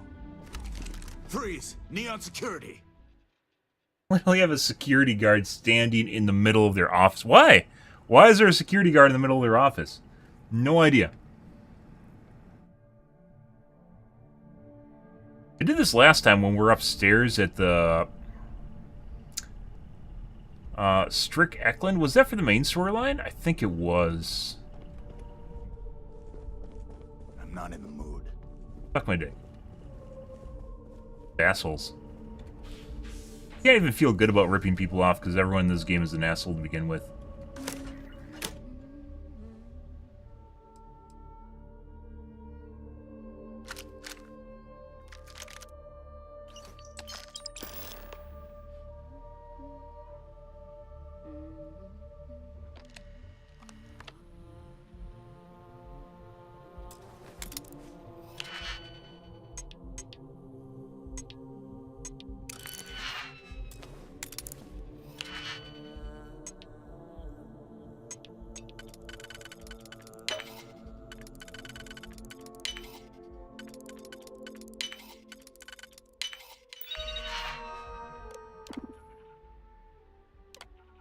Same thing as...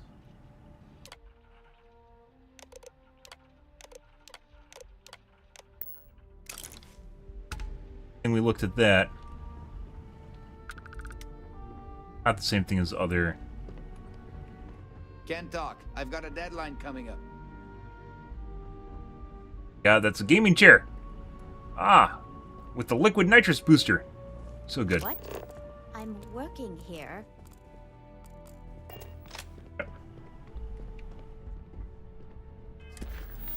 We have evidence to piss off Komiko. You. Have something for you, Captain. Happy Monday, guys. Mm-hmm. You don't. You. You. You. You. You. If you want to see how short You. my temper is, keep talking. Talk at all. You. Ha! Go in there. Got him good. Not interested. I don't even know what you can do with manipulation, guys. The only thing that seems to be useful about manipulation is it allows you to bypass dialogue. Like, persuasion only is just like a get out of jail free card. F5.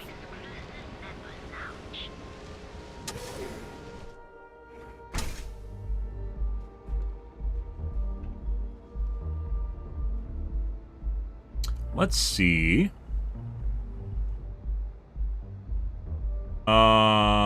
No, we got that. So the next one is in here. Hey, buddy. Haven't seen a leech in a while. You think the city got them all? They're just waiting to become demogorgons. If you wish to relax with some Aurora, Can't you see I'm busy, Estelle? Can't you see I'm Plenty busy, available. Estelle? What do you want? Wait, that's not stealing? I've decided to accept your offer. Let's make sure this is absolutely clear. F5. I don't want any screws. I'll provide a shipment ID, the equipment description, and F9. schematics, and then return.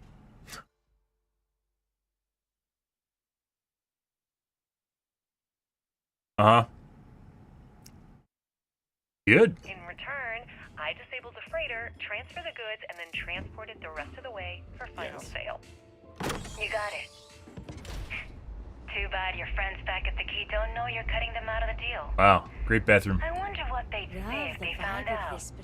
Probably the same thing your boss in the big shiny tower would say if he knew you were funneling electrical components, right?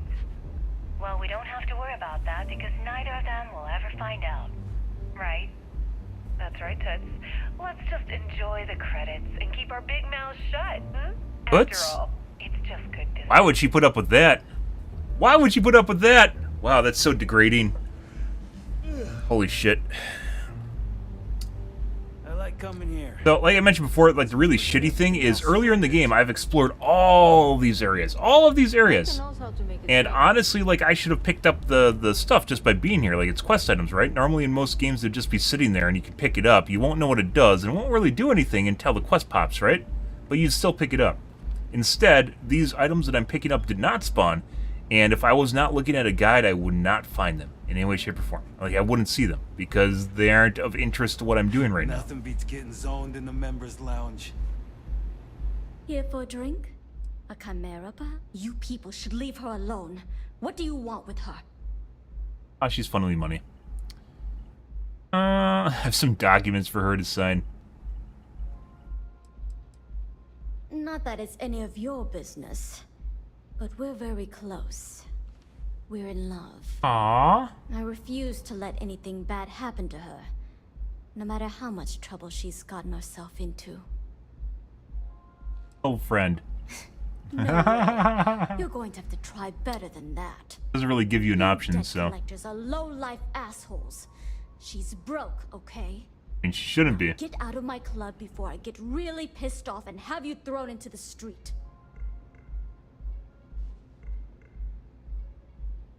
The Crimson Fleet?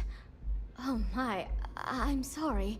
Better I be. had no idea. Bitch. I didn't mean anything by it, really. I'm gonna talk to Delgado. Sorry, I just... You're nothing to Delgado. I worry about her. Ayumi owes a lot of money around town. I'm trying to help her out, but, you know, I have a business to keep afloat. If you want to talk to her, you can find her in the members' lounge. You already have access, so you should know the way. God, kill Ayumi. Not kill Ayumi. Welcome here. Yeah. Now go see Ayumi.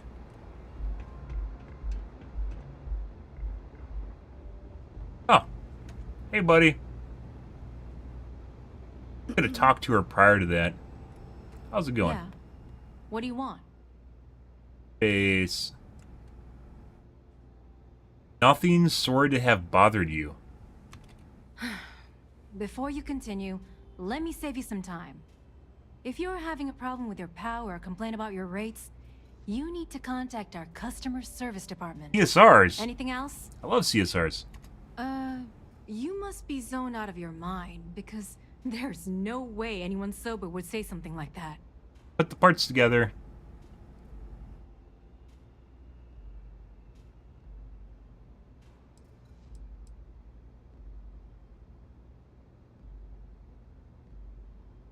Willing to pay. So we basically got the free card. Crimson Fleet's asking, not me. I mean, were we trying to save the evidence for anything other than this? I think it's just for basically blackmailing her, right? How the hell did you find that?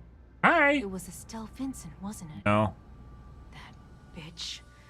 I knew I should have kept that somewhere else. Here, take this pass. It should get you through the storage room entry to the facility. I'm warning you, though.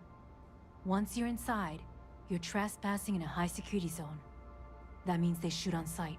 Cool. Good luck. I like shooting back. You're going to need it. Ah. Yeah, isn't there there's a love triangle going on here, right? Because she's fucking Benjamin Bayou, but at the same time she has a love thing going on with the chick Marika downstairs or whatever her name is. I suppose if I don't explain, a copy of that recording you found might end up on the next SSNN report. Just for my personal interest. Okay, fair enough. A few years back, Give me more previous CEO more incriminating Jonathan went information. missing. As the COO, I was next in line for the job. Instead, Bayou muscled his way into the company and gave me an ultimatum. Either back up his bullshit Mr. Harada identity, or I'm gone. I had no choice. But I decided right then and there, I was going to do whatever I could to take what was rightfully mine. If that meant seducing Bayou to tip him off balance, then so be it. Luckily for me, Mike has been incredibly understanding about the whole thing. So she's supporting of her revenge arc right now, where she's fucking someone else for revenge. I see, and they're both in love with each other. Well, I guess, you know, don't judge other people's relationships, right?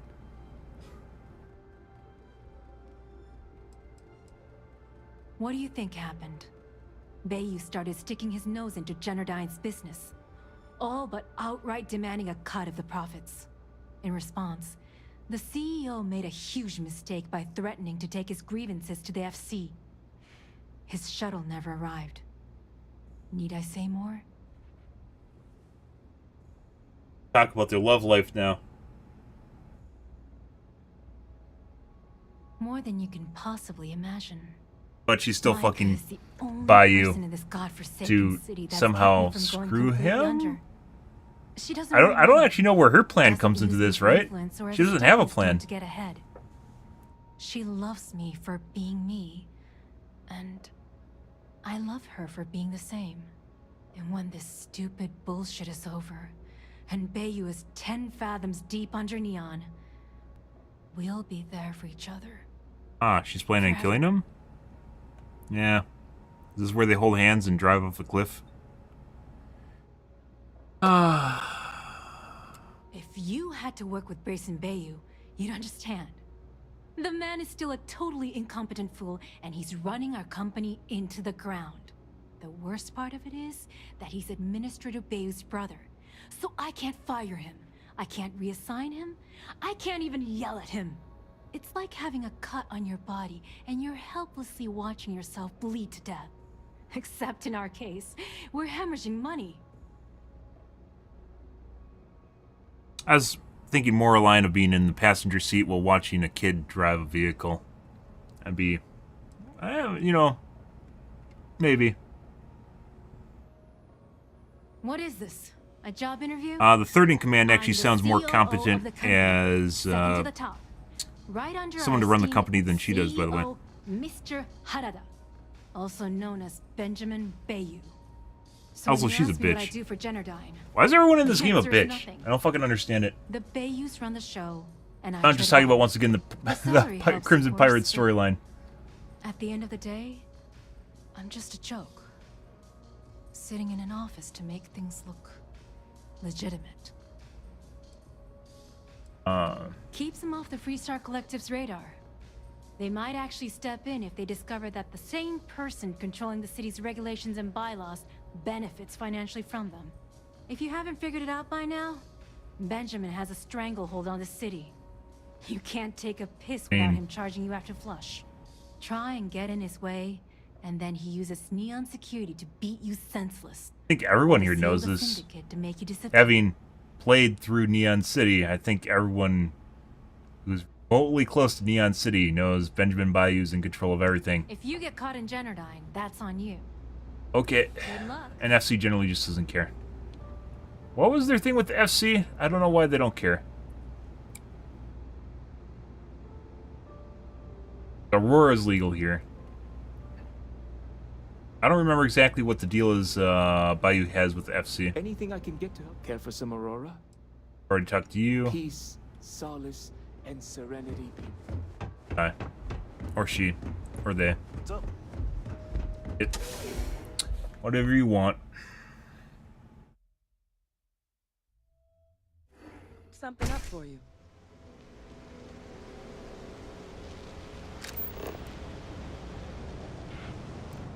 Can you believe Bridge entrance.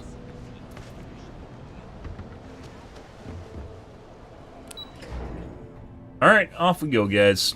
This is for the fish packing plant, which we were at earlier when we made some Aurora, I guess. Oh, that's where we went before.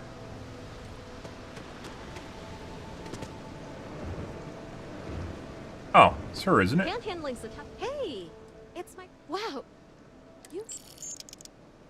See ya, Chief. Apparently we have... I don't remember this pile being here.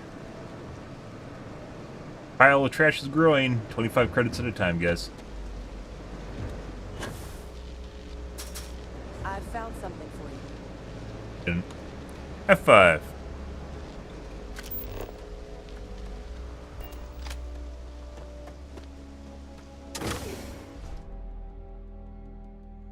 So, I'm not doing stealth. Stealth is horrible in this game, assuming we don't need to.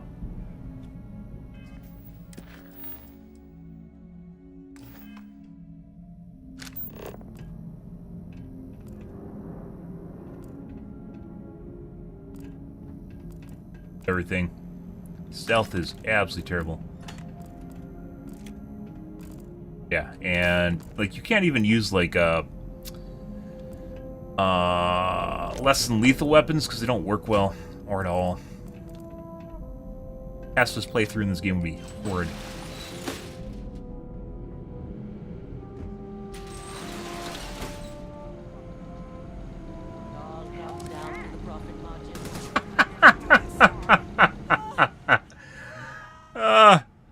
Yeah, there's a reason we aren't going to do this stealth, guys.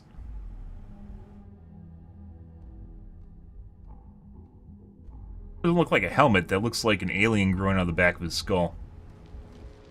Ah, good old AI. So, once again, we are not doing this stealth for obvious reasons.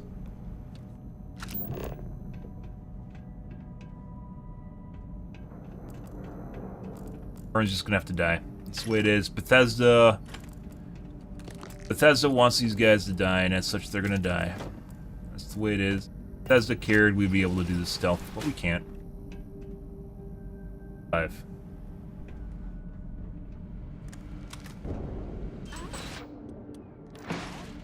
You independently will.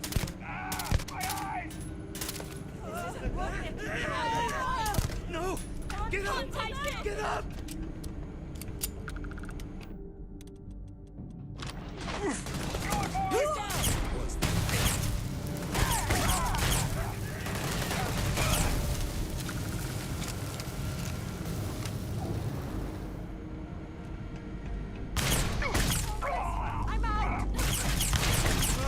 I don't think we need to kill him. I think we can just let him run around. Got one. You're mine. Adrian's pretty ruthless, guys.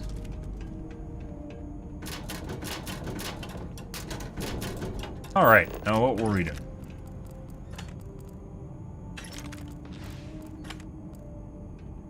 Damn, they were just here.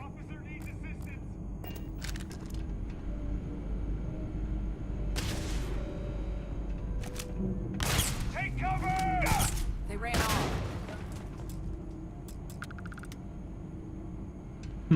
Oh, this is the other side of the doors. Ah.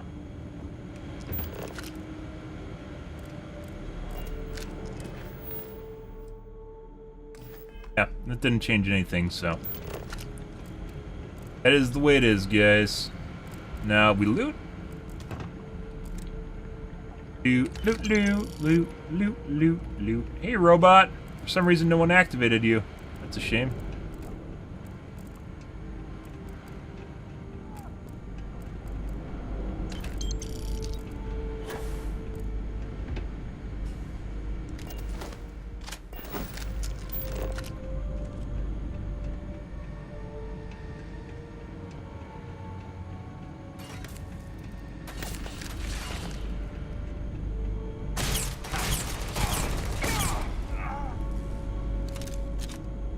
Luckily, they aren't related to Neon City security.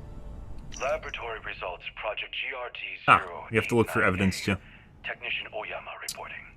Gangrene Landing. Current beaming system is not performing as per Chief Technician Bayou's parameters.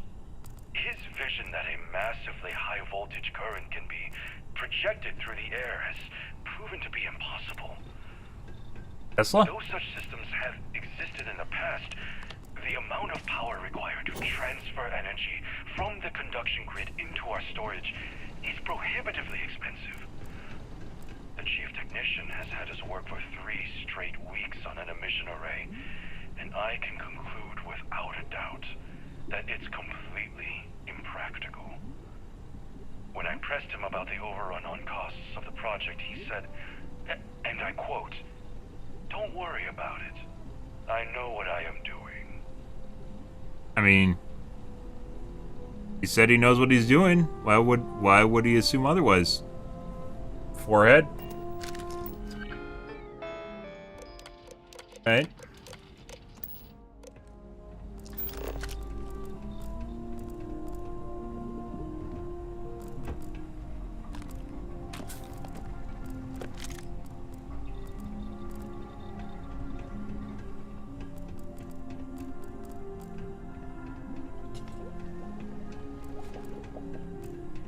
Hey, buddy.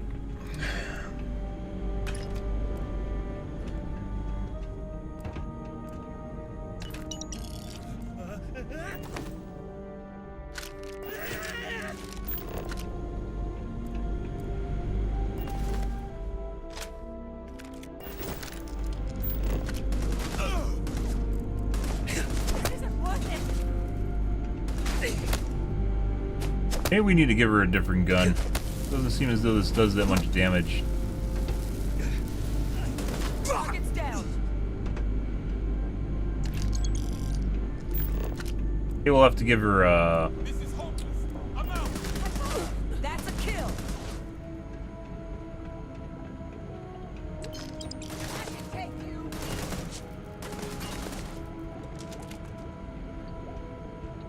I see.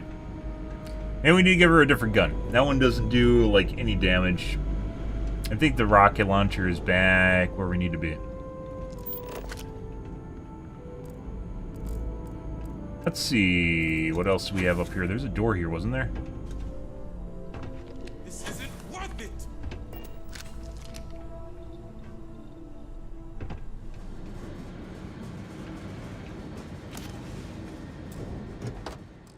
Garbage, as per usual. Yeah. Alert. I have another hostiles in the area. Definitely feels as though this game would be better if it had some level scaling in it. I mean, it does, but it's not nearly as aggressive. There's not nearly enough of it either.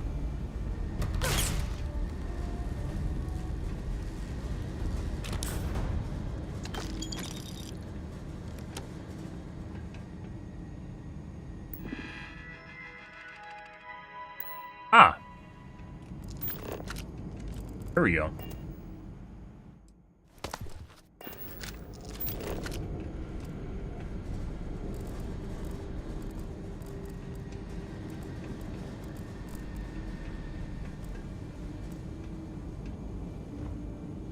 I do love how the vents literally are just room corridors with metal on them. Like, that's it. You don't even need to, like, crouch walk. I don't know why you don't need to crouch. They must have ran into some sort of weird issue. Ah! Look at that, guys. Got him.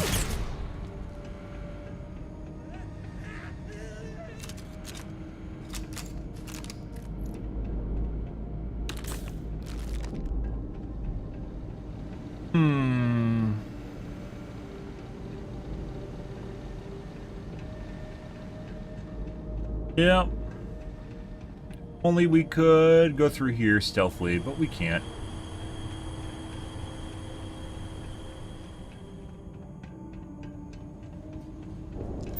I can't do this.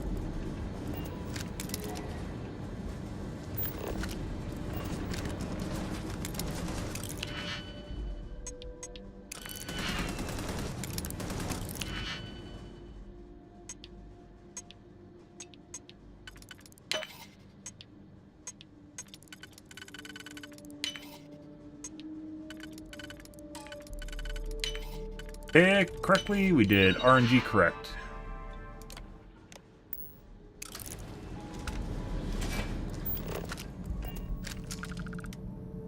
Think you could take me?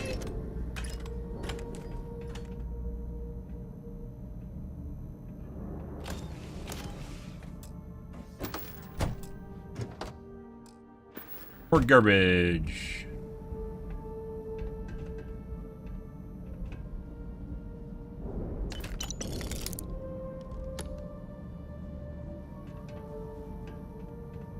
And garbage, guys.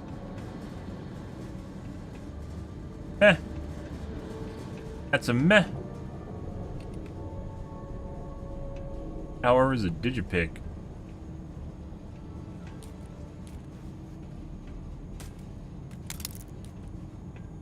Fix the glitch. F5. Don't mind how this is going to decimate their facility and be unable to produce R&D in any way, shape, or form. I'm sure their company will be better afterwards. Damn it! You won't get away, hear me? I'm out of here.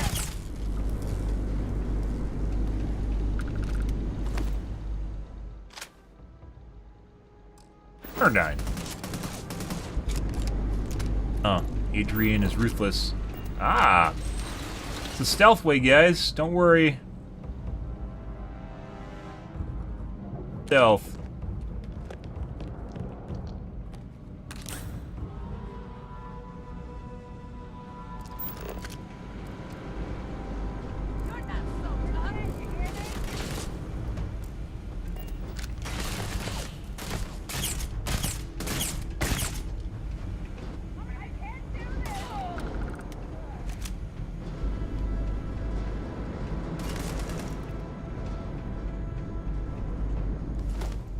Uh-huh. You guys are all relatively low level too, because it's just based on the system we're in right now.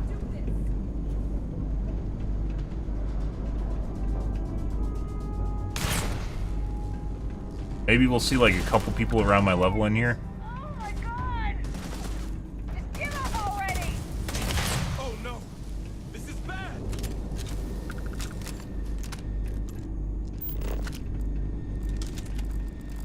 It sucks, but that's the way it is. On auto rivet, shitty micro gun,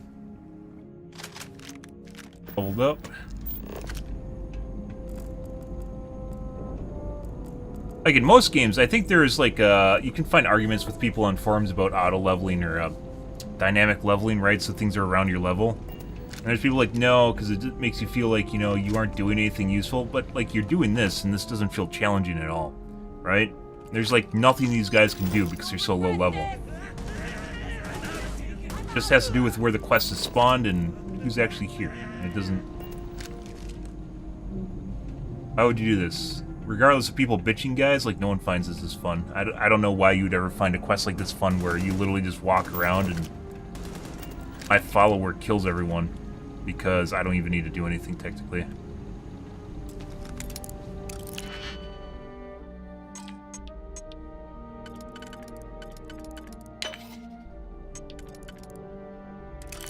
And did not do that right.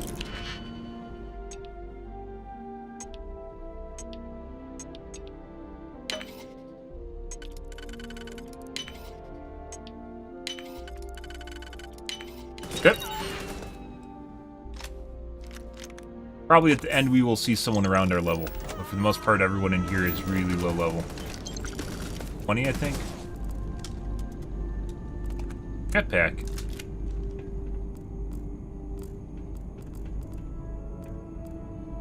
Is that the best you've got?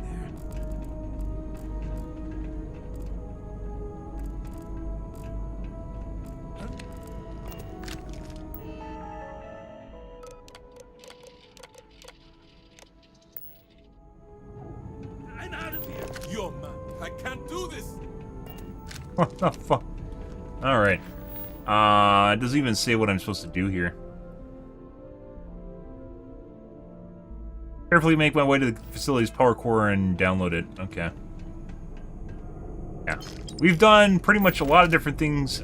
Stealth, guys, this is not a mission I'm going to do stealth. This would take fucking forever. And the AI is so glitchy.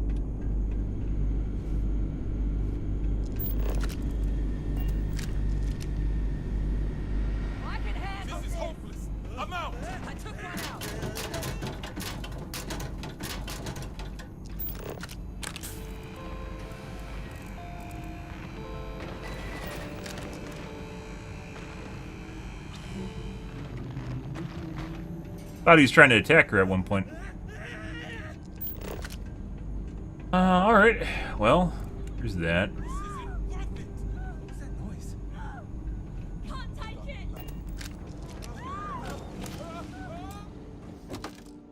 Nothing.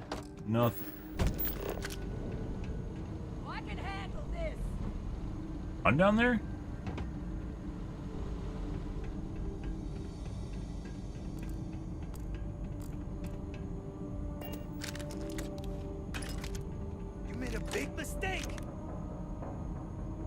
Did I? Star Shard.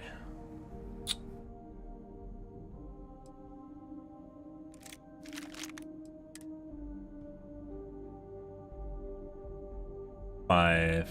Not better than our inflictor. They spotted us. A lot of money though. Let's do this.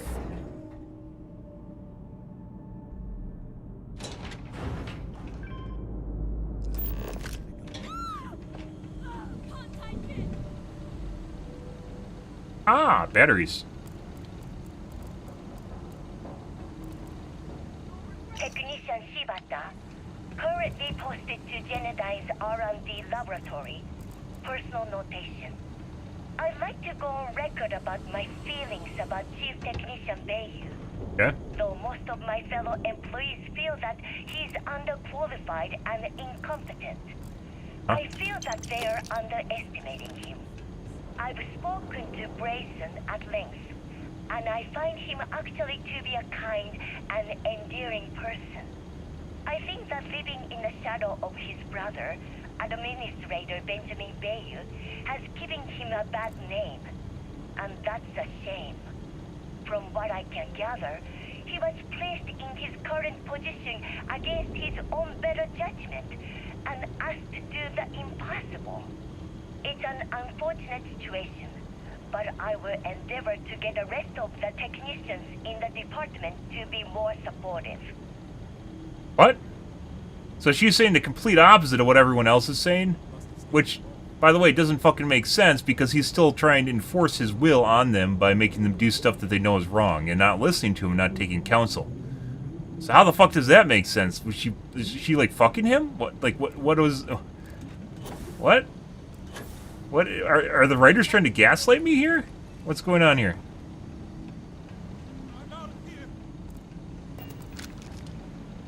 Just believe, forehead! Okay, I guess I wasn't supposed to listen to the rest of the dialogue. Okay.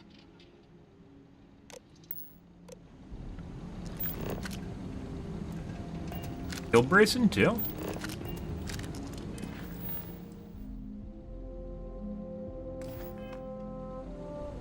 Five.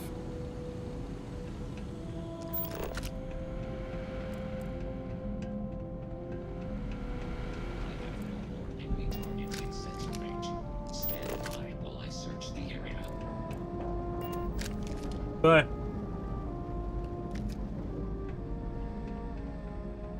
I am engaging a hostile target. Ah, you found one.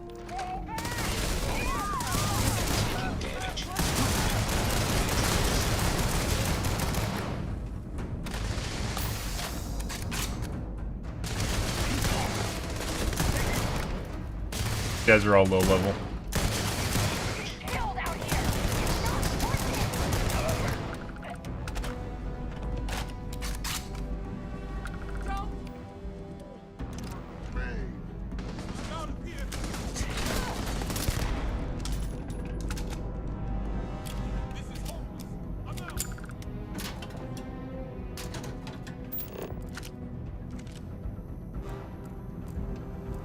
Pretty.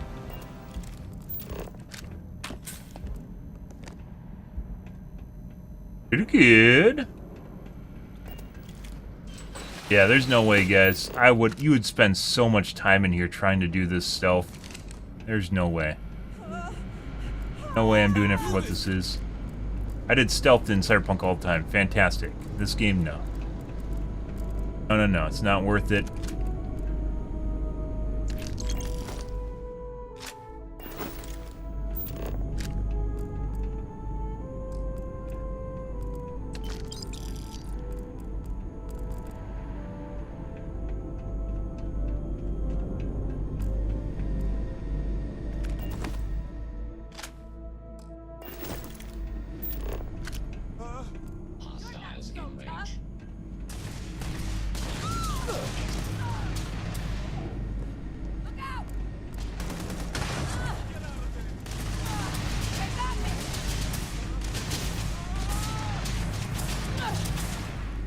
Here, you get him? Ah, that's a bullet hole through her back. Only level 20, Adrian. Think you can take me?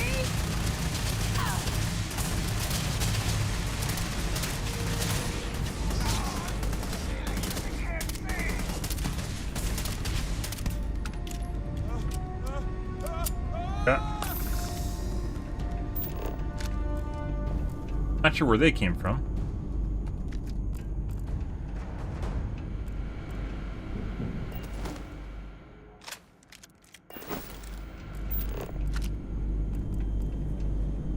As it goes. Whatever it was must have run off. Really. Most games, like, they'd have the civilians just hide, like cower or something, running around randomly, which makes sense at all, especially if they aren't going to program the AI to do anything useful. Skip pack means never going to use it, because skip packs don't allow you to jump. I mean, it's kind of nice, but it's a skip pack, which immediately makes it worthless. Yay! Yay! That is actually pretty nice, but we aren't going to use it.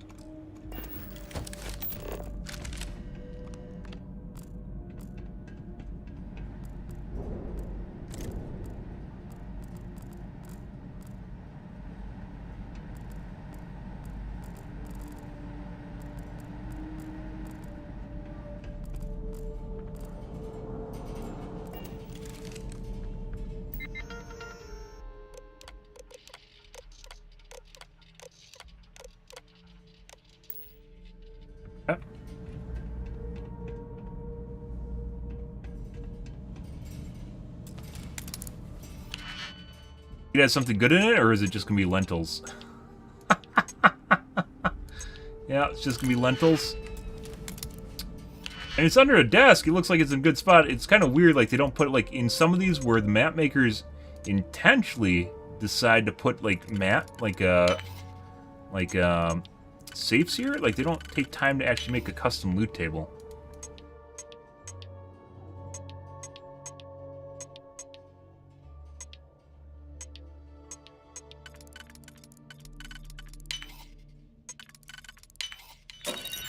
Lentils, actually, we got a side star. But it's gonna be garbage. Good. Guess on it. Assassin's Refined. Oh, it's a Refined. I think Refined is 2 steps lower than what we're at. We're at Advanced right now. Which means its stats just suck. Regardless of what level I'm at.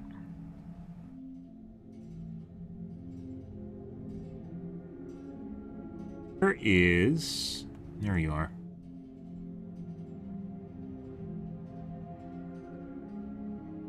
One step lower than what we have. It's probably 300 DPS, I want to say. 166, not even close.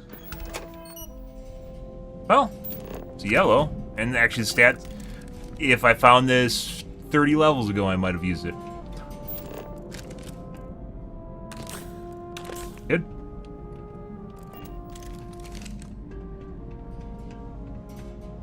They tried, the map makers 100% tried to make this like something you can do stealth, but the game just doesn't work that way.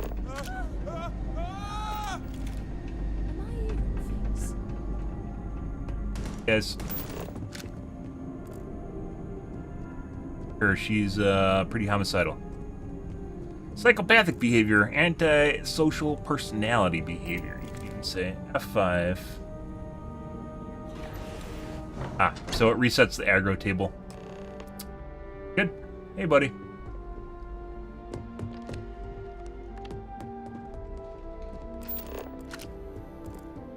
Can't take it. Actually, not completely. Power pack. Basic boost.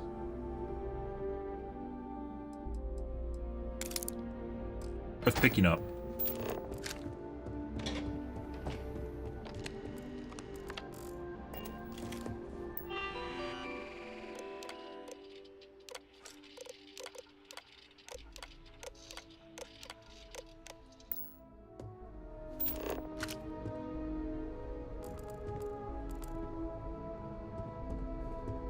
This is nothing. Gonna reset the aggro table.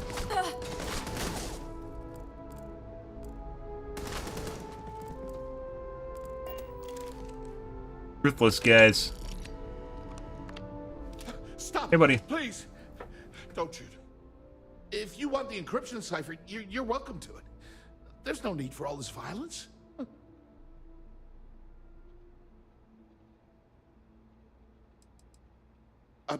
When you accessed the computer in the power core, it sent a notification to me here. I knew you were coming. I just didn't know when. Mistaken? What? Why would you ever say you're mistaken? I mean, this is exactly why we're here. What is the dialogue for you're mistaken?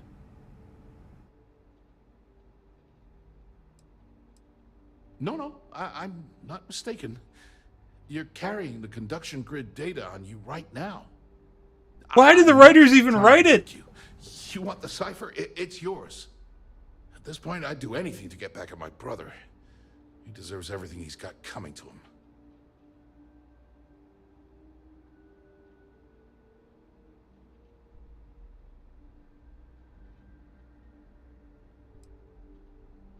Oh, don't patronize me. I know I'm no prize winner myself, but at least I don't spend my days trying to screw everyone over. I mean, he does. He was spent my putting down entire everyone else's life living ideas in and not allowing them to advance the Everything company. always works out for him, while I've been bouncing from one job to the next, barely keeping afloat. And all the while, he laughs at me behind my back. Thinks it's hilarious to make fun of his stupid brother. Like I wouldn't eventually find out.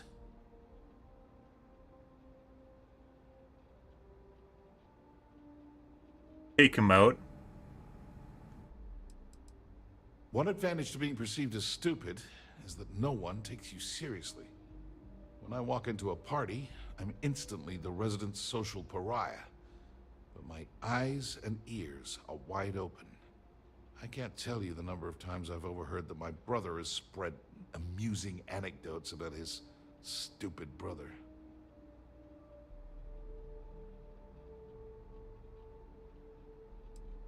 That wouldn't do any good. For every scheme he's gotten himself into, he has a bulletproof exit strategy. Man's virtually immortal. You know what? I am sick to death of being pushed around. It's my turn to take control for once. Don't die. The passcode for my terminal is GEN-41A18. That should give you access to the cipher and whatever else you need. I'm getting out of here while I still can. After you're done, I suggest you do the same.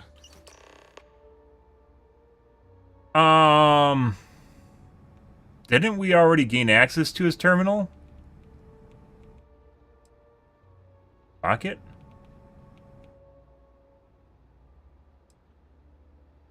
Honestly, I don't... Because he's a two-faced Honestly, I don't care. That's why. That's not like I should be surprised. When we were younger, we never got along very well. I mean, he's 11 years older than I am. We had two different mothers.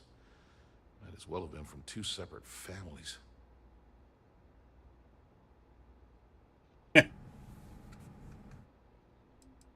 Well, there's a reason for that. I never knew my actual mother. She was my father's mistress. And I was told she vanished from Neon when I was only 2 years old. Ben's mother, she didn't give a crap about me. Wouldn't even let me call her Mom. I just had to call her Liliana. Now we're playing therapist. And then there's Dad. So buried in the day-to-day operations of Neon, he didn't have time to pay attention to his bastard son. Yeah. I don't want to be... we were literally holding this guy at gunpoint and we're being his therapist, guys. The fuck is this dialogue? Why would he... What? No. Why? What? Oh.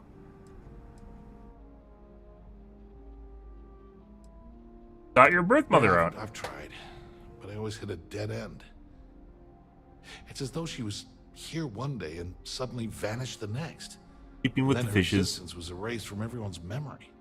I wouldn't be at all surprised if my father had her killed to avoid public embarrassment. That's the kind of man he was.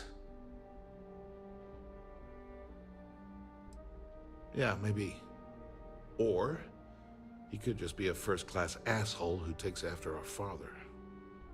Look, I appreciate what you're trying to do, and what am I trying to do? To get this off my chest, but talking about it isn't going to change a thing. That's why I gave you the encryption cipher. Anything I can do to stick it to Ben, that's the real therapy. Okay. I don't care. Thanks again for this writing is terrible. Really helped. Yeah, no problem. No problem, man. I'm just here holding you at gunpoint to ask you about your life problems and then listen to them. That's the whole reason I'm here. Jesus Christ.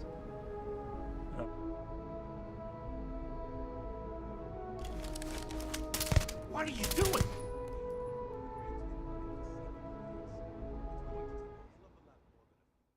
Not even after the quest is done.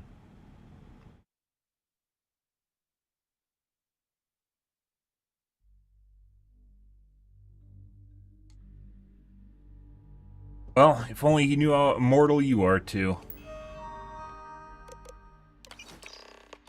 Okay, so we could access it, but we couldn't use it. Carrying that many things will only slow us down. As you. It's going to take a hell of a lot more than a few bad relays to shut that thing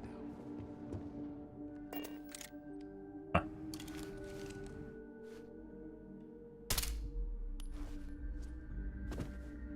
Guess they reverted?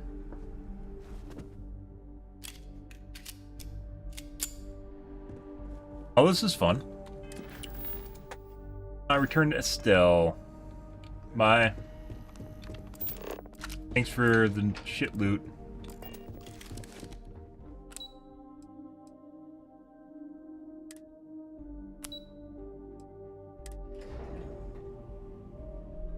Have something for you, Captain. Alrighty. Another day, another shift. Don't make my job any harder. What? I guess she's partying right now?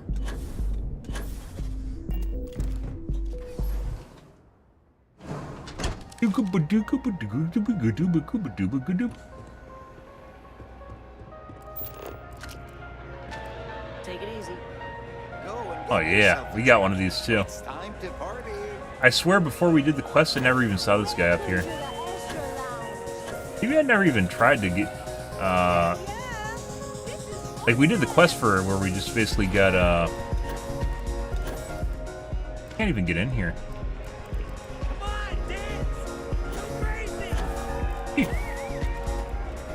Oh, I think there's an invisible floor there. There's an invisible floor there. Huh. Okay. The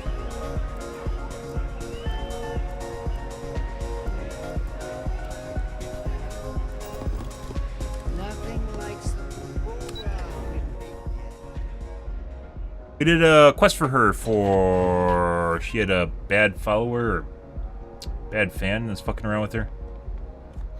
F5. One quiet That too much to ask for? That guard there is there for some reason.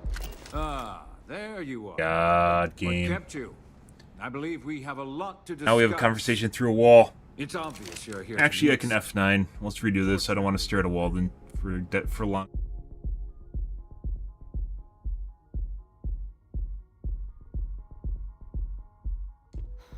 Just one quiet day. That too much to ask for? Ah, there you are. What kept you?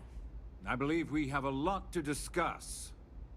It's obvious you're here to meet someone. Fortunately for them, they rented this VIP room under a false name. I assume that same someone provided you with that clever little virus you installed into Genodyne's systems.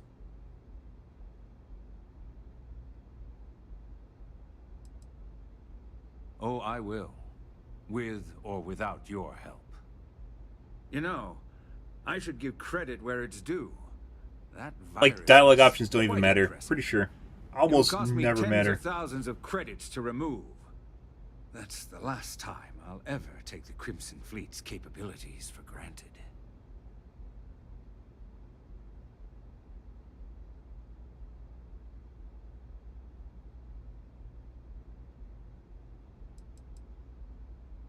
Because, like the majority of revenue-generating businesses in the city, I have a vested interest in Genodyne's profits. But more importantly than simply losing money, I don't like anything in my city being interfered with without my approval. Probably. But do you want to know why that's not going to happen? It's because I don't negotiate with pirates. I mean, he's basically They a don't pirate. understand commitments or contracts. How to get the deal done with finesse. No. For your kind, it's only brute force and violence. Shoot first, take whatever you want, and ask questions later. That's not how I do business.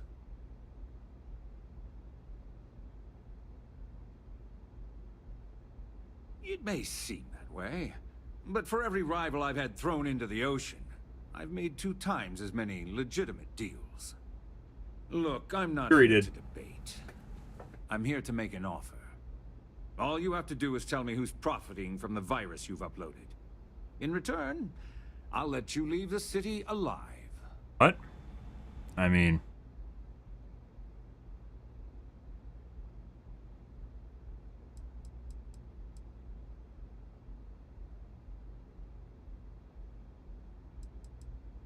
Really? That's the story you're going with. Very well. There's a body that Neon Security is going to be discovering very soon. Okay. One with concrete evidence that links you to the murder. I'd say you have about 1 hour to leave this place before you have a price on your head. So, I assume this concludes our little arrangement? I mean, we can't come back to leaving our Neon? fair city. Oh, when you get back to the key, be certain to give Neva and Delgado my warmest regards.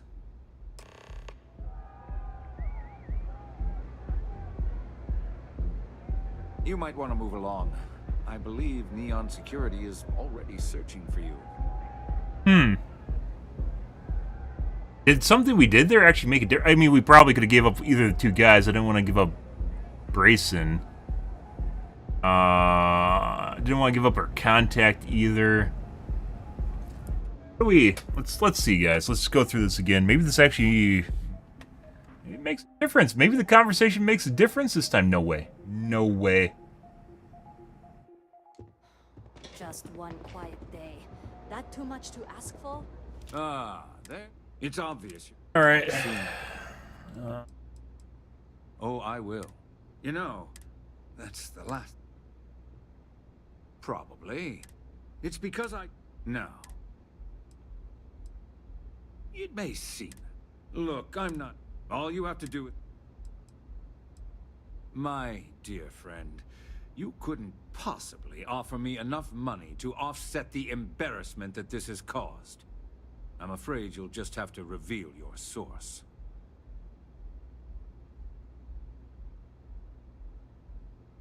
We could give up Brayson. We could give up Estelle.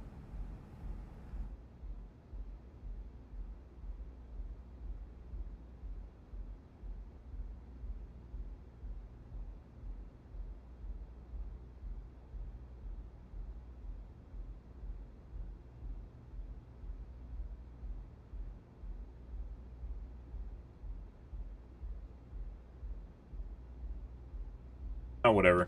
Really? There's a body, I'd say. So, no. Alright, bye. You aggro to me? Hey, buddy. Oh, here.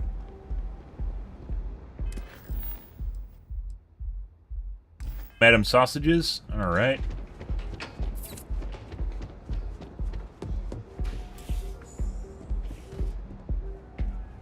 Where she's hanging out. You can jump down.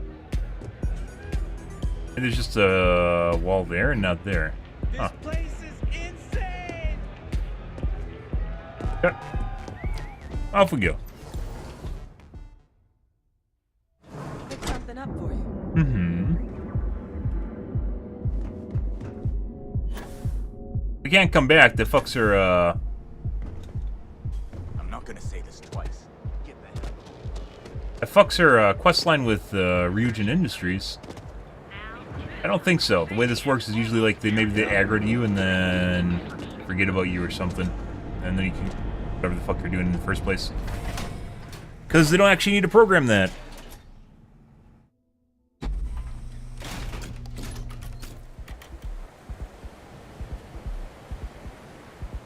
And my game crashed? Okay.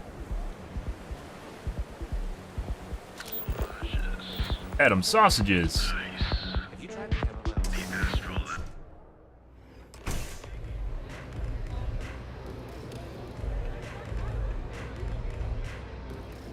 Can I get you something?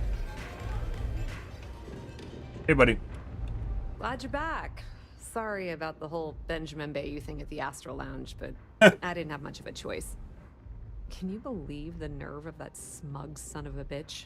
The man is priceless.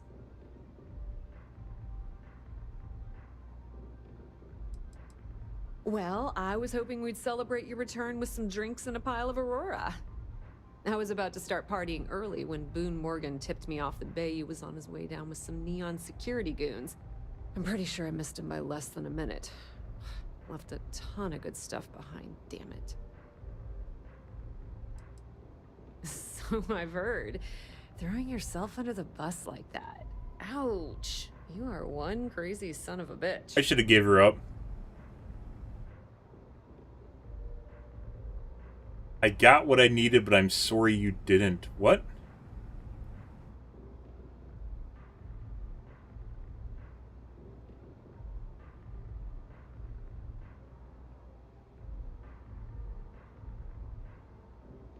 Well, I'm glad someone's happy. Not happy. Since Bayou flagged There's the no way. virus, I can't risk No way to try to manipulate her for doing that. Trying to crack Jenardine is gone. Now I'm in a bit of a bind. The prep work for this job put me in deep for a bunch of cash, and I have no way to pay it all back. Why? She basically threw me under the bus because she didn't tell me Bayou was there. And now I got a warrant, basically a warrant on me from Bayou who wants to kill me. And I'm giving her money. I owe her money. What the fuck is the writing in this game, guys? I owe her money. That's pretty cool of you to offer, but I know what he's gonna say. Sorry, Estelle. This was your scheme. You're on your own.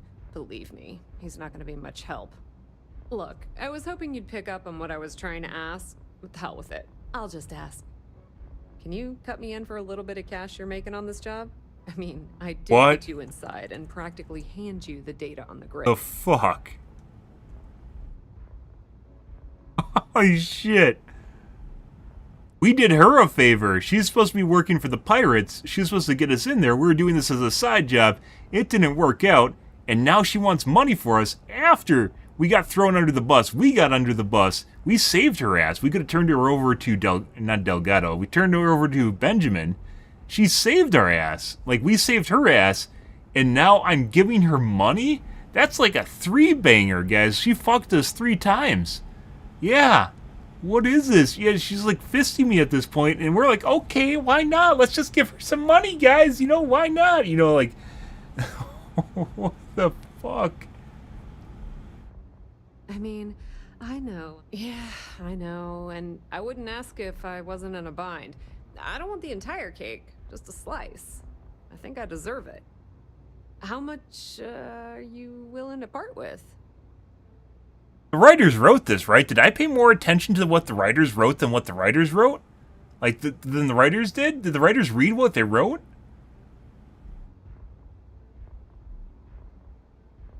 $9,000 credits, this is all I can afford. Why did they all say this is all I can afford, too? Holy shit, guys. Like, we're doing charity work for someone that fucked us 3 times. This is gonna be the 4th time she fucked us. What did we get on the 5th time? Anything? We even get to bang? What's happening here? What is? Here's 9,000 credits. Wow, that's yeah. Here, have that. Unexpected. Stuff your mouth. I had no idea you'd be so generous. I'm not. The writers All gave me right, there wasn't guess really we're any done options here. Tell Delgado if he ever needs me for anything else. I've still got his back. And hey, Christ. You won't be hearing Rook from me anymore. As far as I'm concerned, you're one of us now. Lifeblood of the fleet. If anyone tries to tell you otherwise, you send them to talk to me. Yeah, well, you could have messaged me before you sent me in with Benjamin Bayou, you know, and You then get a bounty bored put on or my head. something? I mean, I could go do something else, or... And now she's trying to help me the fuck off. Wow. I hear Sure. things are heating up back at the Key, so I might fire up my bird and head over to check things out. Rumor has it that Delgado has some solid info on the Crix's legacy story he's been hawking for the last few years. If there's even a chance that it's true, I want to be there when Shinya Voss starts splitting the loot, if you catch my meaning. Now, how did I know you were going to ask me that? Honestly, doesn't matter if I believe that Crix's legacy exists or not. What's important is that I believe in Delgado. If the man thinks that chasing shadows is gonna make us rich, then who the hell am I to judge, Fucked right? 4 times I mean, by her. I'm not gonna jump off a cliff for him or Fucked anything, 4 but times hey, by her, guys. He needs an extra ship at his side. Unbelievable. This is a give-take relationship, and we got fucked 4 times. After all that, then we still, like, we could have literally just gave her up, right? We could have gave her up, and we didn't. And she even mentioned it at the beginning of the conversation. And maybe it's a limitation of, like, the questing system in the game, or the chat system, but it... Oh, buddy. Put in a good word to Delgado for me, will ya? F5. You got a death wish?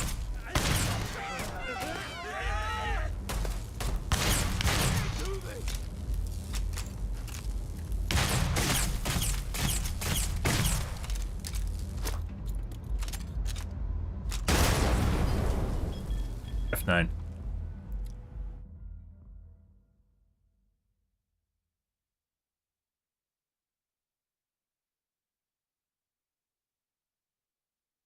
Put in a good word to Delgado for me, will ya? What are you doing? Move,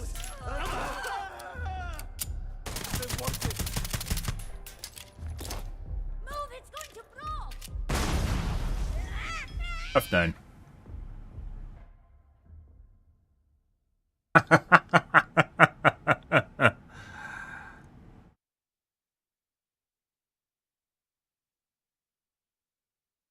Put in a good word to Delgado for me, will ya? Self-control, guys. Maybe you'd like to try a velocity?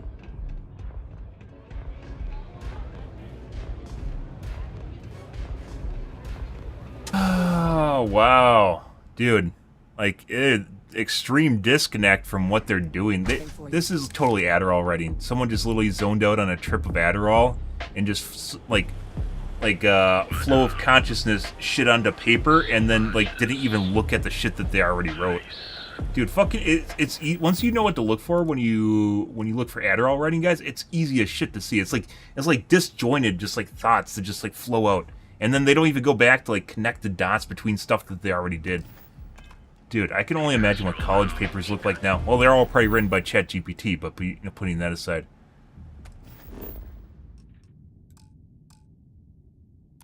Can't fast travel.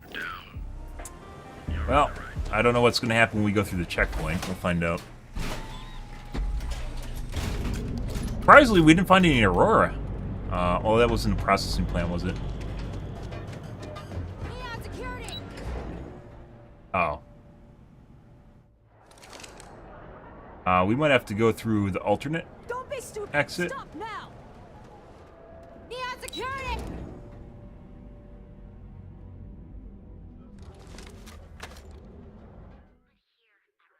Not fucking doing that again. Take all my loot, which includes everything in your ship too, and everything that your followers have equipped. Fuck that shit. You can't even shoot your way out either. Put in a good word to Delgado for me, will ya? Fuck me 4 times, guys. Fuck me 4 times. So there's a way to get out of here without going through the main gates, because we can't fast travel. See if we can figure it out. There, like, you can see the ship. This side. You're seeing it.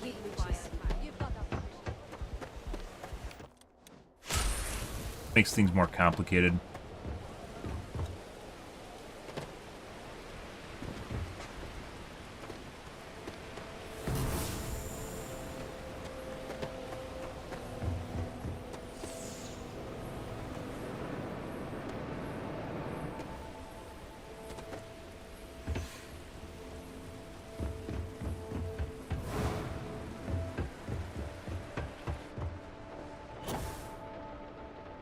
I mean, at the very least, this is, you know, kind of realistic where I'm on the run now.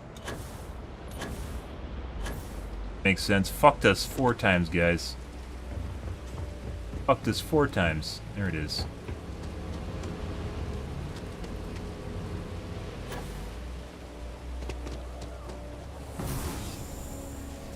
Five. I'm pretty sure I have some Dovahkiin powers I could use here, but...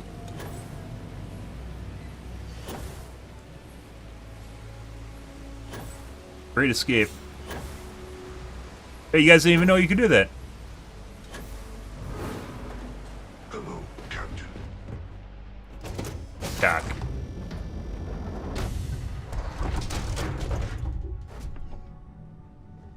For a grasp, sir. Yes, I did.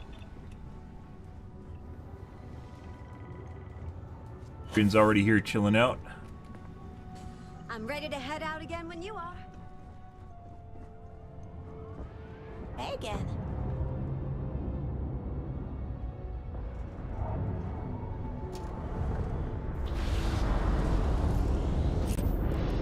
Like, there's so much opportunity they could have had here to make this good. Like, they're chasing us out, not putting an arrest warrant on us, chasing us out and shooting at our ship outside with their small little weapons, doing absolutely nothing while we take off. Stuff like that.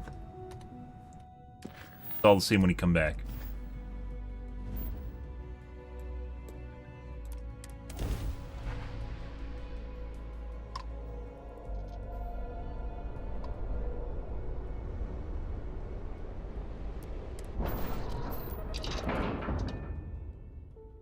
Something for you, Captain. Okay. We are going to call things here for this morning, guys. A little bit in overtime. I don't want to go through a bunch of dialogue right now. Okay. We're going to call things here for this morning, guys. A little bit better. Main storyline has its moment, or not main storyline. The storyline has its moments. Like a lot of things in this game, it's kind of touch and go. Depends on what you're doing in the game. There's a lot of just mediocre shit, and then other times there's, you know, pretty good quests. And this is kind of, right now. They must have had multiple people writing this, because some parts of the UC Pirate storyline are pretty good, and then other parts are very meh. Like the one we just got fucked 4 times in the ass, and the writers didn't even think to throw me a bone. They're just like, hey, at the end of it, you're like, maybe you could give me some money after fucking us 3 times. Hey, maybe you can give us some money, guys. Just throw a little money at me after I didn't tell you about Benjamin Bayou coming up to the office here, and I didn't think to warn you. Yeah, and after you saved my ass. Yeah, could you give me some money? What the fuck was that? Fucked 4 times. Oh, Jesus Christ, guys. All right. We're going to call things for this morning, though, guys. Good morning, Smokey. If you are new to the stream, you enjoyed hanging out, chillaxing, make sure to follow button on your select platform. I stream to Kick, Facebook, as well as YouTube live every day from late night to early morning, GMT-6. So late night North America time. I usually stream for 5 to 6 hours, give or take. Depends on going on in my life, what's happening, etc., etc. Tonight, guys, will be more Starfield, finishing up the UC storyline. We will be playing Overwatch in the future. I do not know when that's going to be. This week or probably next week. Getting back into things, playing my tank arc, and start the tank arc, and maybe do some late night rank, because the game should be relatively easy to find late night as tank. Be a completely different experience, so we'll see where that goes, guys. I am out of here for this morning, though, guys. Tonight will be Starfield. Anyways, guys, thanks for watching my streams always, and I hope you guys have a wonderfully fantastic Monday morning. Have a good day, guys.